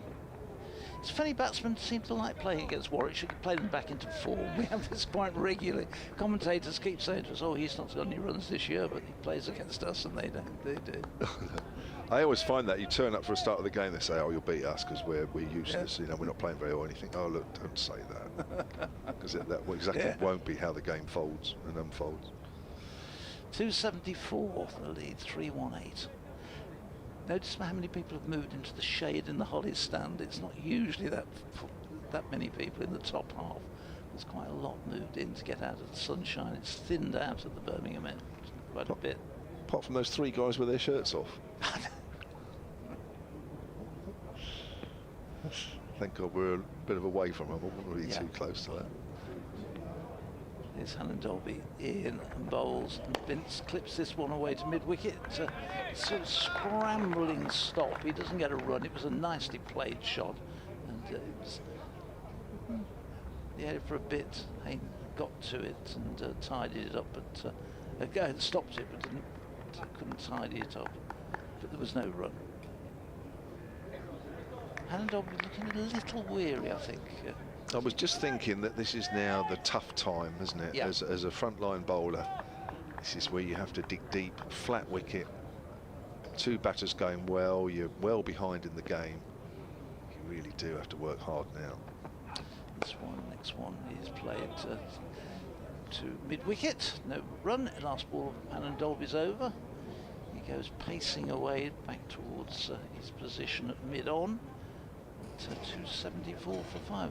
In fact, he's going off down to fine leg, isn't he? Of course he is. Chris Wokes will continue. And Simmons is back on the field, the substitute fielder, who took a very good catch just before lunch. He's back on. 274 for 5. Yeah, no wickets since lunch. 96 for 5 Hampshire were at the break. We've played about an hour and not far off an hour and 20 minutes since lunch. We've got 13 overs remaining in the session. Yeah, we have. So we've had the spinners a little bit. That's pushed the rate through a bit. I mentioned earlier about Liam Dawson not being 100% yet.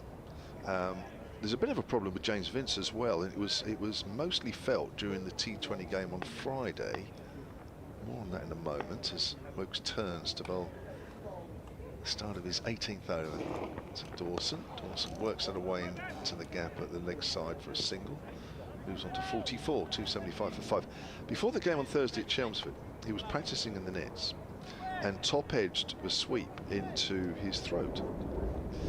And I only learnt about that at the end of the game at Chelmsford on Thursday. Anyway, on Friday, he's batting against Sussex in the T20. And he's running between the wickets and what have you, and every now and then he just had to stop and just take time out. And you thought, well, is he caught what Liam Dawson had? He's pushed out up towards mid-off, James Vince. And he didn't get a lot of runs on Friday. He got, I'll tell you now, because he hasn't got a lot of runs in the T20. Actually, I haven't written it down what he got last Friday. But anyway, it wasn't many, but 20 maybe, but I'm guessing. And the more he was running between the wickets, the more he would have to take a minute or two off. And it was because he was struggling breathing because of this ball that had hit him in the throat the night before. Vince gets a quick single out on the offside. Fortunately, it doesn't seem to have affected him here, so it looks like he's kind of recovered from that. Yeah. Yeah, I was thinking, God, the guy must be ill. Clearly. I think Clive must have an update coming because we've got Cube from. He'll be replacing me in a few minutes' time. Now, it's taking time for this next ball. It's so. Actually, that's all. When you get that top edge into your face, I remember I got one in the nets once, but it went straight into the nose, and that was no helmet on in those days. God, I was out for about 6-7 weeks. Not nasty. Wokes short, pulled away by Dawson. He's been exemplary with those pull shots. Liam Dawson away on the leg side. Every single one has been hit down and through along the ground. Moves on to 45, 277 for 5 now, Hampshire, and that lead is up to 321. Yeah, it's I guess every batter that's had a longish career, although of course they all wear helmets now, don't they, really? Yeah. But I think every batter from a few years back would have some sort of story to tell of where they've been hit in the head somewhere. Not nice. I think I got lucky, actually, Phil. Every time I got hit in the head, I had a helmet on. I'm going to go and let Clive back in, Kevin. Sure, okay. Thank you, Phil. Wokes bowls outside the off stump as Vince lets that one go by. Vince is 79 here. Just to repeat, he's got his top score of the season in both Championship and T20 cricket here. Looked like he meant business when he first came in, hitting Danny Briggs over the top. Almost the first ball he faced. Chanceless 79 so far from Vince. Wokes comes in. Vince drives, goes out deepish square on the offside, moves on to 80. 278 for 5 at the end of that Wokes over. Welcome back, Clive Eakin. It's proving hard work this for Warwickshire. You wonder what stage do they get, and partly it'll depend, I suppose, on how adventurous Hampshire are, where Warwickshire go from trying to win the game to trying to save it.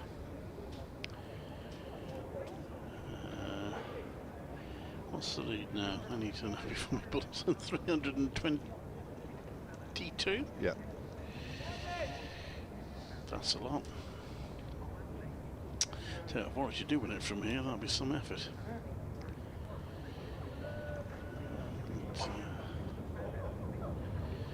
Really good stuff from these two. Turn the game round, but it was looking pretty even when the 5th wicket fell. And then Dolby into Vince, it turns that one around to mid-wicket for a single. What have we got? Kevin, we've got 12 overs to go to tea. Well, what can they get in that time? 50 more runs, maybe? Round about there. 320, 360 lead. I mean, may not have to bat for a full hour after tea. What do you think? I'll do an update in 21 seconds. I'll give you 21 seconds to think about that. They'll discuss it at tea. And Dolby comes into bowl to Dawson. Plays that way for a single.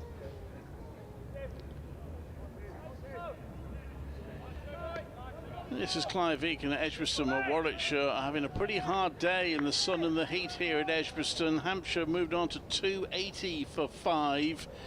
Which means they now lead by 324. It's a partnership which is just shy of 100 now between James Vincent and Liam Dawson, two of Hampshire's more experienced players, which is holding Warwickshire up. And there really hasn't been much for the bowlers out there. Taking the new ball hasn't had any real effect for Warwickshire, and they'll now be chasing a really substantial target to win this game. A lot will depend on how adventurous Hampshire are when they consider potentially declaring, but Warwickshire are now very much on the back foot in this game and maybe playing to try and save it tomorrow. 280 for 5 Hampshire.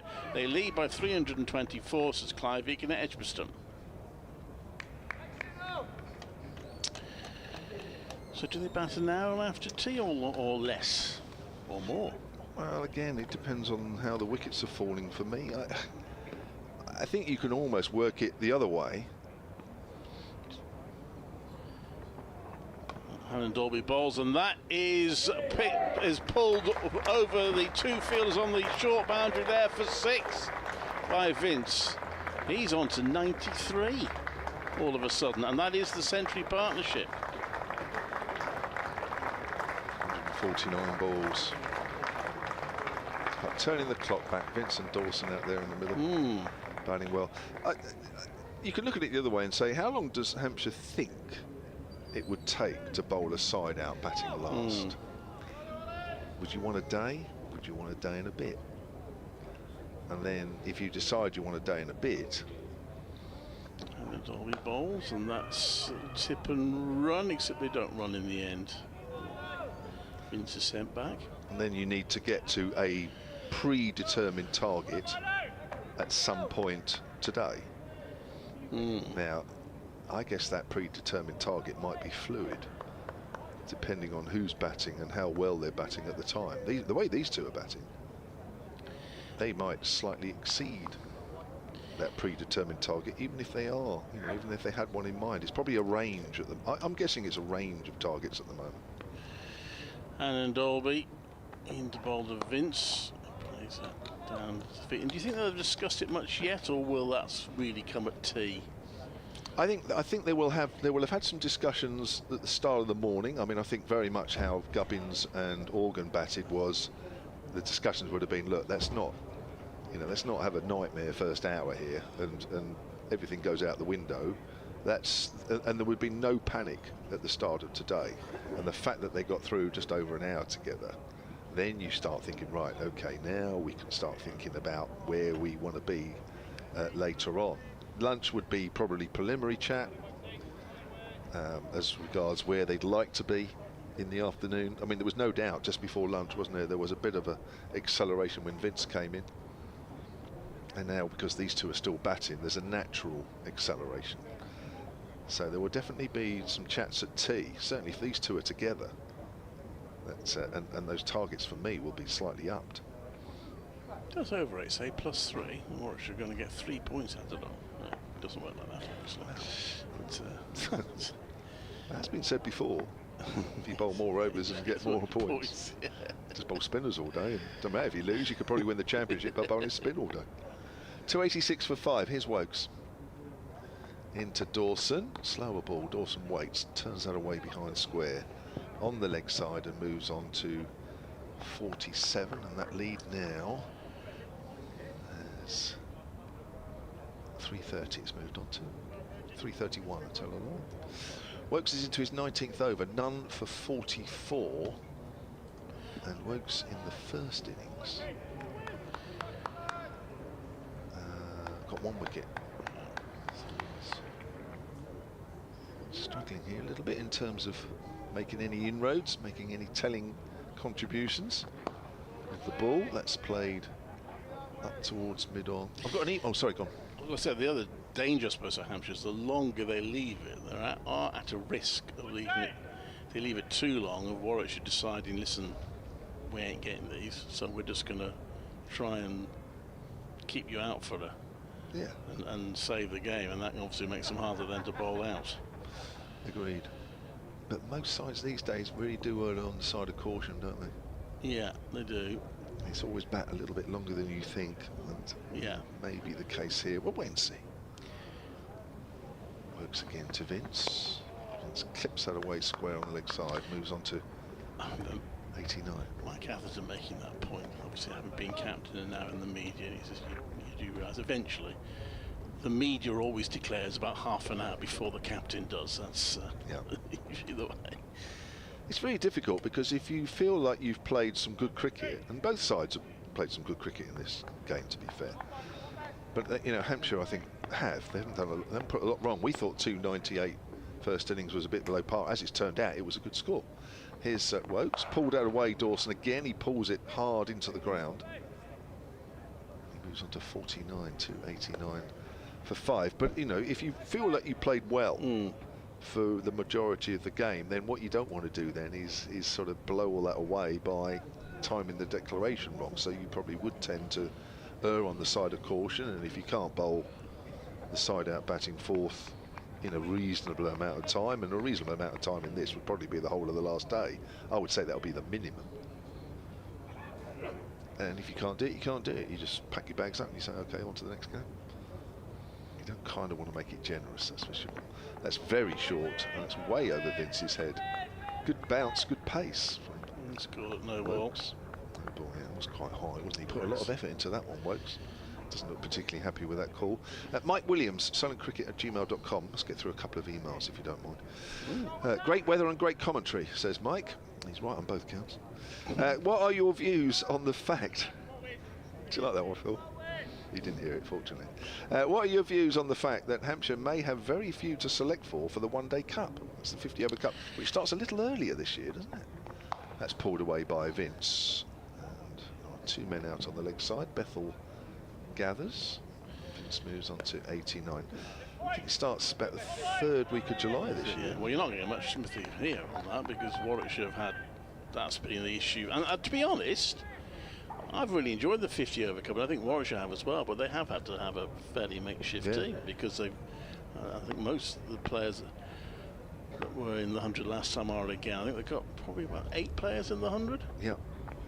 It's left alone by Vince. I always do a count up before each 50 over game of which counties are missing players, and I think Hampshire, Warwickshire, Surrey are always the, you know, the three of the four most counties that lose. So Mike says many go to the 100, which of course they do, and about 3 are on loan at Hampshire. That's Mason Crane, Scott Curry and Ian Holland. That's right, 2 of them at Leicester and 1 at Glamorgan. As well as losing players such as Anarian Donald, Ross Whiteley, of course, has gone to Derbyshire. Also still missing Sam North East, well that was a few years ago, who is a superb first-class cricketer and who has been shamefully overlooked by England, says Mike. Also with Alsop and McManus, that's Sussex and Northamptonshire respectively, this one, not really being improved on by their successors. Also Preston Orr missing through injury, that's right, says Mike. Well, there's a lot missing. Well, Mason Crane's just been called up for the 100 anyway, he's just got a 100 deal. Yes, I saw that, yeah. I heard you mention that earlier, actually, which is good on him. He's a good guy. Yeah. He's ideal for the 100. I mean, if you give him every game in the 100, he will actually win you one of those, that's for sure. But yeah, unfortunately, Mike, Hampshire, like most teams, are going to be well depleted. But it didn't seem to affect them last year. Well, they got through to the final, and Warwickshire dominated the group stage, and then had an absolute mare in the quarter-final. Will Rose bowls, and that's left. There's no run. I did count for, I think, was it 6 of the current Warwickshire team? Alex Davis is the 100, Danny Briggs, that's 2, Sam Hain 3. Don't think Ed Barnard is. Dan Mosley 4, Jacob Bethel 5, Chris Woke 6. Yeah, 6 of this current 11 are at the 100. It's a lot. It's a lot, yeah. Chris Benjamin, I don't think he's in the 100 yet. I don't think he is. Nor's Jake Lintott, so those 2 potentially are available to them. Rhodes comes into bowl, and that's pushed out to the offside. There's no run. 2 of the players, I mean, I don't know whether you count George Garton and Richard Gleeson's players that are missing, because they only really signed them for the T20 anyway, but they're both in the 100. Yeah, well, yeah, I mean, Ross Whiteley for us last year was only white ball player, so yeah, you'd count those, yeah. And Moeen Ali, who I haven't seen a huge amount of since he re-signed for Warwickshire. However,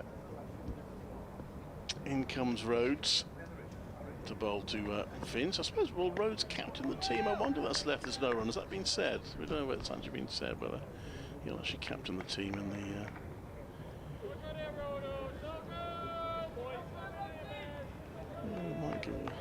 So we'll probably see players like some down to 19s. Hamza Sheikh, who's playing that representative match. Theo Wiley may get a game. And so they did sign a player. I just did wonder whether Ray Toole, what was his name right, whether he's here with a view to signing for the one-day cup. That's pushed out to the onside. There's no run. 292 for 5. I don't know about Hassan Ali as well. Is he? I don't think he's in the 100, Hassan Ali, but is he back with... I don't know, I have to check that one out.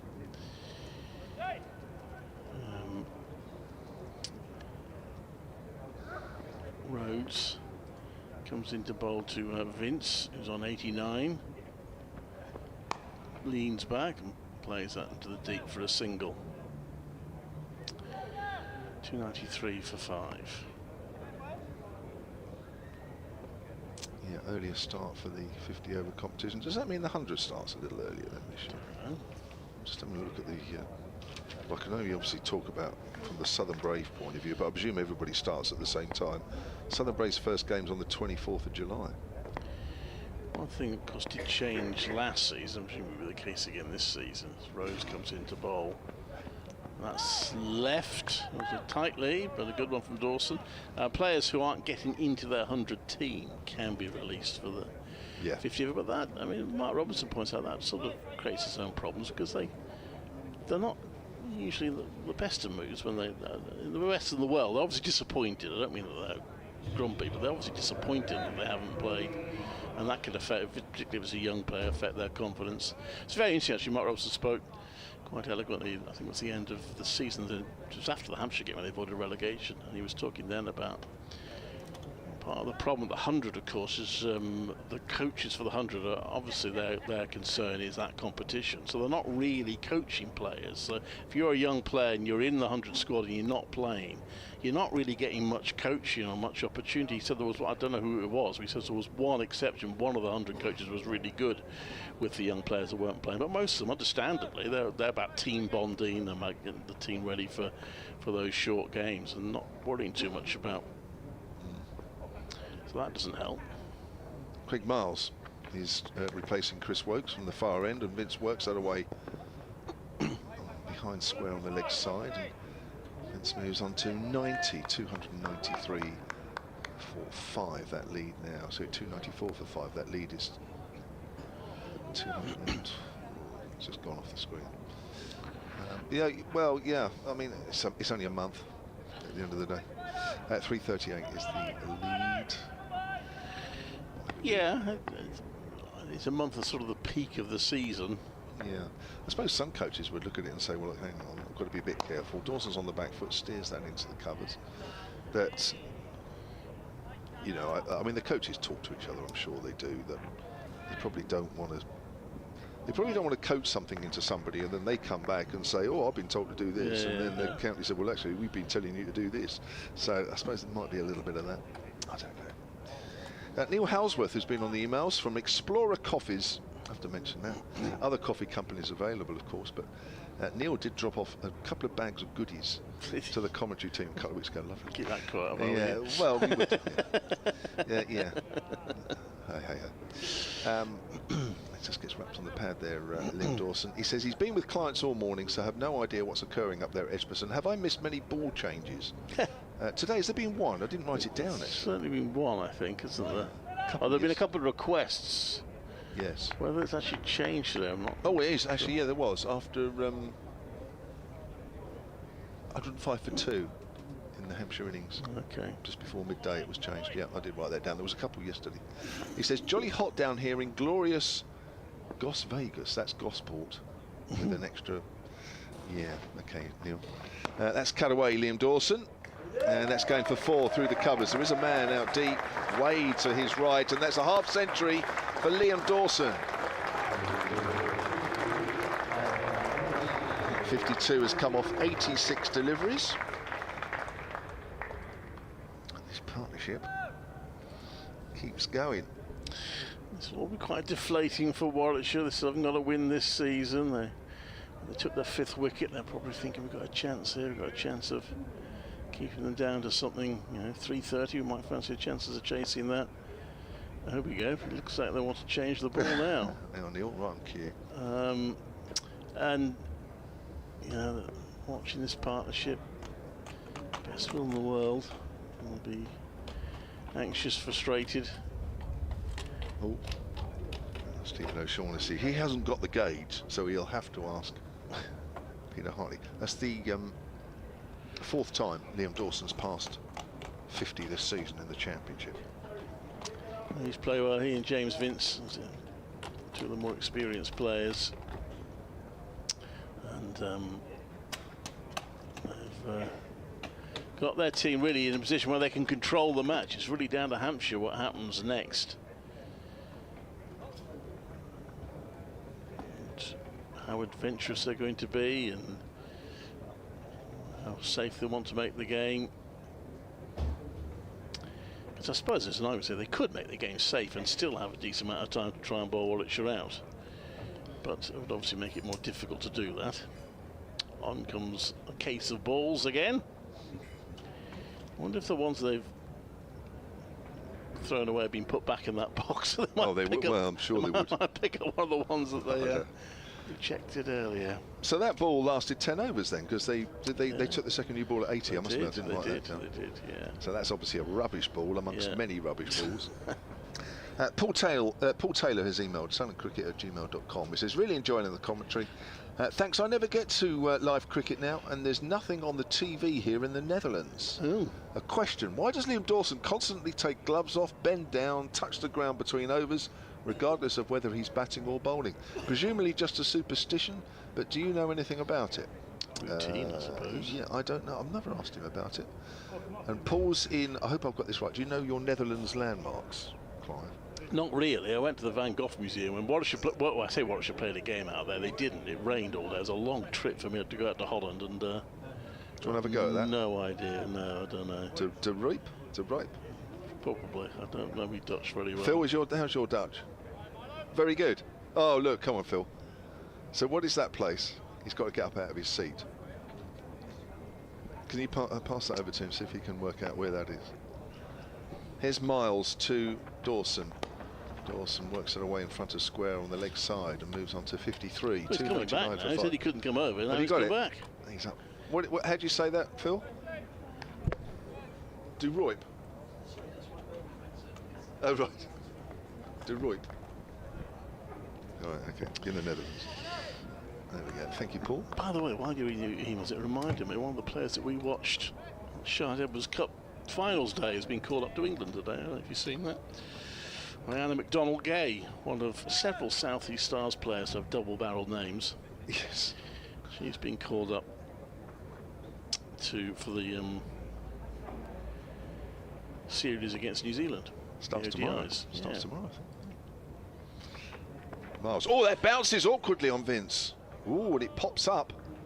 And where does that one come from? We've seen the ball bounce here from time to time, but not quite like that. Vince is looking at the pitch, looking down at the ground, looking at his glove. But he's still there, 299 for 5.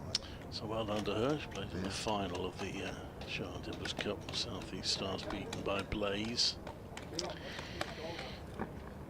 I can tell you where De Ruip is. It's in an area called North Holland, and it's north of Amsterdam. There we go. Which I suppose in North Holland probably would be, wouldn't it? It's on the same, well, it's just up the road from Volendam. To the left. Below Alkmaar. Jay Simmons, substitute fielders on again, as Will Rose prepares to bowl to Liam Dawson. 299 for 5. That was just on leg stump. It's turned round to square leg for a single. And that is the 300 up. The lead is 344. And Hampshire in full control of this match now, thanks to these two. Warwickshire trying to keep themselves encouraged, but finding it, I think, harder and harder. Rhodes to Vince is on 91 and is now on 92 as he turns that around to square leg for a single. Paul's come back with a definitive pronunciation. Okay. It's pronounced De Ruip. De Ruip.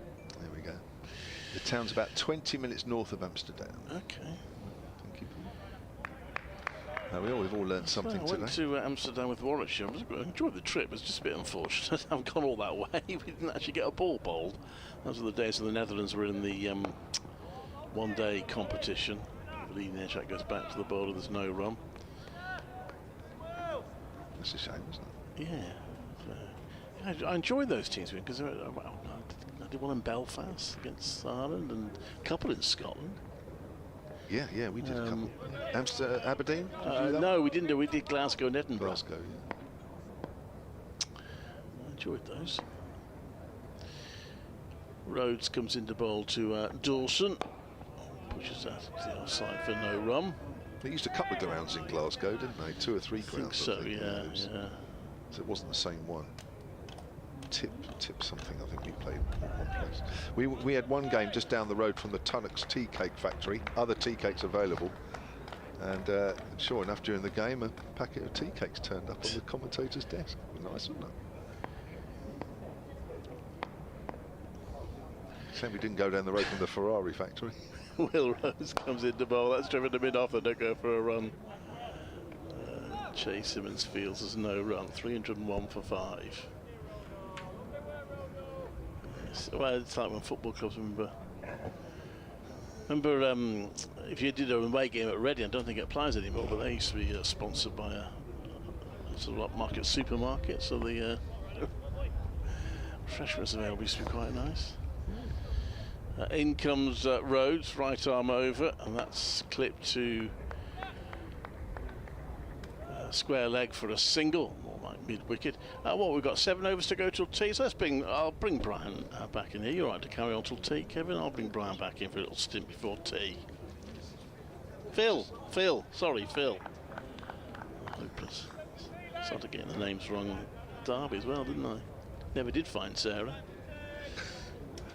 This is the 4th day that me and Clive have been commentating together. I knew we said on Saturday that it would start taking its toll, and I think Clive's the first one to crack. I don't think I'll be far behind him, to be honest. 302 for 5 then. Welcome back, Phil Britt. Oh, known to his friends as Brian.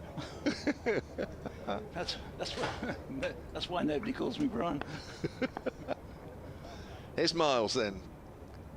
And these right arm quick deliveries, and that's pushed up to mid on by Dawson. Maybe not quite as quick at the moment because it's been a long, hard toil in the field for Warwickshire today. It's even this morning when we parked our cars well before the start of play, it was hot and muggy. Continues to be so. It's energy sapping out there.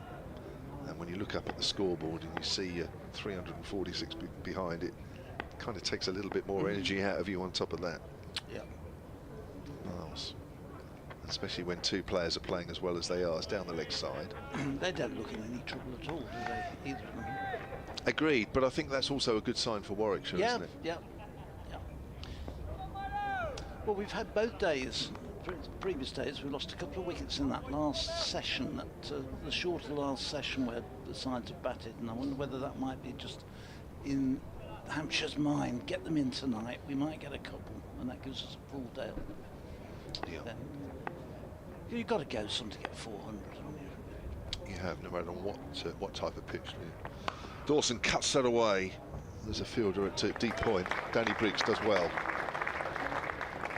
Crowd still enthusiastic out there, applauding good bits of fielding. Does your listener in Holland, is he a regular listener, or does he just... No, it's probably, I think that's the first time. Oh, okay. I could be wrong.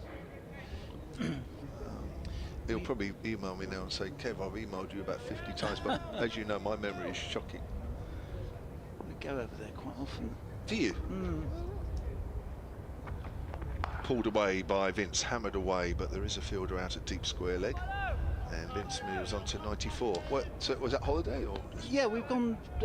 I quite like the going around the Dutch ball fields in the spring, and there's one of the gardens just outside of Amsterdam, which I can never remember the name. Kirkens Garden, I think it's called, something like that, where you can go where it's the most magnificent display of tulips and bulbs. Oh, right, it really is, and it's only open for a short period while the flowers are in bloom, but it's absolutely wonderful. Beautiful. I mentioned Alkmaar earlier, and that's famous for something, isn't it, Alkmaar? I can't think off the top of my head what it is. Well, I think he's hit on the helmet there, Dawson, is he? Trying to pull that away on the leg side? Yes, he is. Yeah, he went for the pull, didn't he? He's got to now have a check. That didn't sound a woody sound, did it? No. That's a good bouncer from Miles, that. And Dawson, who's been playing the bouncer and the short ball very, very well indeed. He doesn't seem in too much trouble, actually, but there's going to be a break in play while we... It was a fair It was a fair clump, wasn't it? Yeah. I think the helmet has to get changed as a matter of course, because I think a full blow on the helmet automatically signals a change in helmet. Alkmaar is, I'm sure Alkmaar's famous for something. I had a school trip there when I was about 11, and cheese market. Oh, right, yes, okay. So, physio's come on, and we will have a break in play here. Joe's actually just messaged me, who's a big Hampshire fan, thinking that Dorse may rub his hands in the dirt when they're hot and sweaty. It's probably one reason, probably one of, I assume that's maybe the only reason. If he does it when the temperatures are about -5, we'll know there's a different reason. Cricketers do this, don't they? They have these sort of little idiosyncrasies that creep in and then become part of their procedure. Yeah, they do. Yeah, You know, Trotty, I remember when Trotty played, he got that scratching at the crease. You know, it was like he was digging on coal mining with his boot to get down. Then he'd wander off back out towards square leg, and he'd go through that. It just became part of his. In fact, as he got to international level, they really laid into him about it, if you remember. But and it was only really at international level that it became sort of picked up and so much made of it, because we'd commentated on for a long time and just taken it and sort of never really made anything of it. Yeah, sort of things creep in, don't they, over a period of time, part of your mannerisms. Well, the physio doesn't look overly concerned talking to Liam Dawson, but they will have to go through certain procedures. Yeah, they've got to ask questions, haven't they? So he looks, He from here looks he looks okay, fine. yeah. I suppose when you've not been particularly well a few days ago, that doesn't help, but even so, yeah, helmet's coming out. So 304 for 5 then. Vince has 93. He's comfortably his top scorer of the season in any form. Dawson, who's passed 50 for the 4th time this season in the championship, is 56 not out. They came together at the fall of Ben Brown's wicket about 7 minutes before lunch at 184 for 5. So they've put on 120 so far for the 6th wicket, and that lead for Hampshire currently is 348. And Craig Miles, who's in his 14th over, yet to take a wicket in this innings, has none for 34, but he's kept his pace up. I mean, that last delivery was banged in, but good pace. Liam Dawson, as I was saying, has played the short ball very well. Yeah. Pulled it away on the leg side, always in control, keeping it down. There was just slightly beaten for pace. 840 runs last season, Liam Dawson, 3 centuries, 4 half centuries for Hampshire. So he's got his 4 half centuries already this season.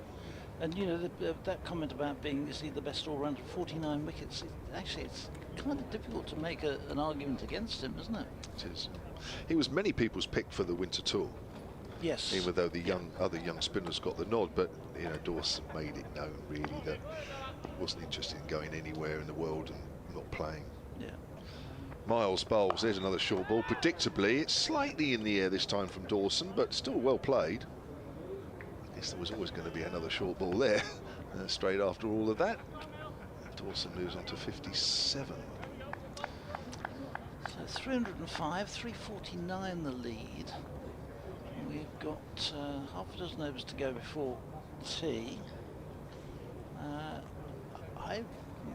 We're speculating when, if, but you would think if these two are still at the wicket an hour after tea, hour and 10 minutes after tea, and they might just have 45 minutes bowling at Warwickshire, have been in the field on a hot day where also when you don't have much success, it makes it even a longer day, doesn't it? Yeah. And they've upped the run rate, these two. It was Yes, for a long period in this innings, it was below 3s. It's about 3 1/4 now. It's not a huge increase, but enough. Will Rhodes from Purdy end, he's in to bowl, and Dawson strokes this one away into the offside to Bessel coming in from deep cover position, and just gets another single, 306. So that is the 350 lead. But this pitch is playing very different now, isn't it? Yes, it's playing now as we thought it might do on the first day in the afternoon session. And you can, just looking at it, it's changed colour.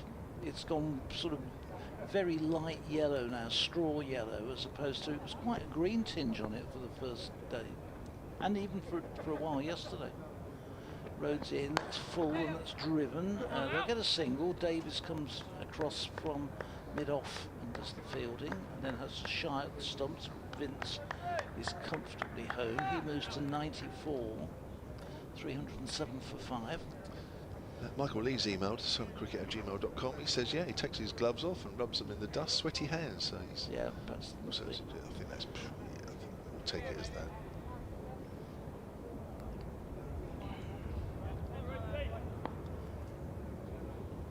He's been out there a while today. He's doing a really top job. 98 deliveries he's faced. This one is played into the ground and well fielded at short extra cover. He's looking there to drive that one away. It came nicely out of the middle of Dawson's bat, but it's Mosley there who did the fielding for Warwickshire. Rhodes again on his way. There's no slip in place, so this one he swipes it round the corner, picks it up off the leg, just off leg stump, and just almost helps it round the corner down to fine leg for 4. It was a little sweep shot which he got really all the way round on. Lovely little shot. Dawson. Perfectly played. Mike Marsden's tweeted at Solent Sport. He says, fun fact for you, Vince's average for this season is now exactly his career average, 39. Loving this partnership, but pitch looks flat. Tough to take 10 Warwickshire wickets on that unless it spins. I think Hampshire are just hoping that there will be a little bit to spin in this. I don't think there'll be much, if at all, but I think they are hoping for something. Hasn't been much so far for Briggs, and I wouldn't call Mosley a spinner as such. This is a full toss, and this is cracked away to backward points, and very well fielded by Miles there, diving down to his right. But, it's down there, Dawson. Yeah, full toss. Dawson should have walks away there, thinking, well, how did I not get that one away? There was a man down at third man, so he would have covered that, but it was a good piece of fielding at backward point. Rhodes gets encouraged by his captain. The ex-captain being encouraged by the new captain as Rhodes in and bowls, and this is wide outside the off stump. And Dawson reaches for it, hitting it out to substitute fielder Simmons, who is out in the covers. End of the over, Simmons is back off the field and Wokes is back on.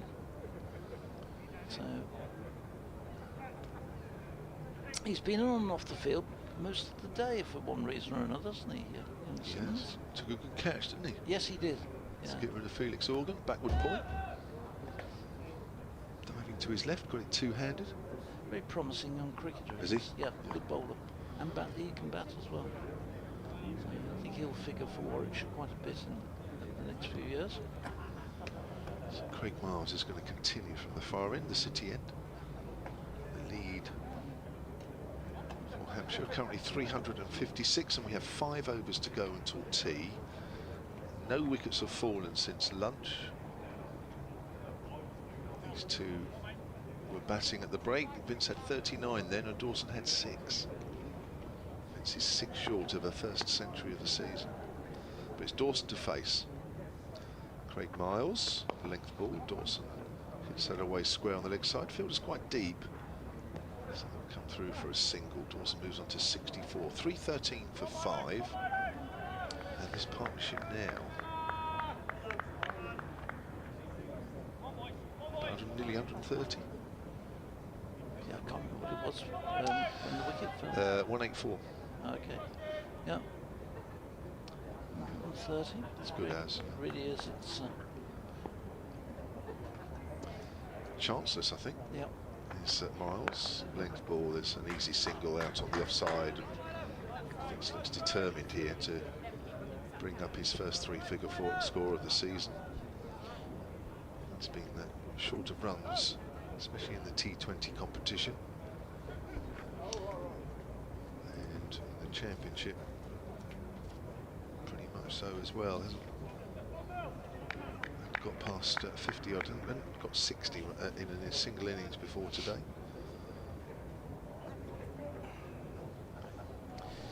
He played. have a lot of games for England, did he, when in his career? 14? 13 tests. 13 tests. Yeah. Got 100 here in a white ball game, didn't he, against Pakistan? Short ball, and Dawson decides to duck under that when I think England were putting out 2 or 3 different sides in the white ball games. Just wonder whether he really had a fair crack at Test cricket. You know, he was, at the time, he was certainly one of the best 3 or 4 batsmen in the country, I would have thought. It never quite clicked, did it?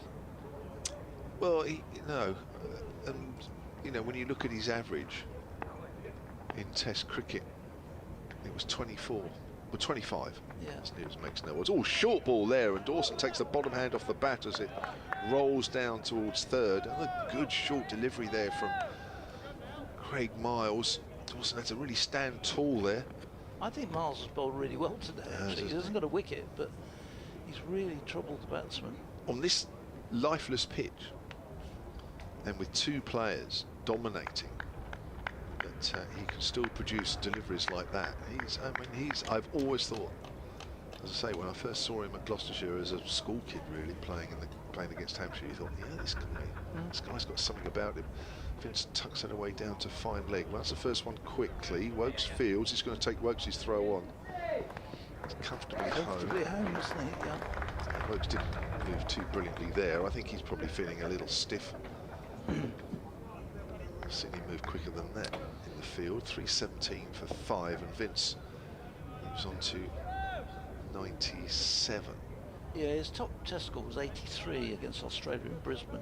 Yeah, I remember staying up all night and watching that. There was a special sort of do in the hotel, the sponsors do overnight. There was a sort of a dinner and then an invite to stay and watch it all night. They kitted out the media centre at the bottom with beds and everything. Oh.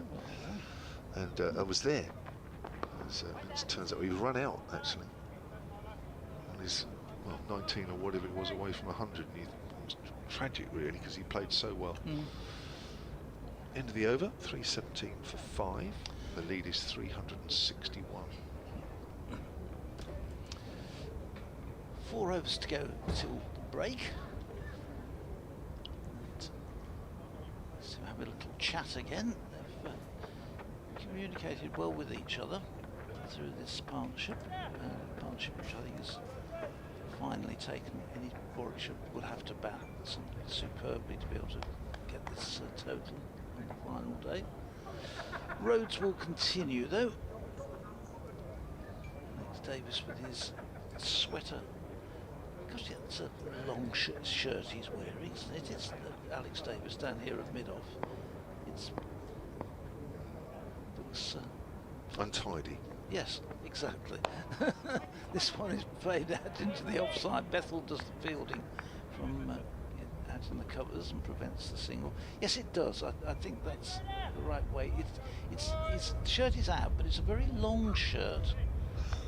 And in the 60s, that would have been, a lot of the girls would have used that as a dress. And also, it doesn't help because he's got a towel sticking out his backside, which is even lower. Rose bowls. This one will bring runs for Dawson. Just 1 out to deep cover point. 318 for 5. I think his shirt has sort of come out of his trousers and has got lower and lower as his partnership's gone on and on. But he's not the tallest of men, Alex Davis, and that shirt was clearly lengthwise for somebody about 1.5 foot taller. Yeah, I agree. It's almost like it's not his shirt. Anyway, it might be a special request. This one is played away beautifully by Vince. Lovely looking shot. He'll only get a single for it out into the outfield. Wokes is out there sweeping on the cover boundary. Keeps him down to a single, but it was beautifully timed and played away. It looks like Rhodes is doing what he did for a little period in the first innings and bolt wide of off stump. Yep. So it looks like he's happy to give away a single, but doesn't want to be hit on the leg side. So he's deliberately bowling quite a long way outside off. Dawson waits as Rhodes comes into him, and this is a fuller one. He plays it in the air. It goes past the diving backward point. It's going to go all the way down to the fence Chris Wokes chased it down, probably not what he wanted to have to do, but he chased after it, but it was always going to beat him. And 4 more to Dawson. It was aerial, and it would have been a wonderful catch by Craig Miles had he got to it, but in the end it passed him and away, and it was hit very forcefully. 323 for 5, 367 the lead. The trouble is, it's such big areas out on the offside that if the ball goes in between fielders, there's more than just one run. It's a good old chase for them, isn't it? There's nowhere to hide on there. His Rhodes comes in again and bowls wide again, and this brings Chris Wokes back into action. If he wanted to rest down there, he's got the wrong place. 1 more to the total. He's bowling a good foot and a half outside off stump consistently now, Rhodes. And these 2 batters are well in. No chance. No, pretty much chanceless every time they go after it now. It's easy runs. 7 runs off this over so far. Well, they're seeing the ball so well, aren't they, that this really is quite easy pickings for them. Rhodes in, and this one again is beautifully struck into the offside. It's a chase for Wokes again, who gets to it, but not before Vince comes back to complete his 29th century. It's a great, terrific innings from James Vince.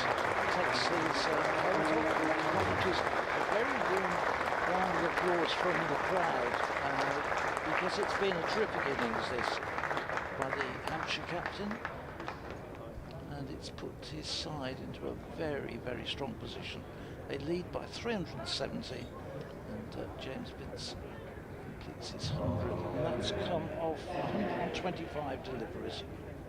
Yeah, I said he's had a tough first half of the season, and when he completed that second run, you could tell, I could see out there just how much that meant to him.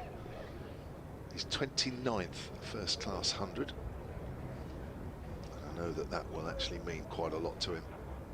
Hasn't quite been the player this year that he has been in the past for Hampshire. Maybe this might be a resurgent James Vince for the second half of the summer.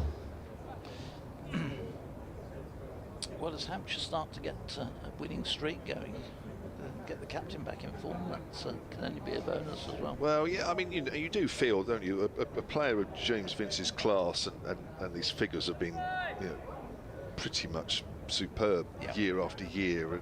Might be the odd competition where it's a little bit down, but generally, year after year, he's produced the goods and more. That you just think over 3 months, nearly 3 months, and he's down. You think, surely can't keep. Somewhere along the line he's got to break free. It looks like today's the day. Danny Briggs over the wicket then to Dawson. This is defensive measure now. Left arm spinner over the wicket to the right-hander. Dawson's done that on many occasions, so he'll know exactly what this is all about, but this is purely about just making sure the innings doesn't get out of hand and trying to keep runs down to a minimum. That's a sweep from Dawson.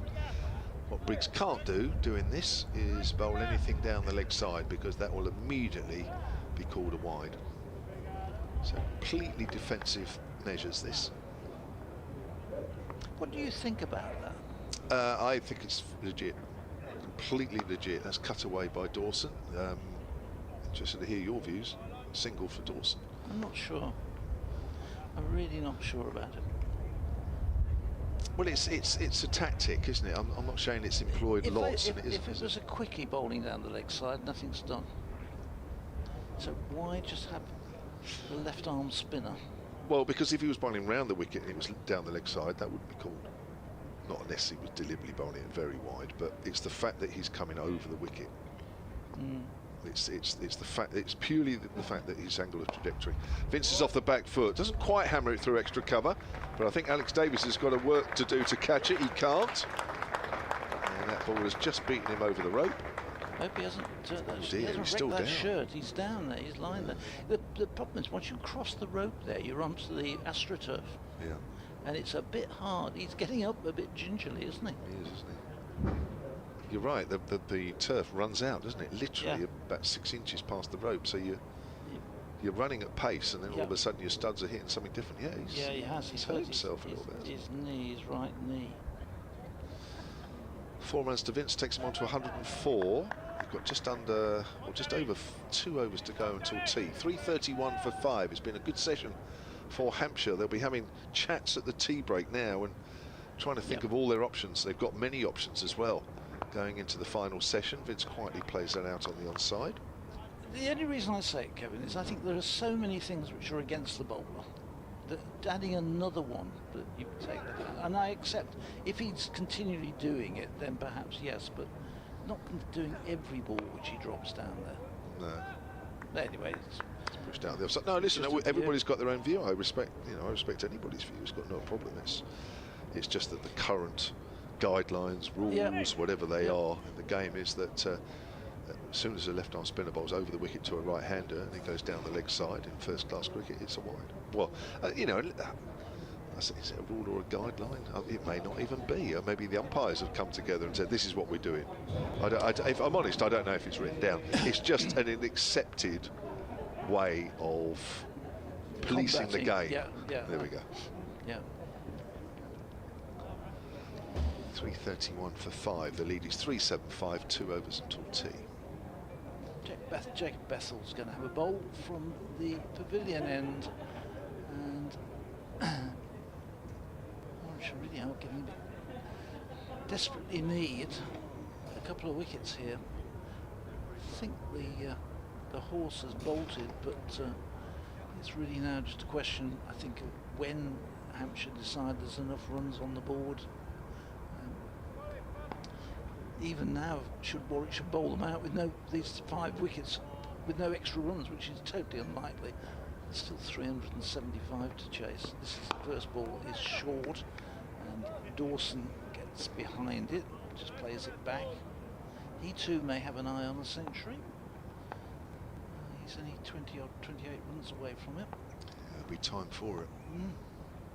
Here's Bethel in and bowls, and forward comes Dawson. Treating it with respect at this stage before tea. Wouldn't want to get out now having a hoik at something.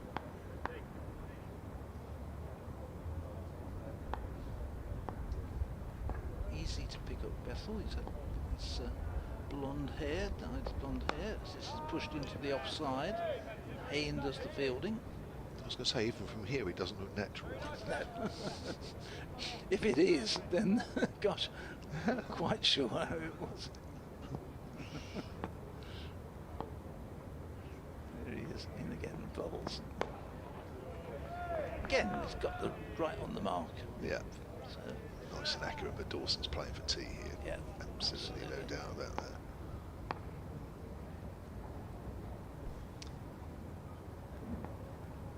He comes again, bowls. This is a bit shorter, and Dawson will get runs this time, just helping it on its way out to cover deep cover point for single. Taking on to 73, 332, 5. And this has been completely Hampshire's session. They've batted the whole way through, Dawson and Vince, and they have put Hampshire into a really strong position here, having had a little bit of a clatter of wickets just before lunch, with 3 falling in about 40 minutes. This one driven, be another single. Alex Davis goes across and stops the ball, prevents any more than just a single off the final ball of the over. So we've got one more to go for tea. 333 for 5, add 44 onto that. It's 377 the lead. 149 runs this partnership is worth for the 6th wicket. Came together at 184 for 5, just under 10 minutes before lunch, when Ben Brown was up LBW to Oliver Hannon-Dalby. Well, Vince made himself his intentions clear. He hit the second ball he faced for 6 off Danny Briggs, didn't he? A terrific knock. Vince off the back foot, steers that wide of Alex Davies, who's quite deep at mid-off, stops it with his foot. Well, I don't blame him. Last time he went tearing after it and threw himself, he landed up knees first on the AstroTurf. 151. between these two, which is applauded by this crowd. It's come off 213 balls. 335 for 5. Last over before tea. Briggs over the wicket to Vince. Vince correctly plays that back up in pitch. I think one of the listeners asked about the ball spinning and the spinners would be able to get much out of it. There's no sign so far, really. It's not, is it? Vince plays that quietly. But again, and I've said it a couple of times, without being unkind, I'm not sure Danny Briggs is your best benchmark. He's a good spinner, and we know that, and I'm not being unkind to him. And I'm not saying anything that hasn't been levelled at him in the past. Doesn't spin it a lot, does he? He's not a big spinner of the ball. He's a clever bowler. He's a good bowler. Yeah. But there'll be others that turn it more than he does. Yeah. He's again. Ooh, that's bounced a little bit. I'm sure if Vince was trying to take the bat away from there as it goes out on the offside. Just, I'd see that again on the replay. Just watching. It does bounce a bit. So here we are, the last ball before the break. And it's Briggs to Vince. And Vince quietly plays that away on the onside. A session that has totally belonged to Hampshire. 333 for 5 with Vince on 107 not out. Dawson 73 not out. They've put on 151 unbroken for the 6th wicket. And Hampshire's lead is 379. Yep, terrific afternoon for the visitors here, and quite rightly, James Vince and Ben Dawson getting a big round of applause from the crowd. They're fairly generous, this crowd, with their appreciation. I think they've appreciated some really good cricket from the Hampshire pair, and James Vince getting applauded off for his century. So work to do for Warwickshire. Still work to do with the ball, one would think, after tea, probably, I think, an hour or something of that sort, and then they're going to have to bat really well. First of all, to make sure they don't lose this game, but I think the win, you've got to put that really into the back pocket at the moment and just see, first of all, get through the rest of this day without any damage when it does occur. Agreed. 139 runs scored by Hampshire in that session without losing a wicket, and a first 100 of the season in any form of cricket for James Vince. We'll be back just after, well, just before the end of the tea break. Myself, Kevin James, Phil Britt, and Clive Eakin join us then.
This is Clive Eakin at Edgbaston, where Warwickshire are very much up against it now on the third day of their county championship match against Hampshire. Hampshire 335 for 5, and they lead by 379, so Warwickshire could be facing a very big target when they come to bat last. It's a current partnership between Liam Dawson and James Vince, two of Hampshire's more experienced players, that has rather taken the game away from Warwickshire. They've added 151 so far, with Dawson on 73 and James Vince on 107. The one consolation for Warwickshire is that pitch does seem to be getting easier to bat on as the game goes on, but they are still going to be battling probably to save the game when eventually they get to bat. Hampshire 335 for 5 at tea. This is Clive Eakin at Edgbaston.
welcome back. We did wonder whether we'd be heading for the denouement of the match at one point now, but we're not. We're presumably heading for the closing stages of the Hampshire innings. They hold the cards. It's down to them, really, unless they suddenly lose a flurry of wickets. It's down to them to decide how long they bat on for. Presumably they'll declare sometime today. They'll leave it till overnight. They already have a lead of 379. Having said that, it's a fairly placid-looking pitch as Ed Barnard bowls, and that's played on the onside. There's no run. Certainly James Vince and Liam Dawson are making it look placid. Kevin James. Yeah, it often happens, doesn't it, when two players are playing well, all of a sudden it looks as though the wicket's dead, but I think it pretty much has, it certainly has changed since the last couple of days. But yeah, Hampshire will want to give themselves plenty of time to bowl Warwickshire out, that's for sure. Barnard in, and that's defended by Dawson. There's no run. Just depends, of course, how well this session goes. If Warwickshire get a couple of wickets quickly, it might just hold Hampshire up a little bit. But if these two can get back in, they batted all afternoon, and others like Barker and Fuller can play a couple of cameos, which you'd expect they probably will be in a position to be able to play, then Warwickshire will bat tonight. Barnard bowls, and that's played the offside. There's no run. One match it looks like it will finish inside 3 days is at Scarborough. They miss a day in the Scarborough Festival because Gloucestershire 161 for 8 following on. They're still 98 behind Yorkshire. Game at Hove might finish today. Leicestershire 31 without loss in their second innings, chasing 464 to win, but it looks as if pretty much every other game is going to be into its final day. Worcestershire holding Surrey up at New Road. That one is cut by Dawson. He'll get a single. So proper 4-day cricket, I suppose we're saying. Please, Rob Key. Although his county actually have a bit of work to do. They're 59 for 2 in their second inning, still 246 behind Lancashire, Kent. Here, it's been a thoughtful approach by Hampshire. They now lead by 380.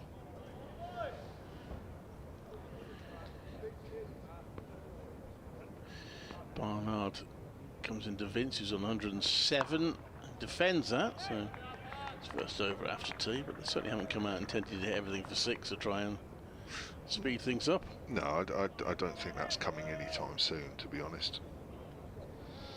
What do you reckon, an hour or longer? I think they'll certainly want a day. It's just whether they think they might just need a little bit extra. Barnard right over bowls, and that's hit out into the deep on the offside by James Vince. It will be chased down by Dan Moses. 2 more runs, 338 for 5.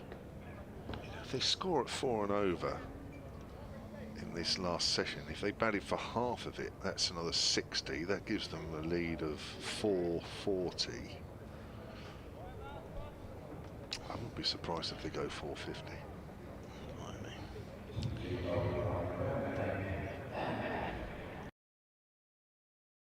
Down there, I would say.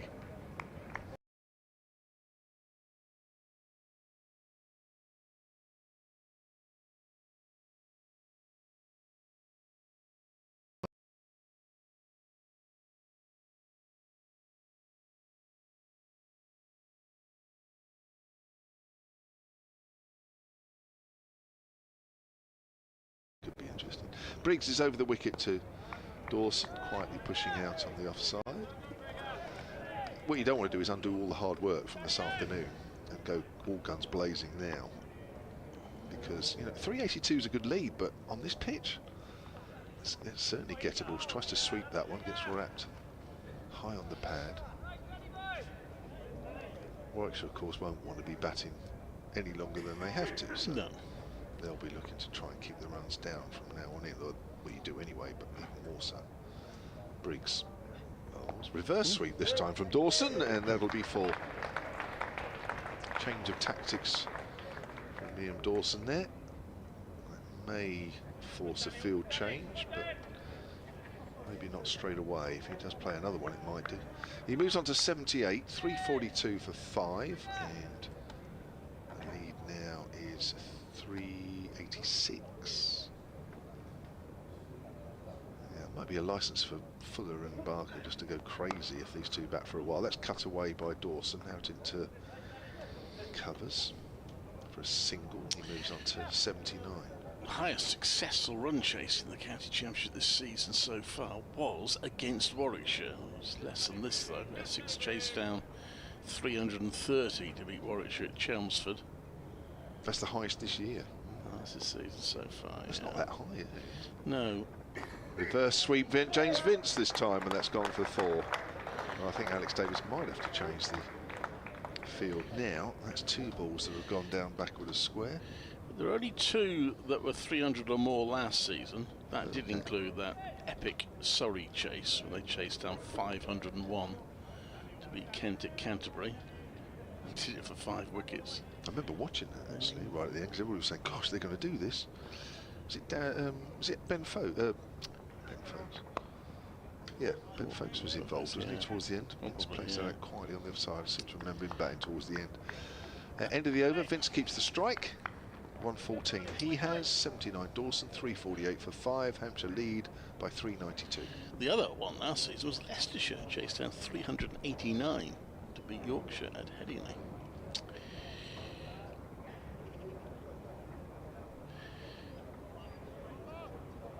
So, I mean, there haven't been that many. And the ratio between wins and draws is a bit lower this season. I think that's been in the last couple of seasons. Ed Barnard comes in to bowl to Vince. Pitched it right up there, Yorker length delivery, played a square leg for a single. 115 to James Vince. 349 for 5 is the Hampshire total.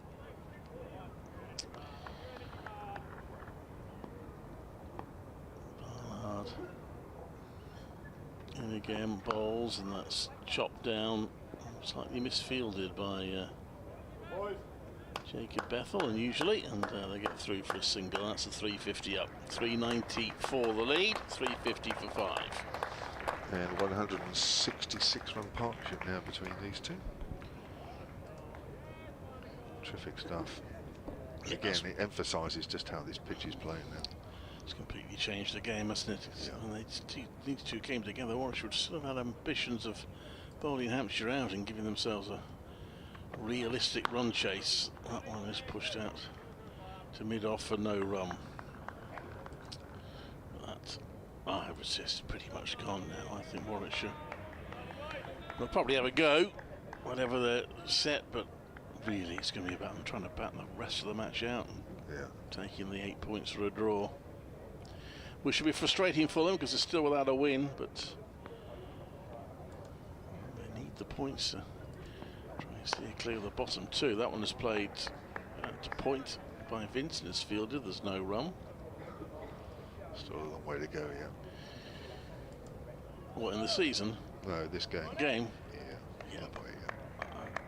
There is, but I'm putting Warwickshire's win percentage on the win visit very low now. Yeah.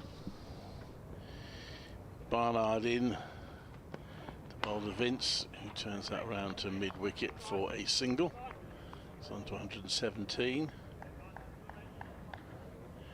I mean, look, if the opening pair come in and put 200 on, then they might suddenly find themselves in a position where they can give it a go, but it would need something fairly remarkable.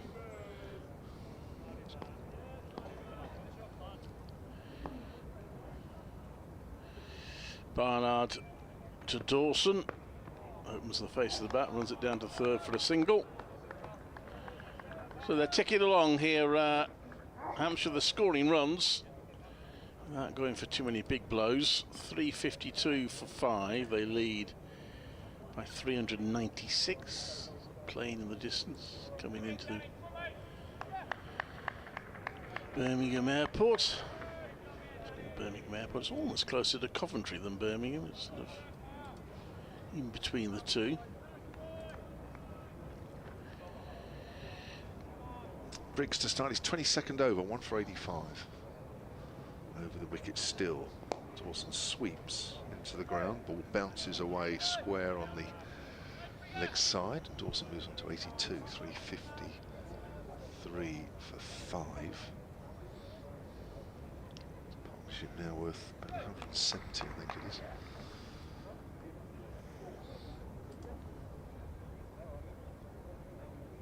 Briggs again.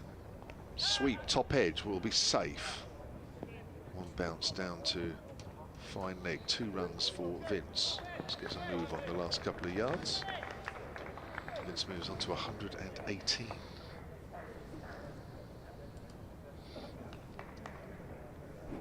Lead now for Hampshire. He's up to 399. Briggs again from that city end. Another sweep shot along the ground, this time from Vince, and that's 356, and that's the 400 lead. Which several in the crowd have got an equally good calculating brain as you have, Clive. They've worked that out as well. So 400 lead for Hampshire. Last session on day 3 here. Pushed forward. Goes out to Hannah Dalby on the 45 on the leg side.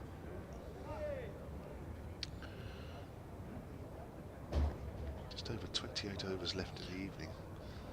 Still quite a lot of this session left. Dawson gets wrapped on the pad, but the ball's pitching outside leg stump. End of... no, it's not the end of the over. But that, I was thinking the overs will start coming into the equation soon in terms of any chance of Warwickshire chasing them down. 124 overs to chase 400 at the moment. Well, that's okay, but it'll soon start becoming a factor. Into the over from Briggs. 356 for 9. For 9? For 5. Don't panic.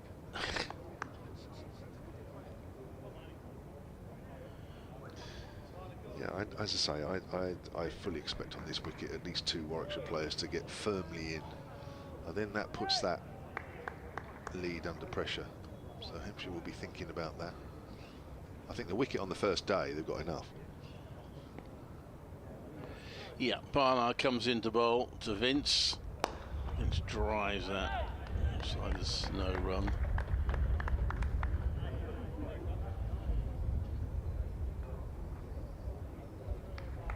.356 for 5.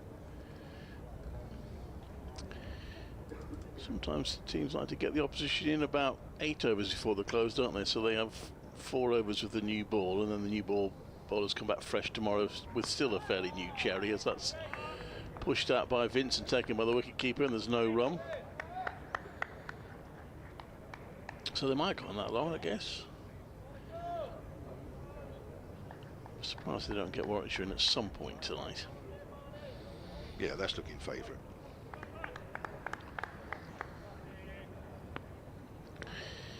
Barnard. He had to get a wicket in the second innings. It was 3 in the first. And, Vince leans back, plays that to Sam Hain in the covers.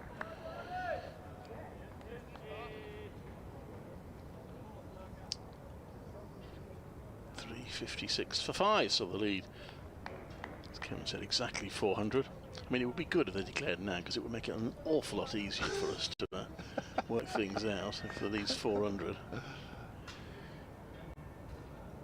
Barnard in, driven nicely, but cut off by Chris Wokes. They've got to be as professional as they can be in this final session. Just defensive, there's no slips in place. They've got 5 saving the 1. They've got to be alert in the field and keep plugging away. It's a pretty thankless task right now. Barnard into Vince. And Vince plays it to mid-on. And then Dalby fields.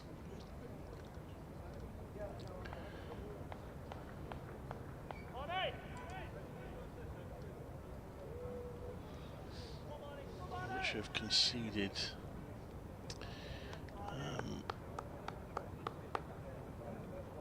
3 totals of 400 or more so far this season.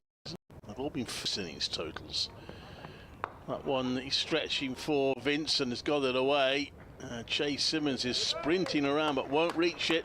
That's 4 runs. Vince moves on to 123, 360 for 5. I mean, they conceded 517 here against Durham and they made them follow on. They also conceded 464 in the first innings, sorry, at the over, and exactly 400 against Notts here. All those to say first innings scores.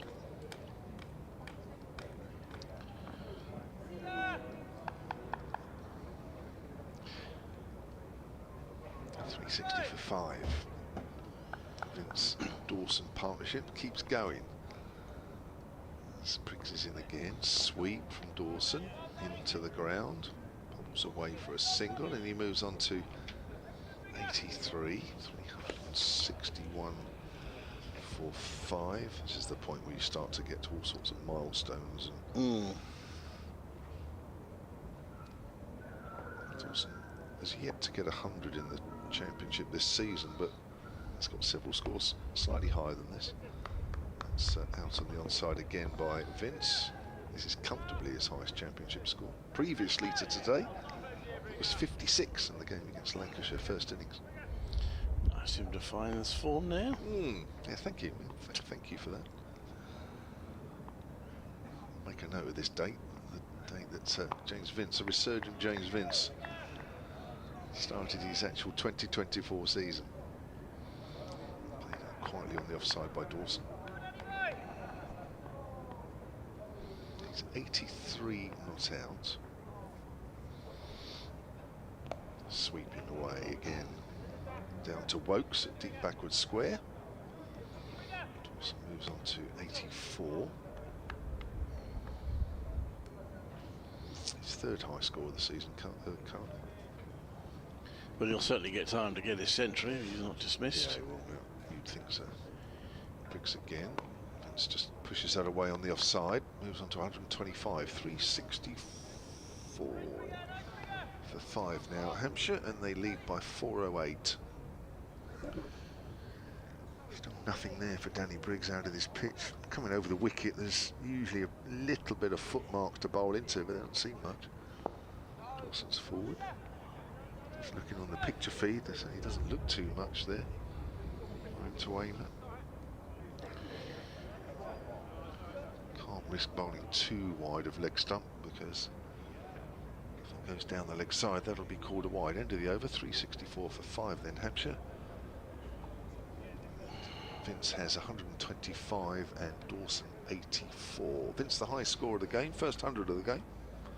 Yeah. First innings lack, wasn't it? Anyone there? A few players got starts, but no one managed to go on and reach 3 figures.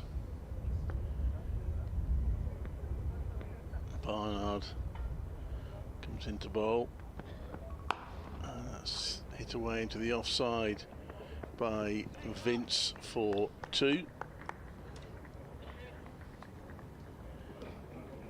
Kevin's off to a little report. 366 for 5.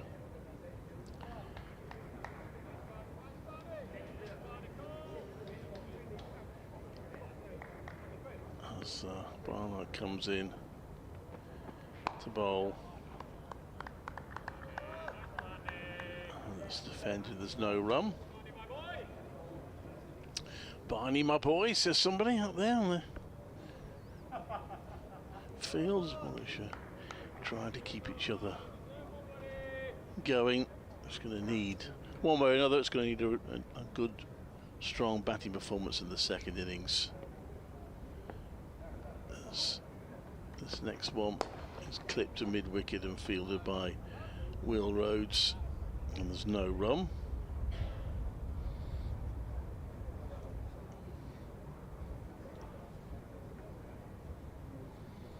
.366 for 5.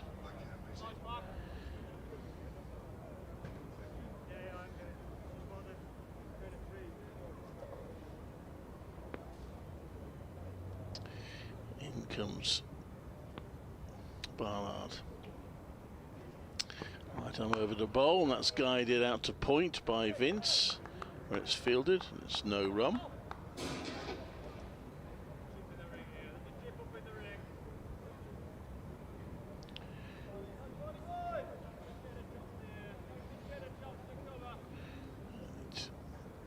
Remains 366 for 5. Two came together at 184 for 5. Just before lunch, they batted through the whole of the middle session. And they're not looking in any difficulties in this final session of the day either, as Vince plays that one to backward point for no run.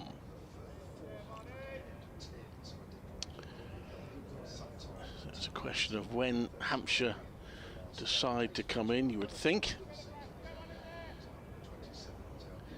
Well, just hopes of actually bowling them out, receding all the time.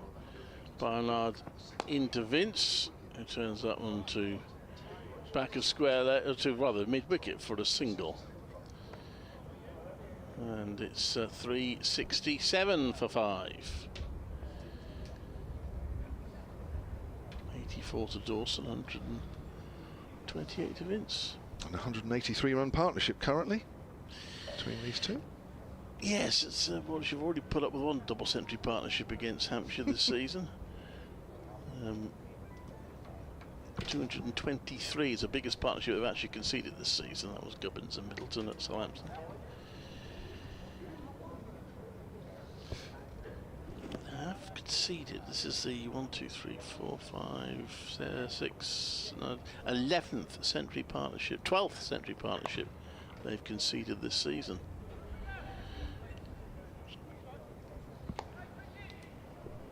Yeah. A single to Vince takes him on to 129, 368 for 5 now. Just to put that into context, they've only managed 6 themselves, so they conceded twice as many century partnerships as they've managed themselves. Mind you, played on some flat wickets here, haven't you? Down the wicket comes Dawson, hammers that through extra cover, 4 runs. First time he's used his feet to Danny Briggs for probably in this innings, certainly since tea. Always a little bit of a risk, of course, with the, if anything does turn out of the rough, then you're a bit stranded. But he's trusting the wicket. There hasn't been any turn at all, really, even for Briggs over the wicket. 372 for 5, 88 now for Dawson. Tries to sweep that one. Gets wrapped. He gets hit somewhere because he's limping. Where's that hitting? I wonder if he hit himself with the bat, maybe. Always hit him on the top of the leg. Okay. Yeah, it's just on that thigh as he's bent down low. Painful blow, but he's okay. He's ready to face the next delivery. Comes in, drives through extra cover, 4 more. Just to the right of the fielder this time. That's Jacob Bethel. To the left, yeah, to his left, sorry. Got my left and right mixed up. The one earlier was to his right. Dawson moves on to 92. And 376 for 5 now. Hampshire, they lead by 420. The over 8 is level for Warwickshire. They haven't got anything to worry about there. Tries to sweep that one, goes off the pad, goes fine. Chase for Hannon Dalby. They should come through for 2. Comfortable 2. They're jogging that, both Dawson and Vince. 378 for 5. 422 the lead, with still 24 and a bit overs left in the day's play. Probably looking at 450. Probably. Depends how quickly they get there. They go on a bit. That swept to Hannon Dalby, does well on the 45. End of Danny Briggs' over. Just the 1 wicket for him. He's gone for 100 now, 104, and he's bowled 24 overs.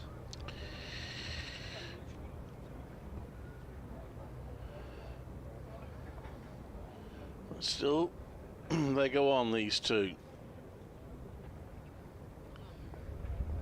We might finish a bit earlier tonight, Clive, actually. Looking, well, we've got 24 overs and it's 20 players to 5. want to go and watch the England game, probably.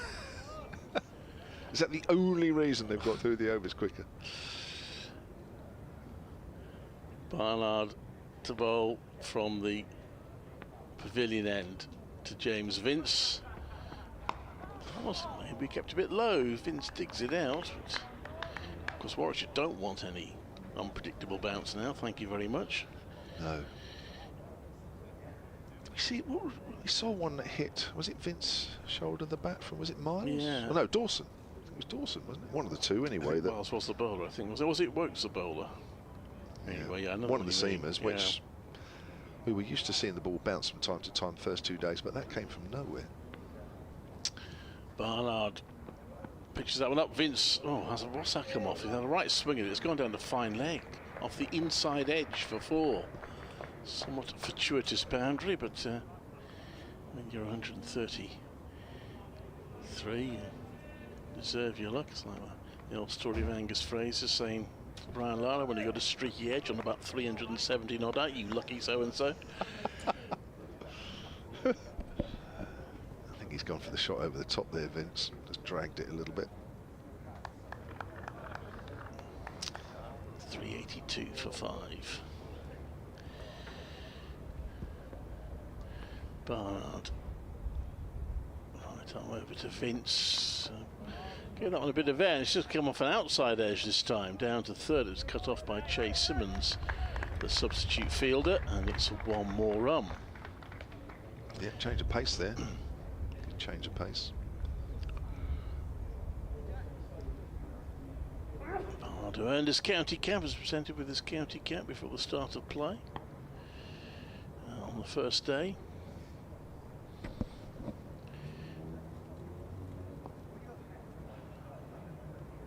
The former Worcestershire player, the bowl, and that's clipped round his pads by Dawson for a single. That's a double century partnership. Kind of quicker than me. Just trying to work out 200 off 270 balls between James Vince and Liam Dawson. It's come a bit quicker than I thought. It wasn't that long ago. It was 180. I suppose those 2 shots hammered through the offside by Dawson the last over helped. Vince pushes that out to the offside. There's no run. Last ball of the over. Still 23 left in the day. So let's say they want to give Warwickshire a complete hour. They'd have to come out with 18 overs to go, wouldn't they? So another 5 overs after this. That's played to point there's no run, by which time, well, they would be about 450 plus ahead, won't they? Dawson should have his century by then.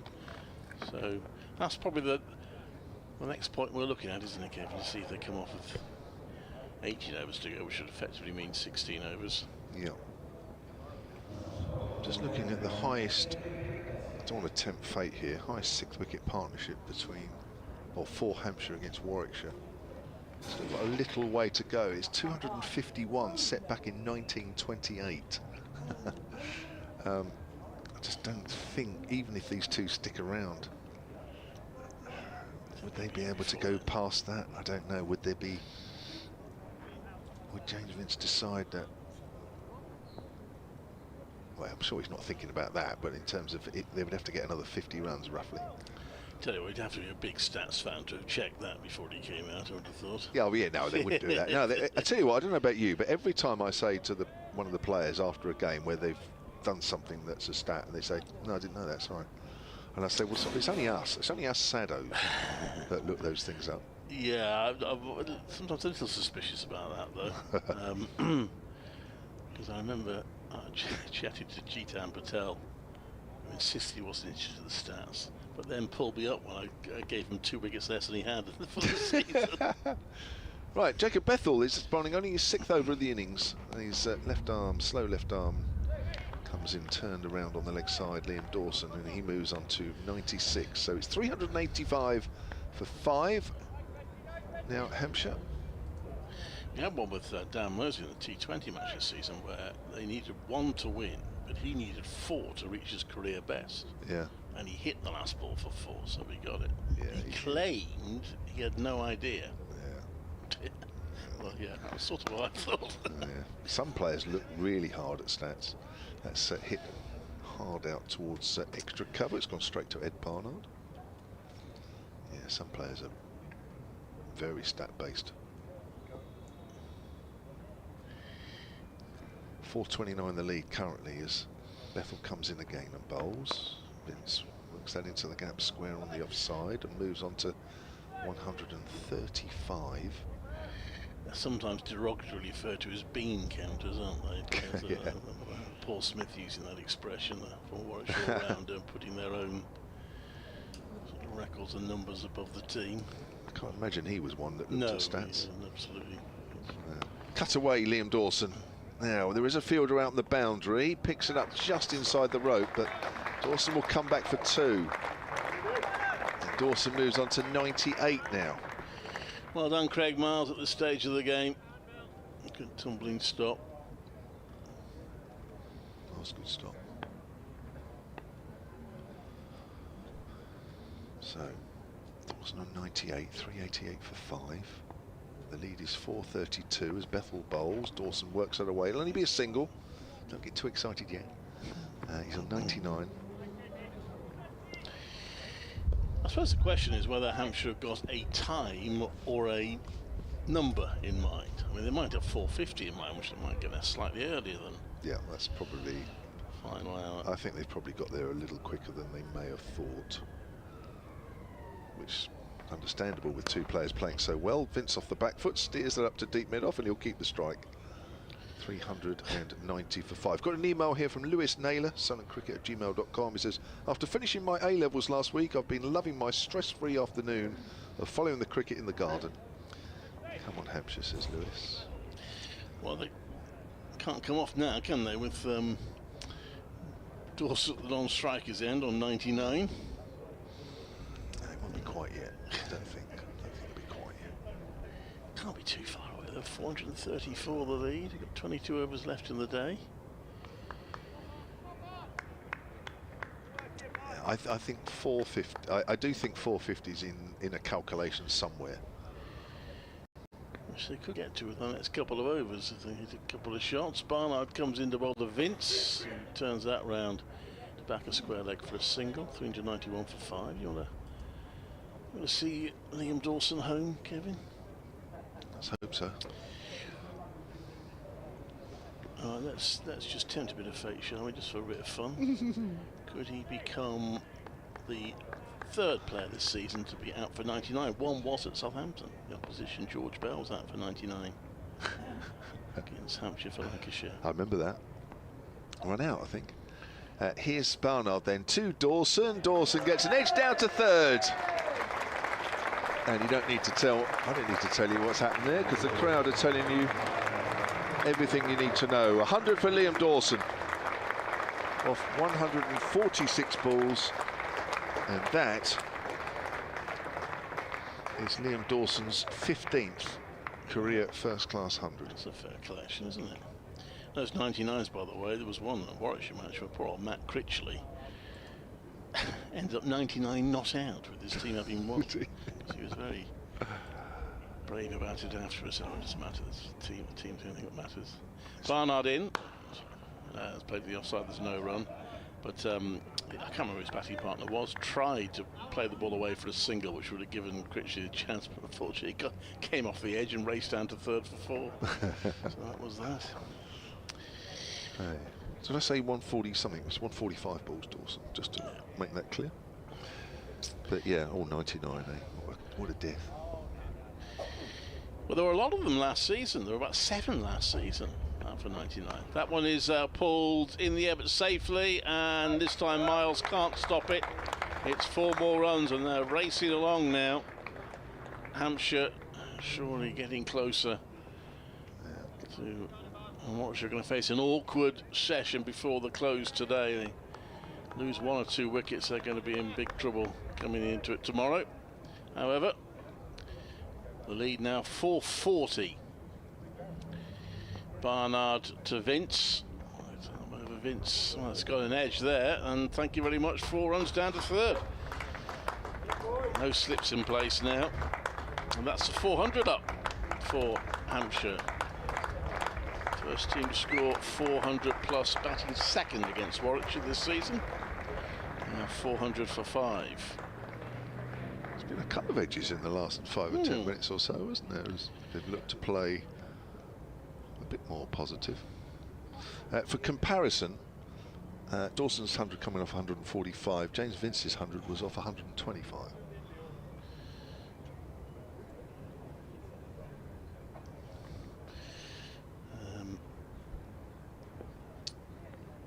This next one is piece the outside edge of Vince. You don't want to start getting edges and beating the outside edge now, Warwickshire, for goodness sake.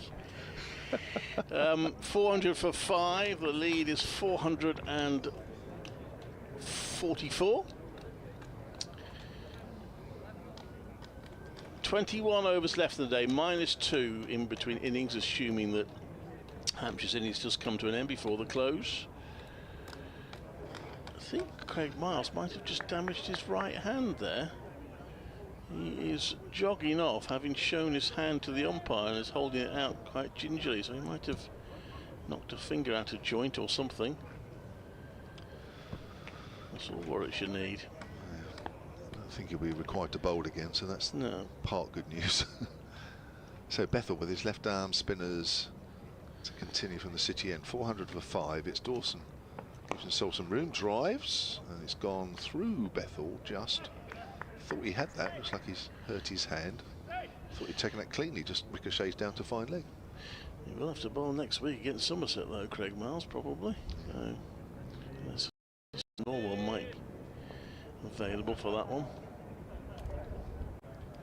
He's not played this year, Liam Norwell? No. He's not played since 2 years ago. One game, didn't he, since that game here against Hampshire? Typical. Vince tucks it away on the corner. Did he not play one game last season start? Not since the end of that Hampshire game here 2 years ago. 9 for. Mind you, I thought he got injured in the first game. Am I wrong? I actually think that nearly finished him off that game because he kept wanting to come off, didn't he? Well, that's right. And they said, no, you've got to stay on. You're taking all the wickets. Vince turns it away for a single behind square. The leg side moves on to 146. 402 for 5. The lead is 446. Well,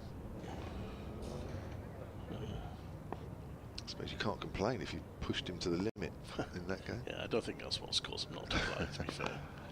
Dawson works that full delivery away behind square. Chris Wokes is fairly deep on the leg side.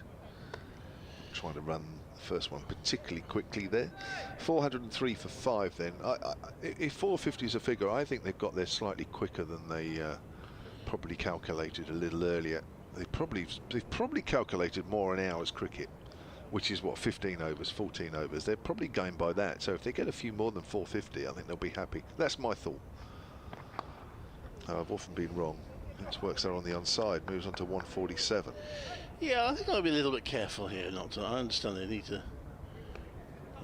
Obviously the pitch is good. I think fourth day. But they've got to be careful not to go on too long here. And just deny them. I mean, they're going to feel a bit annoyed if the end, Warwickshire sort of 8-9 down come the close tomorrow. And sweeps hard. Wokes will field. They should come back for 2. They do. Dawson moves on to 104. 406 for 5 now. Hampshire. There are 20 overs left in the day, and they have a lead of 450 now. Yeah, so there's your 450 lead. So not coming off at 450 then. No, it's very much time and overs, I think. Liam Dawson's taking his trousers off, but I don't think that means they're coming off. He's putting his trousers down just in his underwear. I think my guess is these are probably about 3 or 4 bonus overs now. I did mention, of course, also wanting to have a ball that's still pretty new by tomorrow morning. Yeah, that's that might be another factor. That they do think things like that. And if they win the game, that'll be fine. But as I say, I might just wonder if Warwickshire are hanging on by the close tomorrow. Anyway, Dan Mosley to bowl.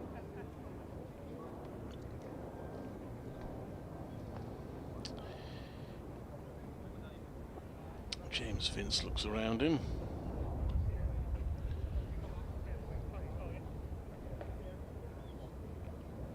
Field spread out now. There's no pretense of any attack whatsoever. They've got four fielders on the leg side boundary now. That is played to just one of only, well, 3 fielders that's anywhere near the pitch. Cover there, Alex Davis fielding. Mosley in, quicker ball, and that is launched but not quite got hold of by Vince, and it's fielded by one of those leg side boundary fielders, and it's a single. This quicker ball's quite quick, isn't it? Mosley's. Yeah. The fielders is coming in now. Oh, he's gone for a big shot, and well, yeah, that's going to clear. Long on for 6. Ollie Allen Dorby did his best to reach it, but couldn't quite get there. And I'd say it was a risky shot, but there's not much to risk now. 110 for Dawson, 413 for 5. 4-5-7 lead. Yeah. Good shot. A lot of fielders out on the boundary rope. Needs to be a clean hit. Unless you're going square on the leg side, then it doesn't necessarily need to come out of the middle of the bat to be a maximum. Feels moving around the leg side now. Almost like a volleyball team moving to the next position.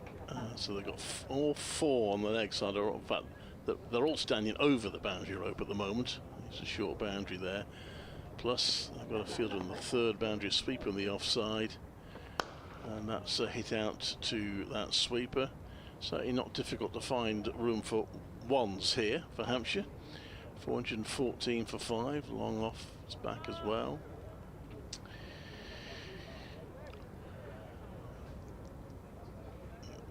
Vince heading for a landmark. Again, the field's moving around. Alex Davis is still thinking it. He's brought 3rd in now. In comes Mosley and hits that hard Vince, but doesn't clear Alex Davis. He'd like to get his 150 up. James Vince. Got one more ball to do it this over. And it just delays things because I think he spotted someone in the field moving. So Mosley will have to go back again. And well, that's very wide. Will that be called wide?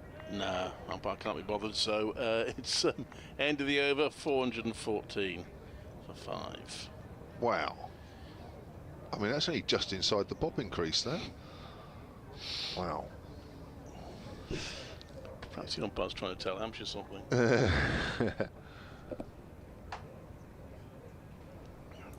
So we have 19 overs remaining in the day. I still think there's 3 or 4 overs left in this innings. Again, I could be wrong, but I think they look. I think maybe the calculation was always let's give them 15 overs, round about there, 15, 16. If we're 450 in front, great. If we're more than that, great. I think that's where we're at. And yet, it's a flat wicket now, but they'll probably look at it and say, if we can't bowl them out in a day and half a session, then so be it. Oh, there's a missed stump in there, I think. There's Bethel's bowling. Dawson was giving himself some room. It was ricocheted off Burgess's pad. It's way down the leg side. That would have been difficult stumping anyway, his body weight. Burgess, he was moving well to the leg side, would never have reached. 415 for 5. It's been signalled a bye. What do you think Burgess is questioning? It's a long way outside leg stump. Because basically, Dawson was a long way outside leg stump. Bethel bowls. Vince works that straight to Hannah Dorby on the 45.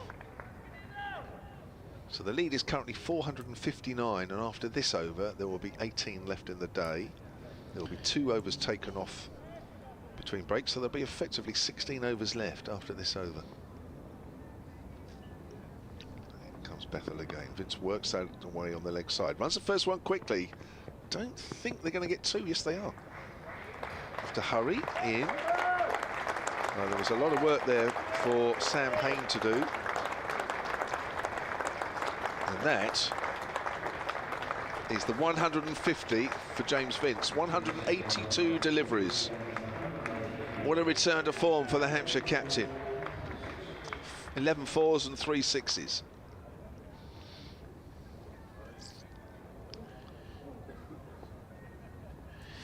Won the lead then. Bethel bowls. Vince gives himself some room, hits it out into the covers. There's a fielder there. Dot ball. So he's virtually gone past his best score of the season by about 100 this afternoon, which is a huge improvement. Down the leg side, he's trying to sweep in and miss in. Burgess has the bails off as Vince was slightly overbalancing. Not out, says umpire Peter Hartley. Good take. Fantastic take there from Burgess. He's still alert behind the stumps, isn't he, even after all this time? We're due a report now. I don't know what's going on. Don't seem to be having any news bulletin. Anyway. So I've got 30 seconds yet. There's a miss sweep there from Vince. Now, there's 18 overs left in the day, and they are still batting. 417 for 5, 461 lead. So effectively, yeah, sorry, yeah. Clive, if they were to come off, there would be 16 overs left. Yeah. Which I did wonder whether that would be the landmark. I think we're close. Anyway, here's comes line of port. This is Clive Eakin at Edgbaston, where Warwickshire faces a pretty monumental task now, certainly to win the game, probably to avoid losing it, because Hampshire are 417 for 5 in their second innings. That gives them a whopping lead of 461. It's two of their more experienced players, James Vince and Liam Dawson, have done the damage. 150 to Vince, 111 to Dawson. Warwickshire were very much in the game when these two came together, but they've taken it away from them, and now it's just a case of waiting for when Hampshire, we presume they will declare sometime before the close today, and then Warwickshire will have to bat through tomorrow, chasing a big target, or at least batting long in order to avoid defeat. 418 for 5 for Hampshire. This is Clive Eakin at Edgbaston.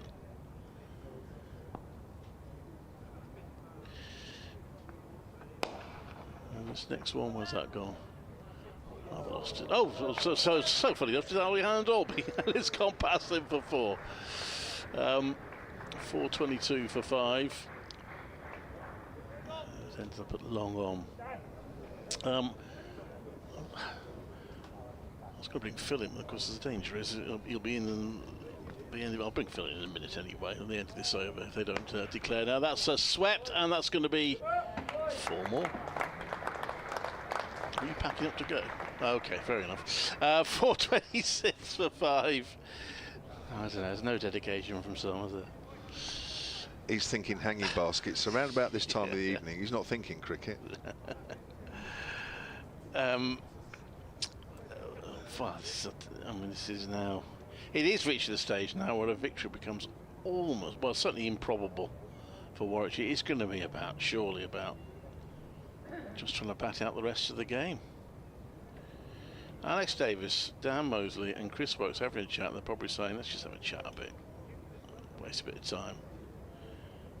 I mean, I'm not sure what tactical genius you're going to come up with now in this situation. However, I've got to keep going, keep doing a bit. That's the other thing about not declaring, of course. It keeps the opposition guessing. It gets them sort of getting irritated and twitchy. For goodness sake, when are they coming off? That sort of thing. Australia used to be pretty good at that. That's banged in short and it's pulled down to back a square leg for a single.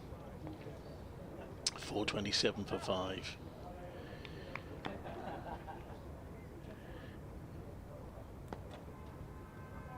And in comes Mosley, and that's guided out into the deep for another single. 428 for 5.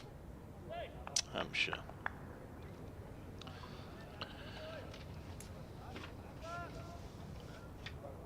Mosley wearing sunglasses. He'd love to get a wicket to his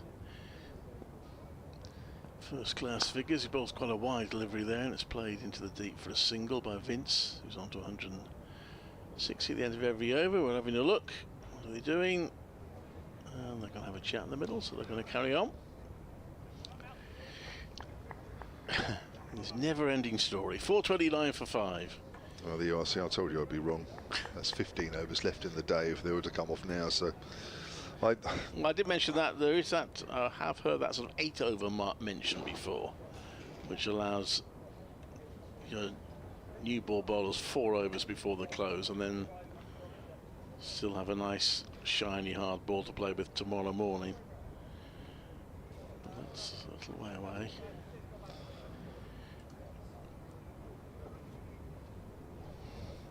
They are only 6 runs away from equaling the highest ever 6-wicket partnership against Warwickshire.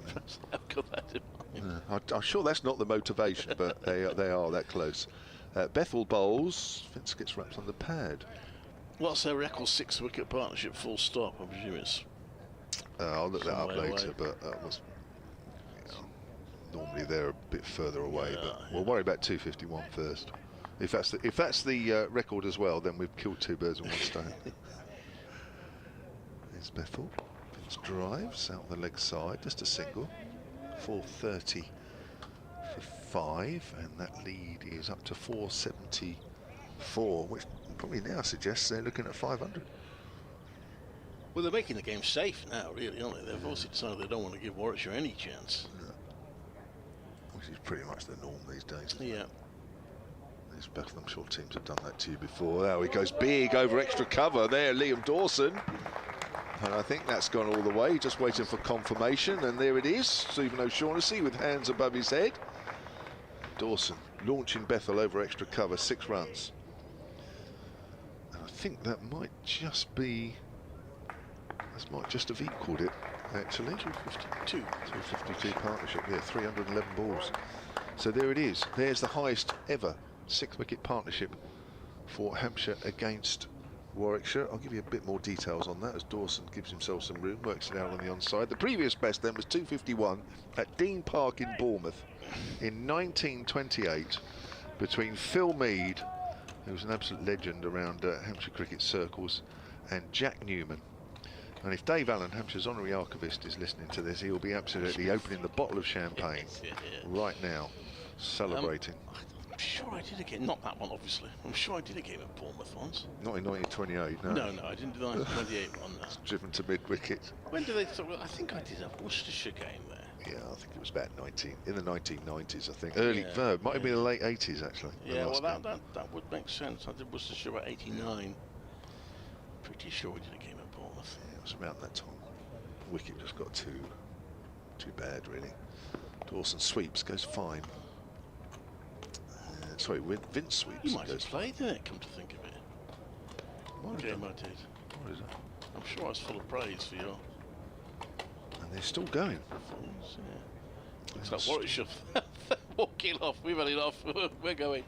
I think they're having a drinks break. Well, I mean, that would suggest they're not coming off him. I think the umpires might get slightly irritated. They take a drinks break now and then they come off after 1 over. Thank you to Phil. He'll be back tomorrow.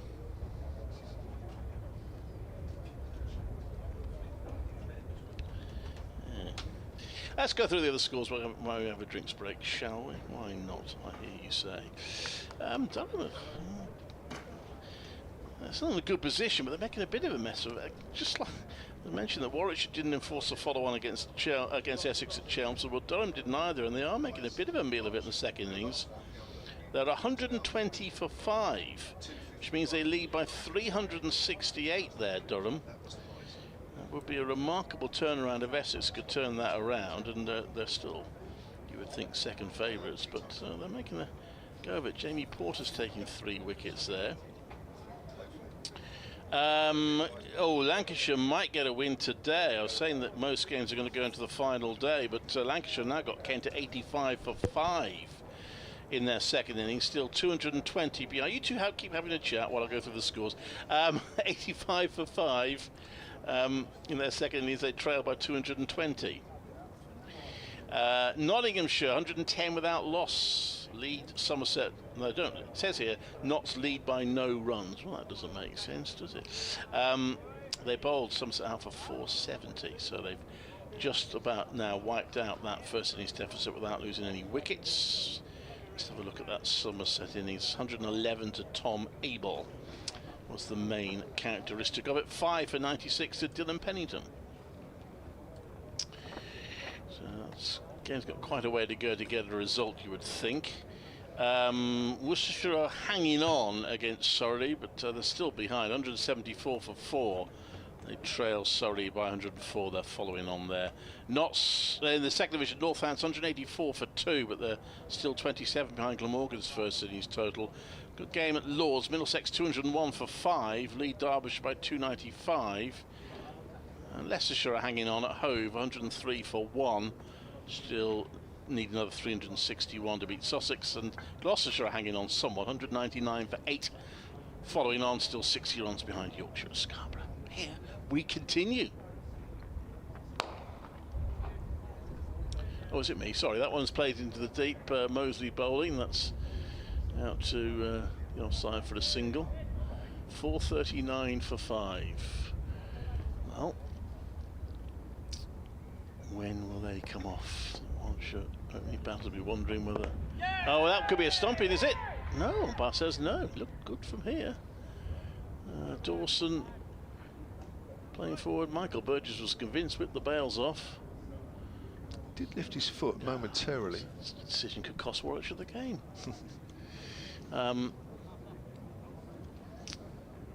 Difficult, obviously, for umpires. Well, you're so used to TV replays and televised games and looking at it from lots of different angles. You obviously can't do that.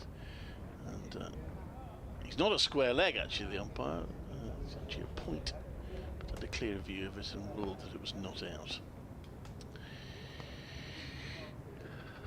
Moseley would have enjoyed that if he got that. Goes for a quicker ball there. That's launched high in the air. This could be out, although will the fielder reach it? Oh, good catch. Has he held on to it? Yeah. So Moseley gets a wicket. Good to see him shake hands with Liam Dawson as Dawson goes for 120. Just wonder whether that might bring the players in, but James Vince is looking towards the changing room, but I don't think it will. Was it Ed Barnard with the catch? You better, says someone in the crowd. Oh, it was Will Rhodes. Will Rhodes took the catch. Good catch, to be fair. Quite a lot of ground to make up, but that's the applause for Liam Dawson. 120 for him, terrific innings. And it's put Hampshire in firm control of this game. First 100 of the season for Liam Dawson, and that partnership that momentarily, well, just a few moments ago, passed the highest record against Warwickshire for the 6th wicket, has now come to a close. I did look up the highest ever, but they're a million miles away from that, so we won't worry about that. James Fuller is coming out, so they're going to carry on. Well, I was going to say he won't be hanging around, that is for sure. I mean, I've no idea now, Hampshire. I'm just presuming it's 500, but as I say, I've not spoken to anybody, so I don't really know. Well, I suppose if they want 8 overs, they'd come off in another 5.5, wouldn't they? That could have been another big lead by then. Of course, Warwickshire might bowl them out, yeah? They need 4 more wickets, 4 more balls will do it. Someone on the field's got to say that now. 4 more balls, lads. 439 for 6. And Fuller, of course, I had to chuckle. That one is played out the onside, so he's going to be okay. But that innings that Warwickshire played against Durham, where they made, what was it, 698 for 3. Ed Barnard out for 1. I mean, you feel a bit sick, wouldn't you? Out for 1 when your team's 698 for 3. Moseley comes into bowl, and that's whipped into the covers, but straight to Alex Davis, who fields, throws it into Burgess. Run 484 is the lead. Moseley bowls, and that's hit in the air, but safely out into the deep on the offside. They want to run 2, which they are able to do pretty comfortably for 42 for 6. Oh, look, I'm sure there's many people shouting at the screen and shouting at the radio and saying, why on earth haven't Hampshire declared? I mean, the only thing I'll say in defence is that this is a very, very good pitch now. Very good pitch. And there is a short boundary one side. Now, you've got to balance that out between thinking, well, have we got enough time to bowl the opposition out? But also, and as we've seen with Vincent Dawson, that if you get in now, actually, this is very difficult to get out. So once players start to feel confident and start peppering that short side boundary, 486 run lead could look an awful lot less than that. So there's all these sort of calculations. Teams do tend to err on the side of caution more than they've ever done now. So that's the only thing I would say in Hampshire's defence right at this moment. Because right now, if they declared, which they're obviously not going to, there's only 13 overs to bowl the opposition out. I know you said earlier about 8. It's looking nearer that at the moment, isn't it? Bethel bowls, full delivery to Fuller. Hits that out towards extra cover. So at some point you do have to ask yourselves, what would the opposition want us to do? Would they want us to carry on bat? I'm sure Warwickshire wouldn't. Warwickshire are quite happy for them to bat as long as they want now.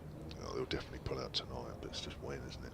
Everybody virtually on the boundary, apart from 2 fielders on the offside. That's out towards deep mid-wicket. Fuller off the mark. But what I mean is, you know, every over that Warwickshire don't have to bat tonight, they'll be thinking, yeah, thanks. Yeah, yeah, definitely.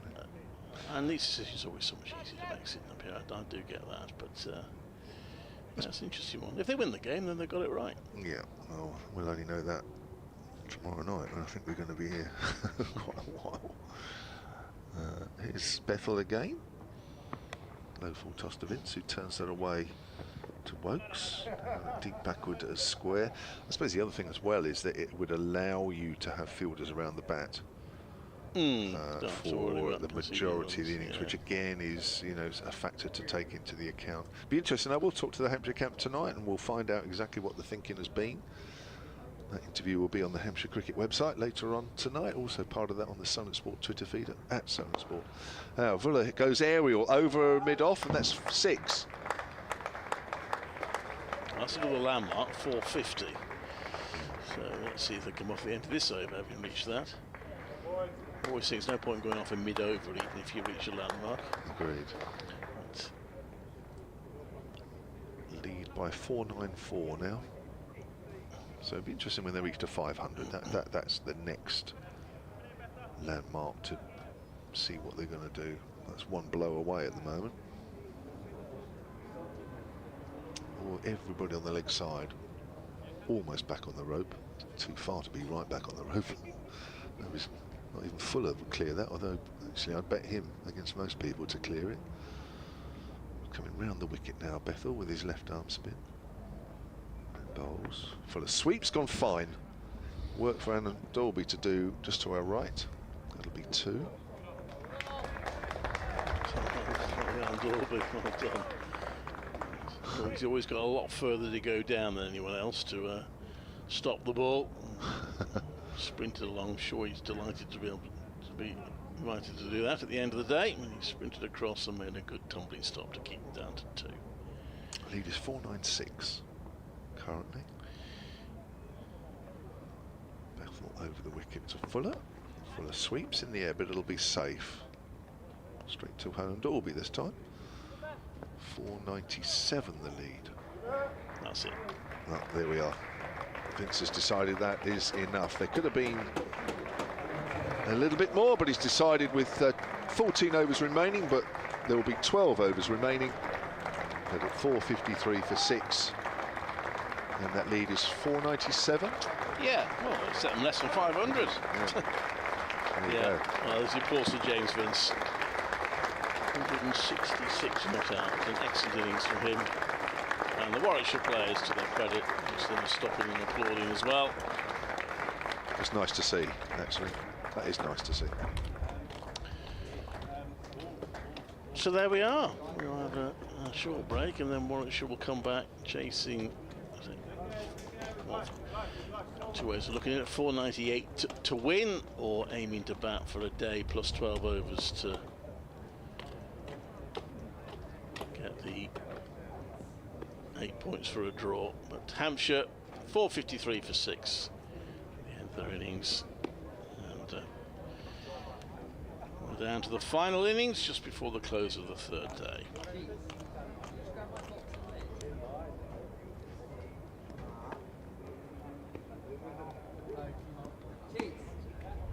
Get toads as well.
Well, hello, welcome back. Let's have a short break because we're between innings here, and Warwickshire have to face 12 overs today,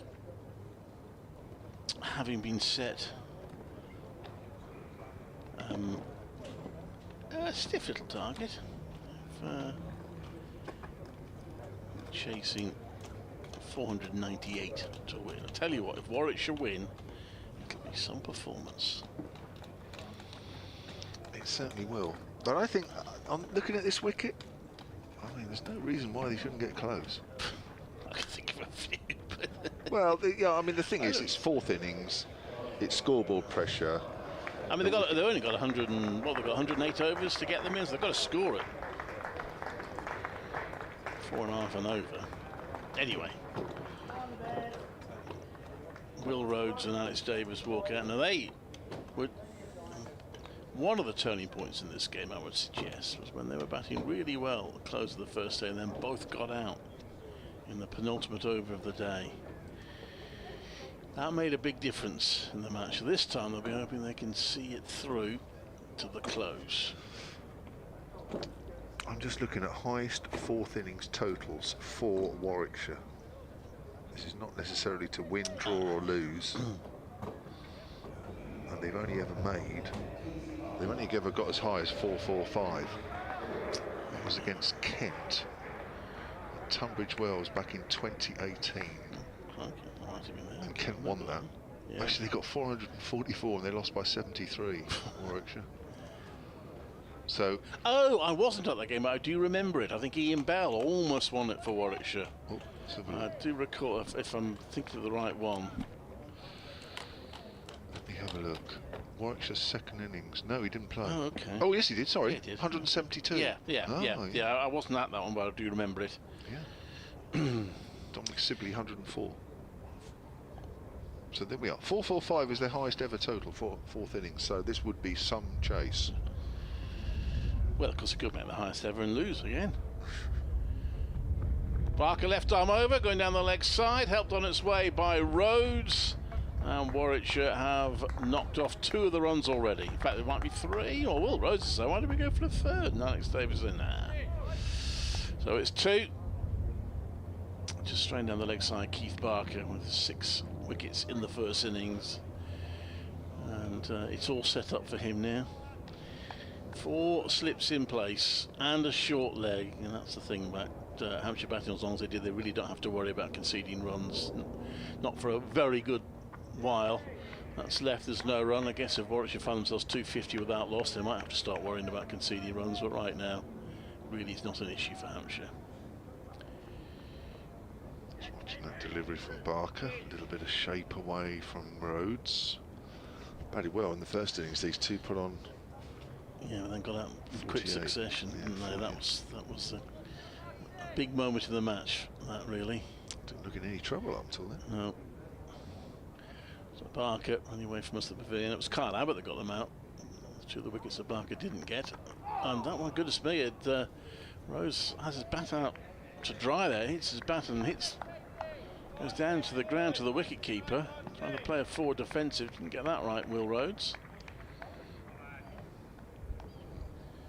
Those 2 runs, by the way, were leg byes. I thought they'd gone off the bat, but nothing's gone on the board to Rose, so I presume they were signalled leg byes. I missed that. And welcome to listeners on 5 Sports Extra with the news that we have 11.5 overs left in the day as Keith Barker comes in, and that's hit into the ground. Back to Barker, there's no run.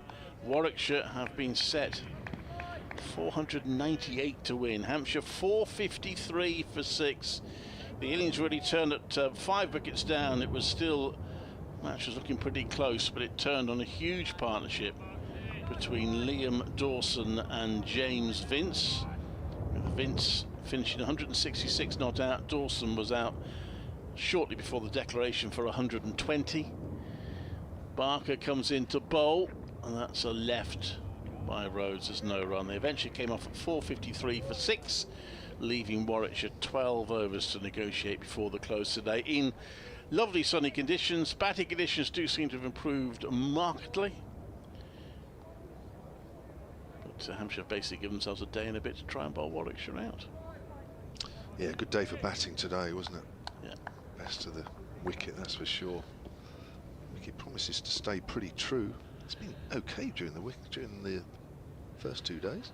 Barker in, that's hit by Rose down the ground. Barker half feels it. Don't go for a single. Don't decide not to take any risks. Different match situation. They might have been looking to scamper one there, but you really have to hold their wickets very dear here. If they're to, you probably think that Warwickshire, it's about saving the game, realistically, as opposed to winning it.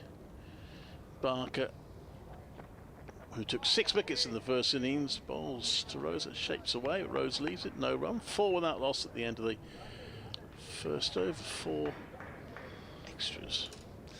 So a welcome return to form for James Vince. There was a no ball that over. That's what I missed that again.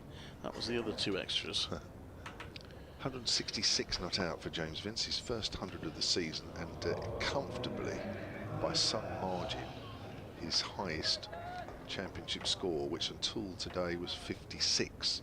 So that's good news. And the partnership for the 6th wicket between Vince and Liam Dawson of 255 is a new 6th wicket partnership record for Hampshire against Warwickshire. And to just emphasise how difficult Warwickshire's target is to get anywhere near 497. The highest 4th innings total they've ever scored was back in 2018, 445, in a game which they lost against Kent at Tunbridge Wells. So they've never gone past 445 in the fourth innings. Here's Mo Abbas from the City end. On the back foot is Davies. Hits it out square on the offside, and there is no run. But first 2 days, everybody was saying, weren't they, and players and us, and it was a good contest between bat and ball on this pitch. There was a bit of bounce from time to time for the bowlers. There was a bit of nip. There was a little bit of swing from time to time. But if anybody overpitched, the batters were always able to play drives, and we saw a lot of straight drives. But today, that life seems to have disappeared out of this pitch as Abbas comes in. Davis is on the back foot. Goes out on the offside. And there is no run. So, few landmarks, as you'd expect. That no ball in the last over reminds me of the law change that I keep proposing. I did hear someone else say this actually. I was quite gratified to hear, because I've been arguing it for a long time. I think in first-class cricket, the batting side should have the right to decline the extra ball for a no ball, because they don't always want it. So why should they be punished? Because the True. Abbas outside the off stump. I don't know whether Warwickshire would have done on this occasion. Quite possibly they would, because they want as few balls as possible today. So I think they should be able to say, we'll have the run, or the 2 runs as it is in domestic cricket, but we don't want the extra ball, thank you very much. Bowler error. Quite. Yeah, so why? Well, that's another rule you can put forward to the MTC. Yeah. See what they say. Is there not enough rules around? I can't keep up with the ones that there are. But yeah, it's not a bad idea. Abbas in again from the City end. Davies clips that away, runs here on the leg side. And Fletcher Middleton at short leg is having to run after that, and he's running to the long boundary side, and the ball trickles over the rope. We haven't seen too many boundaries square on the leg side to the right-hander, because the boundary away to our left is huge. Well, I don't know if you put a stopwatch on that, but I think Fletcher Middleton's just on the 100 metres there, chasing that. That is a long way he's walked, run. He was a bit quicker than that. 8 without loss then. So they've ticked 8 off the 498 they need. Abbas, Davis is forward, plays that into the ground. Abbas didn't open the bowling in the first innings. That was Barker and Abbott. Interesting that he's bowling opening this innings. Can't Abbott bowl well, although Barker got can't Abbott got these 2 out, and then the following day Barker got the wickets, but I think he was bowling nicely in tandem with Abbott. I Actually, I tell a lie, Abbas did open the bowling first inning. Tell a lie, yeah. I don't think he had too long a spell at first. Good job we're both paying attention then. Yeah, that's right. A long time ago. Outside of the off stump. And that is left alone. End of the over. We have 10 overs to do. Warwickshire in their second innings are 8 without loss. Well, they're scoring 4 and over, aren't they, at the moment? So we'll almost get them there. So 4 and over 106 overs. Yeah. Close, wasn't it? Umpires having a look at Mo Abbas's follow through. They'll be very, very tight on that, with this being the last innings and the wicket not really doing anything, and spinners wouldn't mind a little bit of rough to bowl into. 10 more overs to go today here at a sunny Edgbaston. Not too many in the ground now as Barker comes in to bowl, and that's left slightly belatedly by Rhodes. We did have a couple of school kids parties in, so there were a few kids in earlier, but they've all obviously gone into the school day. Just a smattering of people, a few people sitting in the shade at the Holly stand. The pitch here is actually over towards the Holly stand, away to our right. And there's a few people in the shade there. It's been a hot old day. A few people in the members area down below us. Look at Alex Davis earlier. He spent ages patting down Barker's follow through. He comes into bowl, and that's pushed out to the offside for the single. Because Alex Davis wasn't here when Barker was, so he can't be accused of having used it, because it was caused a lot of angst when Jitan Patel and Keith Barker were in the Warwickshire team. And Barker gave Patel nice footmarks to aim for. One thing's for sure, that Peter Hartley, the umpire at Barker's end, will be hot on him running down the wickets. But Alex Davis just made a huge point there, saying, you can tell he was there ages patting that down. So 4 slips in place. There's 3 slips and a small gap. You still probably call it a 4 slip rather than gully. As Barker is into bowl, Davis defends that out into the offside. And there's no run. I'm not sure we'll be counting the deliveries down. 9.5 overs to go. They can get to the close, and basically they'll give themselves a day to see off tomorrow. Don't think the weather's going to come to their rescue. Keith Barker, formerly of this parish, and he comes into bowl round the wicket, and that's, I get a bit excited. But it was played along the ground by Davis onto the leg side for a single. For those who haven't been with us for the match, commented that Barker had a really good time. He helped Warwickshire win the county championship and left for Hampshire in 2018. And when he came out to bat, he got a very warm round of applause from the Warwickshire members, which was good to see. And he then thanked them by taking 6 Warwickshire wickets in the first innings, which he also got warmly applauded. Admitted to me last night he bowled rubbish last year. 20 wickets last year, way down on what he normally does. This next one is play to mid-on, there's no run. Just watching the replay, and Alex Davis is even patting down the footmarks when he's coming round the wicket as well. He's making a huge point to the umpire. Well, he's in danger of irritating the umpire. It won't be the first time he's done that. He's doing it again now. Yeah, if I were the umpire, I'd be kind to say thank you. He knows if he's running on, don't worry about that. Just get on with it. In comes Barker. Left arm over, Rhodes. A little late on that, but still got a decent chunk of bat onto it. Of course, the slip fielders will do that with plenty of shouting and putting pressure on the batters, making them think that they were nearly out there. It's almost 2 teams in different colours here, because Hampshire wear a particularly striking white, whereas Warwickshire's is a slightly off-white. And the bright shirts of the Hampshire fielders as they try and go in for the kill. But no success in the first 3 overs. Warwickshire 10 without loss. The only thing with Alex Davis doing that all the time is, he could probably annoy the umpire, because the umpire's got it under control. These 2 out there, Stephen O'Shaughnessy and Peter Hartley, are hot on that. So they don't need to worry about that. Is that he'll actually psych himself out when Felix Organ comes on the bowl. Here's a Bass to Alex Davis. Length ball played. Made out to mid-on. See, this is where now I, as a batter, want to say I don't want 7 balls this over. I want us to get to the close. I can't think of any reason why batting side would want to decline the extra ball in a white ball game. It wouldn't make any sense. I can't think of any reason why they would want to. But in a red ball game, there are quite a few occasions I've seen where you think, well, actually, I really don't want this extra delivery. Stephen O'Shaughnessy has made a big point of looking at Abbas's follow through as well. Alex Davis on the back foot plays that back to the bowler. Yeah, rather than Barker running on, it looks like Abbas might have the problem. Which, again, you know, it just emphasises that the umpires are looking. They're not shying away from making sure those bowlers stay out of the danger area. They know this wicket's flat. We know the wicket's flat today. Abbas is wide of the stumps this time. Davis prods down on that one, goes back to the bowler again. As I was saying, there's going to be a few oohs and ahs in the Hampshire field, particularly when the spinners come on. That's when you...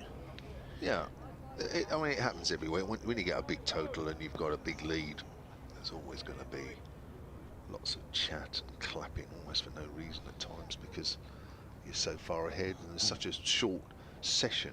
As a bowling side, you can afford to give it a lot. Because you've been sitting in the dressing room half the day, most of the day. Outside Doster. Good carry from Abbas this time. Yeah, Davis looking to play it, then changed his mind at the last moment. Naturally attacking player, Alex Davis. And Warwickshire will want to try and keep the runs going, just to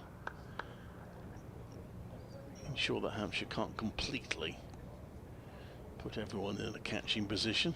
Yeah.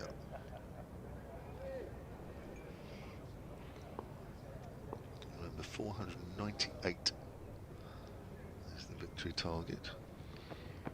So, oh, it's in the air over mid-wicket.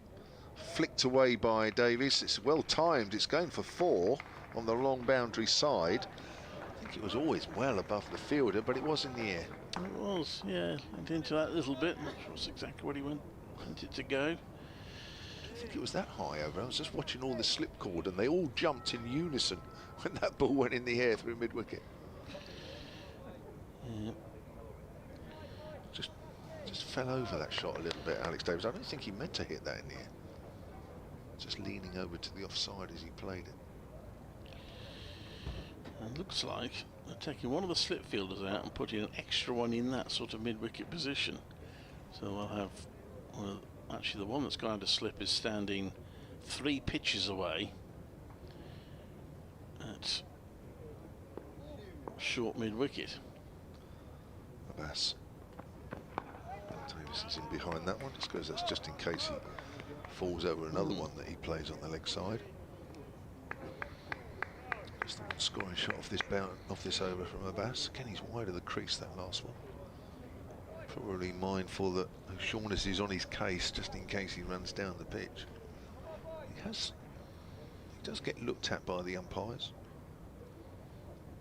Abbas is usually some point during a game where the umpires are studying his follow through. Comes in again and bowls. Another good length ball to Davis, goes out square on the offside, and that'll be the end of the over. 8 to do, 16 without loss. Warwickshire in their 4th innings. First result, by the way, in this round of matches has come at Scarborough, where Yorkshire have beaten Gloucestershire by an innings and 22 runs, bowling them out for 237 in their 2nd innings. Yorkshire dominating that game really from the start. 300-run opening wicket partnership in the 1st innings. And the Scarborough Festival will lose a day, though, because Gloucestershire beaten inside 3 days. This game, barring something incredible the next 8 overs, will go into its final day. How far into it, we shall see. It depends on the resolution of Warwickshire's batting. As Barker comes into bowl, that's driven by Rhodes, cut off at mid-off by Liam Dawson, who batted superbly along with James Vince to turn the game around in Hampshire's favour, and that fine piece of fielding from Dawson prevents any runs. 16 without loss, Warwickshire. 5th over, so there's 8 to go, including this one. Barker in the slip corner, all crouch ready, but that's a good shot from Rose. He's turned that through mid-wicket, beaten the dive. The fielder inside the circle, then has a long chase, but the ball will just cross the rope. Now, just about had enough on it. It's a very long boundary here, again, for those who haven't been following the match throughout. The pitch is well to our right, near the Holly Sand, and it's a very long boundary on away to our left, which is where Rhodes played that one. Rhodes, the left-hander on his onside. 20 without loss. Great bit of timing. He's on to 5. Barker in. Drives that, but this time he'll be cut off by Kyle Abbott at mid-on, so there's no run. Wearing number 87, so I assume he's a Coventry City fan, and celebrated the 1987 FA Cup. Still? Well, you've just triggered me there, haven't you, Kevin? Because of course Coventry should have been there in the final this season had it not been for the dreaded VAR. But that's another story for another day. Here comes the former Rochdale winger Keith Barker to bowl to Rhodes, who plays it back to him, and there's no run. I think that was happening around the time that Warwickshire were playing Hampshire down. Well, it might have been, yeah, I think it was. Yeah, that's right. Richard Wilford was waxing lyrical about it beforehand. Well, yes, I was at Wembley that day. It was a great day. Just, a rather unfortunate finish. But, Barker to Rose. Just 3 in the slip cord now. Oh, that's gone past the outside edge. Rose played a forward defensive at that, and it's gone through to the wicket keeper, who applauds the bowler. Bit of encouragement there for Keith Barker. Alex Davis is at it again, prodding the foot mark about 2 or 3 down. He's going to hack off Peter Hartley. That's outside of the area. Even I can see that on the live picture feed. Don't worry about it.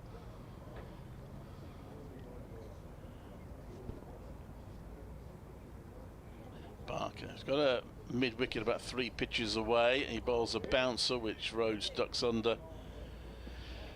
And Warwickshire see off another over. They're not quite halfway through their task today. 20 without loss, still scoring at 4 and over. Need a bit more on that. Peter Hartley is now actually scraping the front line on that side that Barker's landed on anyway. Rose on 5, Davis on 9.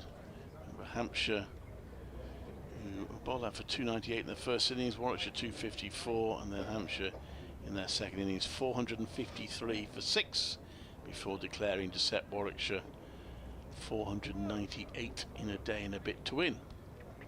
Now, we know there are people around that love an obscure fact. Cricket attracts many people like that. I've got this email that I would never have known was a fact. Here comes a basket delivery as comes off a thick outside edge of Davis, goes out square on the offside. This is from Andrew Millard, solentcricket@gmail.com. Now, he says, I was hoping Vince would pick up 1 more run to become the first batter in Hampshire's first-class history to score 167. Wow. Someone, in brackets James Fuller, question mark, could have pointed that out to him before he declared. That is quite surprising, actually. I can honestly tell you that nobody would have, not least the batters out there. Now, that's nicely played by Davis. Angled the bat into the gap past the vacant gully area. Quite deliberate, and that's 4 runs, 24 without loss. 167, says Andy, is the lowest score never achieved by any Hampshire batter in a first-class match. The players would not even get close to knowing that. No, but this is sure. I'm sure I heard someone somewhere say what the lowest first-class score never to be achieved has been. What figure no one's ever got. I can't remember what it was though. So there you Probably go. something like 11. No, it's obviously not that, but it is quite surprising. 167. You would have thought someone at some point would have. Wouldn't you just? And I will lie awake at night. As Davies pushes forward. What it means is, it's a no ball, another one. They're determined not to let us watch the England match, aren't they? Perhaps they're protecting us. Every commentary you do now, when a batter gets to about that, you'll be getting excited, won't you? I will. More excited than if Hampshire got close to winning the game. Yes. I would think, yeah, but is somebody going to remain 167 not out? And they'll have to hit either a 2 or a 3 to get to 167 and win the game at the same time. It'll be disappointed if they hit a 4, go past it. Here comes Abbas, wide. Davies doesn't play at that one. So that is definitely the obscure fact of the day. Might even be an obscure fact of the season. It's one of those facts, of course, that I'm sure, I don't doubt the chap's word at all, but who on earth's going to check? Well, this is it.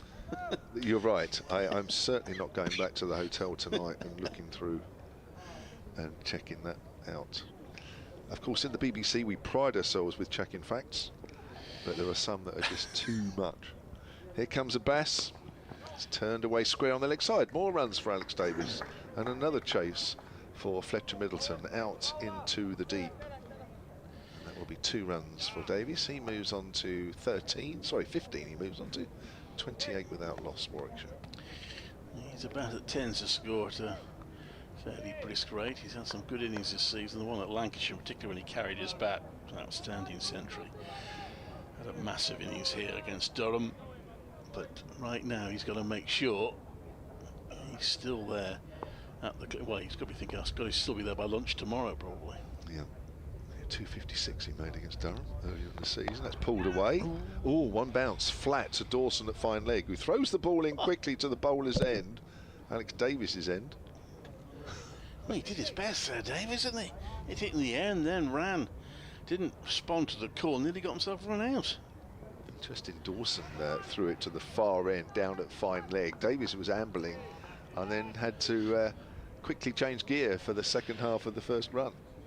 I wonder why Dawson threw it that end. Oh, maybe he spotted Davies was ambling. 29 without loss then. The batsman will switch around the wicket to Will Rhodes. I'm not sure he's bowled to Will Rhodes yet. Note the Hampshire over 8 is level, by the way, so that's not a worry for Warwickshire. 1.1 -3, where they got it back to level by the end. That's good news. Don't want anybody deducting points like that, even though Hampshire have already this season. Rhodes is on the back foot, hits that into the ground, fielded by Gubbins, who doesn't field it cleanly, but gets in the way of the ball anyway. 29 without loss, then we've got 6 to do. So, yeah, both these teams got 4 bonus points, by the way. 1 batting point each, 3 bowling points. Hampshire were within a whisker of a second batting point, but just missed out. So if Hampshire win, they will take 20 points from this game. And Warwickshire, well, obviously if Warwickshire win, they'll take 20, but perhaps more realistically, if Warwickshire can save the game, then both teams will have 12 points from the match.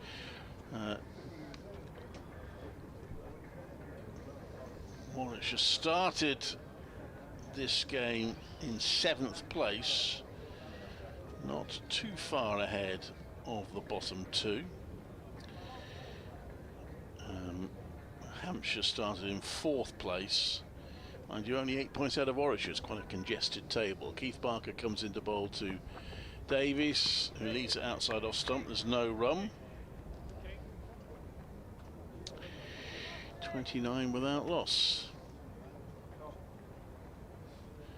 Here's the Warwickshire total.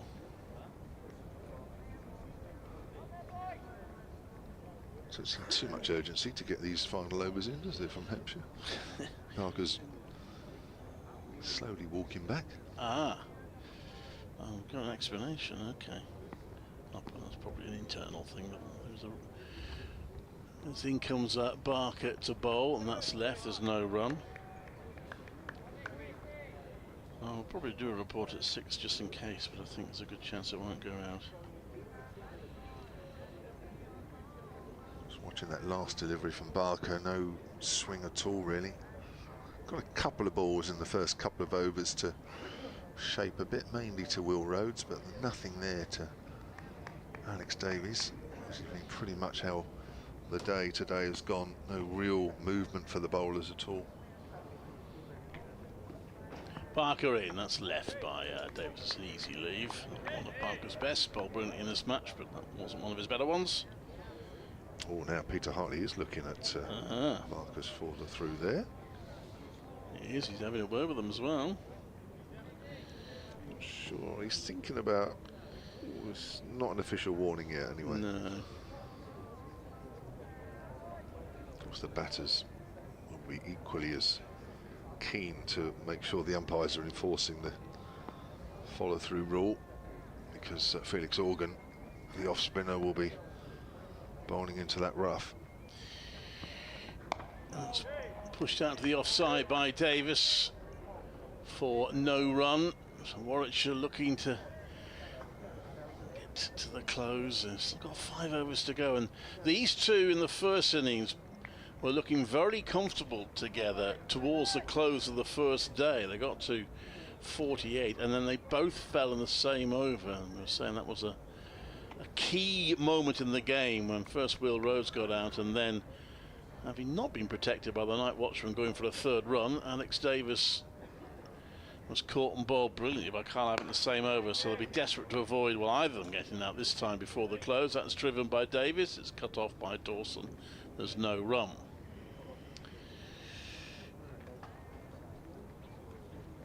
Keeping an eye on Parker's follow through there. That last one was all right. So it's 29 without loss in the 7th over.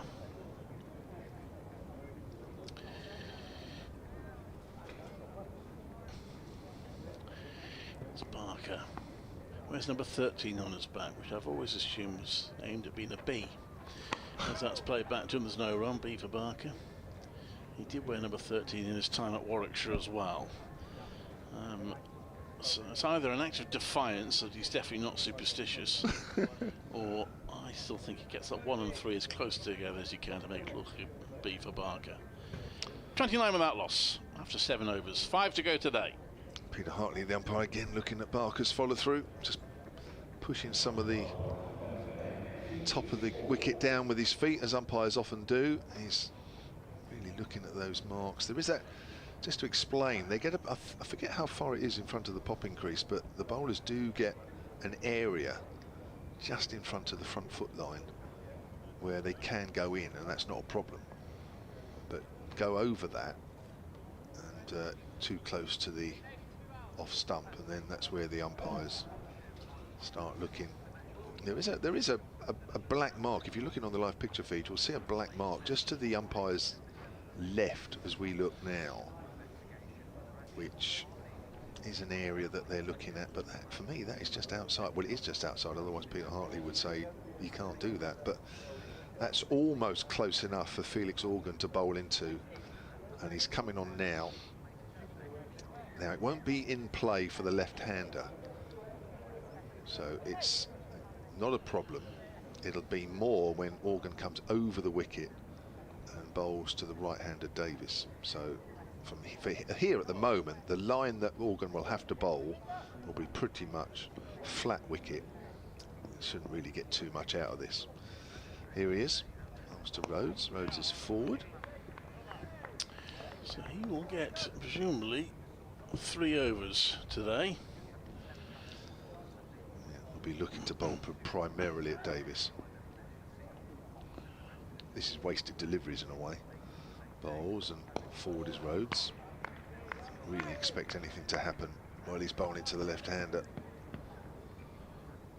There is 3 men around the bat though.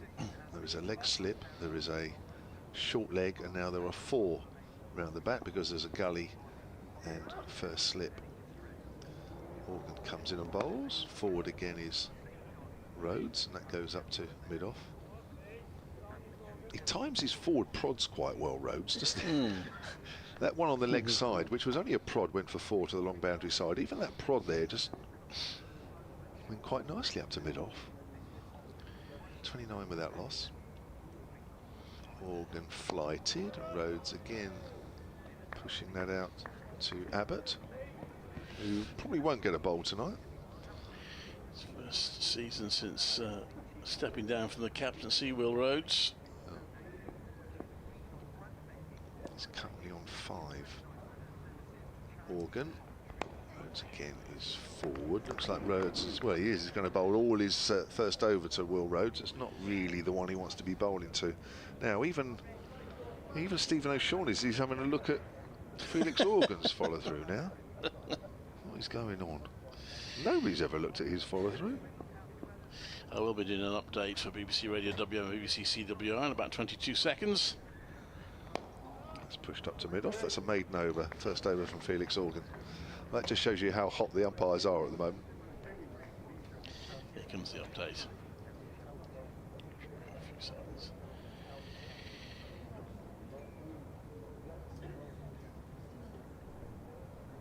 This is Clive Eakin at Edgbaston, where Warwickshire have been set a formidable target to try and win their game against Hampshire.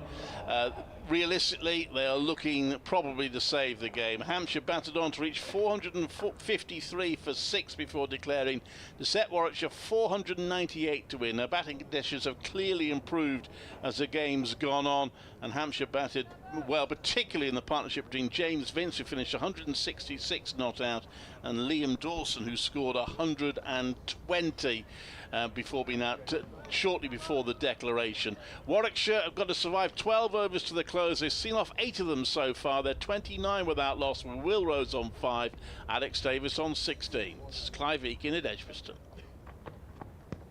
And Kyle Abbott has got a wicket. LBW. Alex Davis goes. Abbott was absolutely convinced as soon as he bowled the ball and struck the pads. And it hits Davis on the pads, and the finger goes up, and it's 29 for 1. That just nipped back, just enough. And Davis has not moved his feet at all.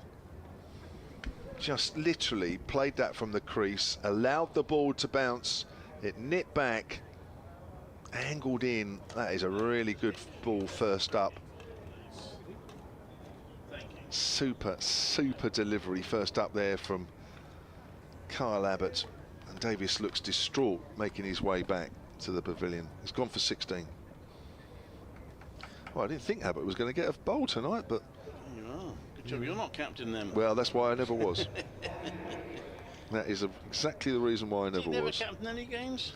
I think I did a couple of second team games, but I think even then they took that away from me. Well, Danny Briggs, for the second time in the match, is coming out as night watcher now. I wonder whether, as he walked past him, Alex Davis might have said, don't run any threes that puts Will Rhodes on strike. Because that was what happened in the first innings after Rhodes got out and Briggs came in, and at one point went for a third run, which put Alex Davis on strike. And then he got out next ball, which was quite the point. Briggs coming out. He's got 5 balls this over to negotiate now, as Kyle Abbott took 2 wickets in and over just before the close on the first day. Can he repeat the act here?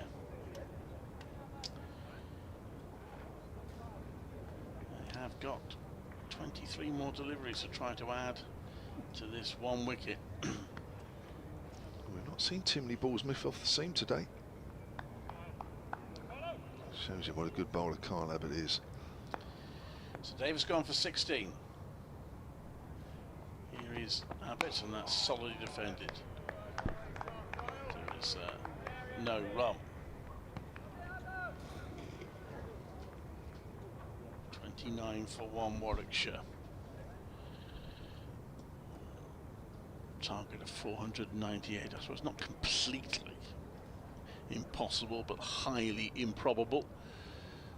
It's going to be all about trying to bat through the whole of tomorrow to save the game, and that's become that little bit harder with the dismissal of Alex Davis.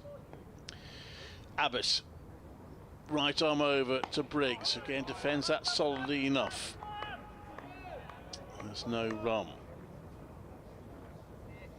4 slips in place.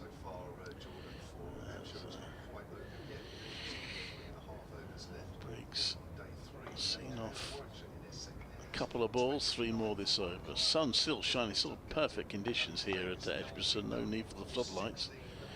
The odd white cloud in the sky. The crowd is getting thinner and thinner as the evening goes on.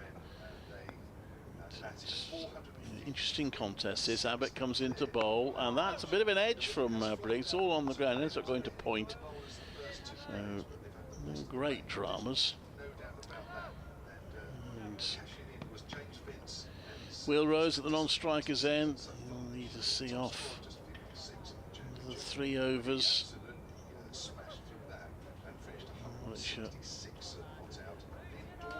Warwickshire to the close. The batting conditions do look pretty favourable now, and hopefully from Warwickshire's point of view will be tomorrow, but it's still a long old day for them to get through.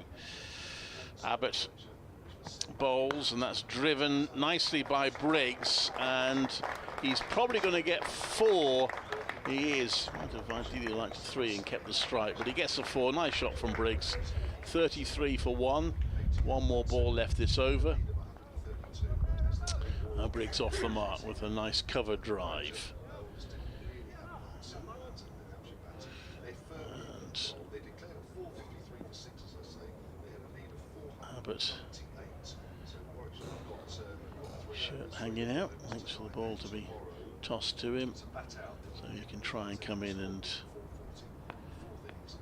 finish off this over.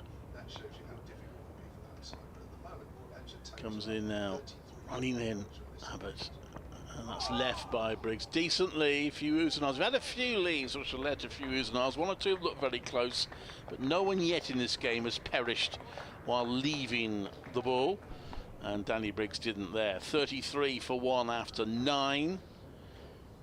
3 more overs to go today. Hampshire need 9 more wickets for victory. Yeah.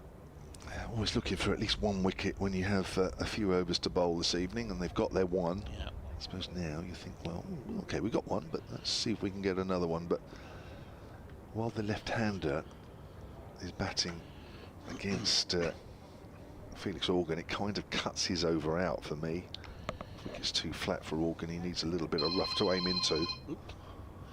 Donald was declared, by the way, at Chelmsford. 184 for 8, so they've set Essex 433 to win there.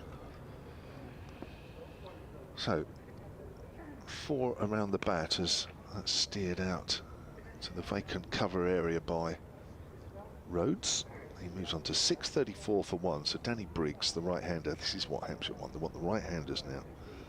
And just see if the ball will just turn out of a little bit of rough that's appeared there, which just outside Danny Briggs's off stump. There's not a lot to aim at and probably won't do much, but there is just a slightly dark area about 2 or 3 paces down the wicket.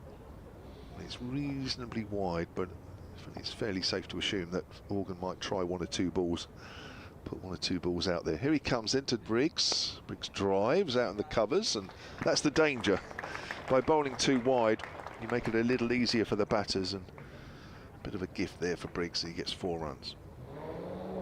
Probably just a little bit over pitched there from Organ. It was on the right line. Just needs to drag that length back. It was on the line of that darkened area. Might just take a few balls to locate it. 38 for 1. Briggs is 8 not out. Organ bowls. Thick outside edge. More runs for Danny Briggs. Might be 2. Vince is running after it hard. They won't take 2. Briggs, of course, is out there to protect Will Rhodes, so he would have wanted 2. That was much straighter that time from Felix Organ.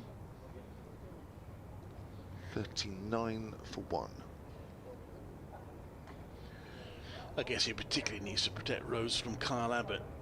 Yeah. I'm going to streak this in now, Will Rhodes.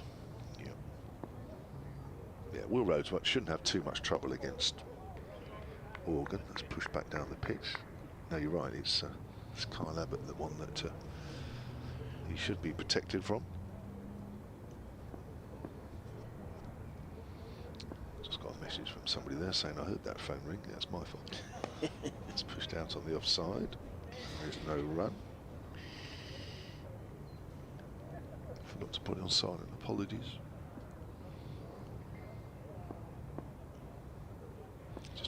time of the next delivery here, Felix Organ. Last ball of his second over. Again, well forward is Will Rhodes. 2 overs to do, 39 for 1. So one more for Kyle Abbott to bowl, assuming he bowls it from the pavilion end.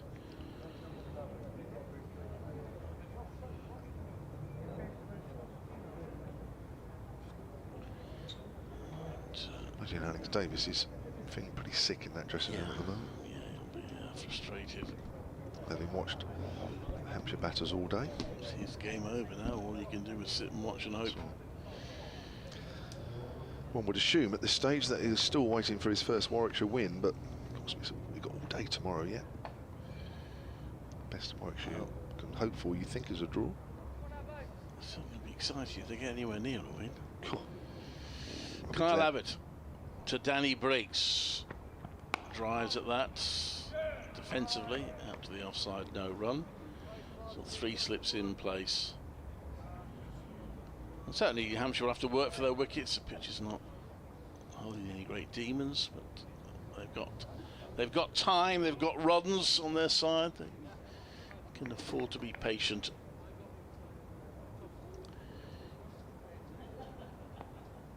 Six overs to bowl tomorrow, plus another 11 balls today. Abbott to Briggs, he turns that onto the leg side. Slip call not go up. But I was thinking there might have been a leading edge there, but the ball goes safely to mid-on. Keith Barker fields it. There's no run. Will Rhodes and Danny Briggs are going to have a chat, discuss what do here. Will Rhodes saying, "Don't worry, I'm happy to stay at this end, but don't. Maybe we won't rush a single at this point." Abbott bowls. That's left by Briggs. Good pace from Abbott.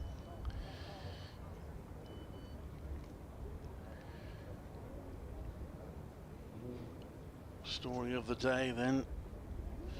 Hampshire resumed on 88 for 2, having lost one just before the close. Had a good first hour, but then lost 3 wickets in the second hour of the afternoon session. Nick Gubbins went to Danny Briggs for 47 after a really watchful innings. Felix Organ fell to Ollie Hannon-Dobby for 31, and Ben Brown, LBW, Hannon-Dobby for 7. Hannon-Dobby 6 wickets in the match. That's pushed out to mid-off. There's no run, and it's 184 for 5. It was looking pretty even, but then James Vince and Liam Dawson batted through the whole of the afternoon session and well into the evening session before eventually, with the declaration fairly imminent, Dawson was caught in the deep off Dan Mosley for 120. 157 balls, 9 fours and 2 sixes. In comes Abbott. That bounces up a little bit. It's Briggs on the gloves, and there's a slight. I'm not sure whether we're going for the run here between the two batters. They do eventually go for it, which does give Kyle Abbott 1 ball at Will Rhodes, and if he gets him now, that'll be a massive blow in Hampshire's favour. So Dawson at 120, James Fuller finished 11 not out, James Vince 166 not out, 197 balls, 13 fours and 3 sixes, 453 for 6 declared. Chance at snock as well, wasn't it, from James Vince? Yeah. And just the 1 wicket so far in the Warwickshire innings. Alex Davis, LBW to Kyle Abbott for 16. We have 7 balls left, although if Will Rhodes survives this delivery, it does mean that if a wicket falls in the next over, that'll be it for the day. Abbott round the wicket bowls, and that's left by Rhodes. Good leave. Abbott's got headed out as he turns around. He thinks that's very close. So he didn't get up very much, so height wouldn't have saved Rhodes, I don't think. I don't know how much it nipped back and whether it got close to the stumps. Good take by the wicket-keeper. 40 for 1, 11 overs gone. That's probably Will Rhodes done for the day. Danny Briggs will look to see off this Felix Organ over, but just get a chance to bowl to the right-hander here. I think we've seen closer leaves this game. Yeah. With that being oh, hello, we're not having Felix Organ. We're going to get 1 more over of Abbas. That's interesting. Especially bowling to Danny Briggs. Maybe there's just not enough happening for Felix Organ, but for me, in that few balls that he did bowl to Danny Briggs, he didn't actually get one to land in that slightly rougher area. There's been a few decisions today that I've got totally wrong. I would have given him another over, but there you go. So Abbas then to Danny Briggs. 6 balls left of day 3, a day that's very much belonged to Hampshire. There's Abbas then. And Briggs leaves alone. 1 ball safely negotiated. Yes, obviously he has to make him play, Abbas, because if he doesn't, then Briggs will, I'm sure, leave every delivery quite happily.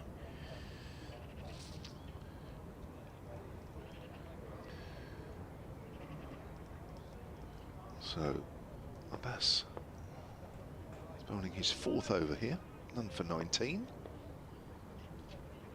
458 from here. Warwickshire need to win this game. It's a long way. That's closer to the off stump, but again, it's left alone by Danny Briggs. We've had 405 runs scored today. Wow. For 5 wickets. So just maybe say something about the pitch. That says everything, doesn't it? 22 wickets on the first 2 days.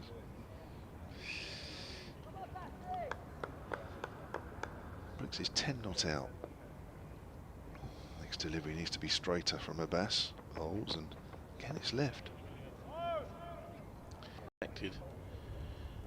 Both Will Rose and any other senior batter from having to come in. Again he's leaving. Late decision to leave that one, so might be a bit closer still. Yeah. It's 4 balls, 4 leaves. Yeah, not exactly what Hampshire captain would have wanted. Got red bails here in this game. Yeah. Well, somebody suggested about pink, but they look red to me, but we're a long way away. Right, 2 balls left to make Danny Briggs at least play.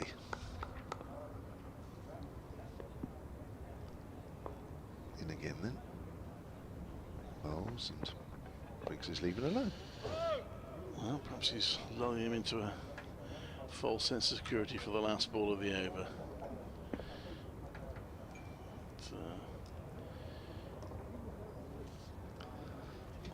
Captain James Dawson saying to us, when I did bring you in for the last over, I was hoping that he might make the bat. I know. This is well, I don't think Mo Abbas needs telling. I think he knows, but this is a bit not good, really. In again to Danny Briggs, and Briggs does play at that one, and that is the end of day 3. 40 for 1 then. Warwickshire in their 2nd innings. They need another 458 to win. We'll not worry about that too much, but Hampshire did pick up 1 wicket tonight. Alex Davis for 16. LBW to Carl Levitt's first delivery. So they've got through 12 overs. 96 to get through tomorrow to save this game. Story of the day. James Vince's 166 not out, returning to form at last. Yeah, indeed. Big job for Warwickshire tomorrow. Not an impossible one because the pitch is pretty good now, pretty flat. But they've got about all day with 1 wicket already down. Hampshire will work their way through the Warwickshire batting and hope they can force the win tomorrow. So it'll be a good day tomorrow. Join us for that.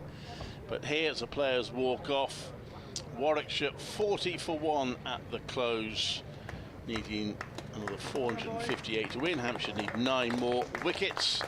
From us all from Edgbaston, we'll say a very good evening, and we'll see you again tomorrow morning just before 11.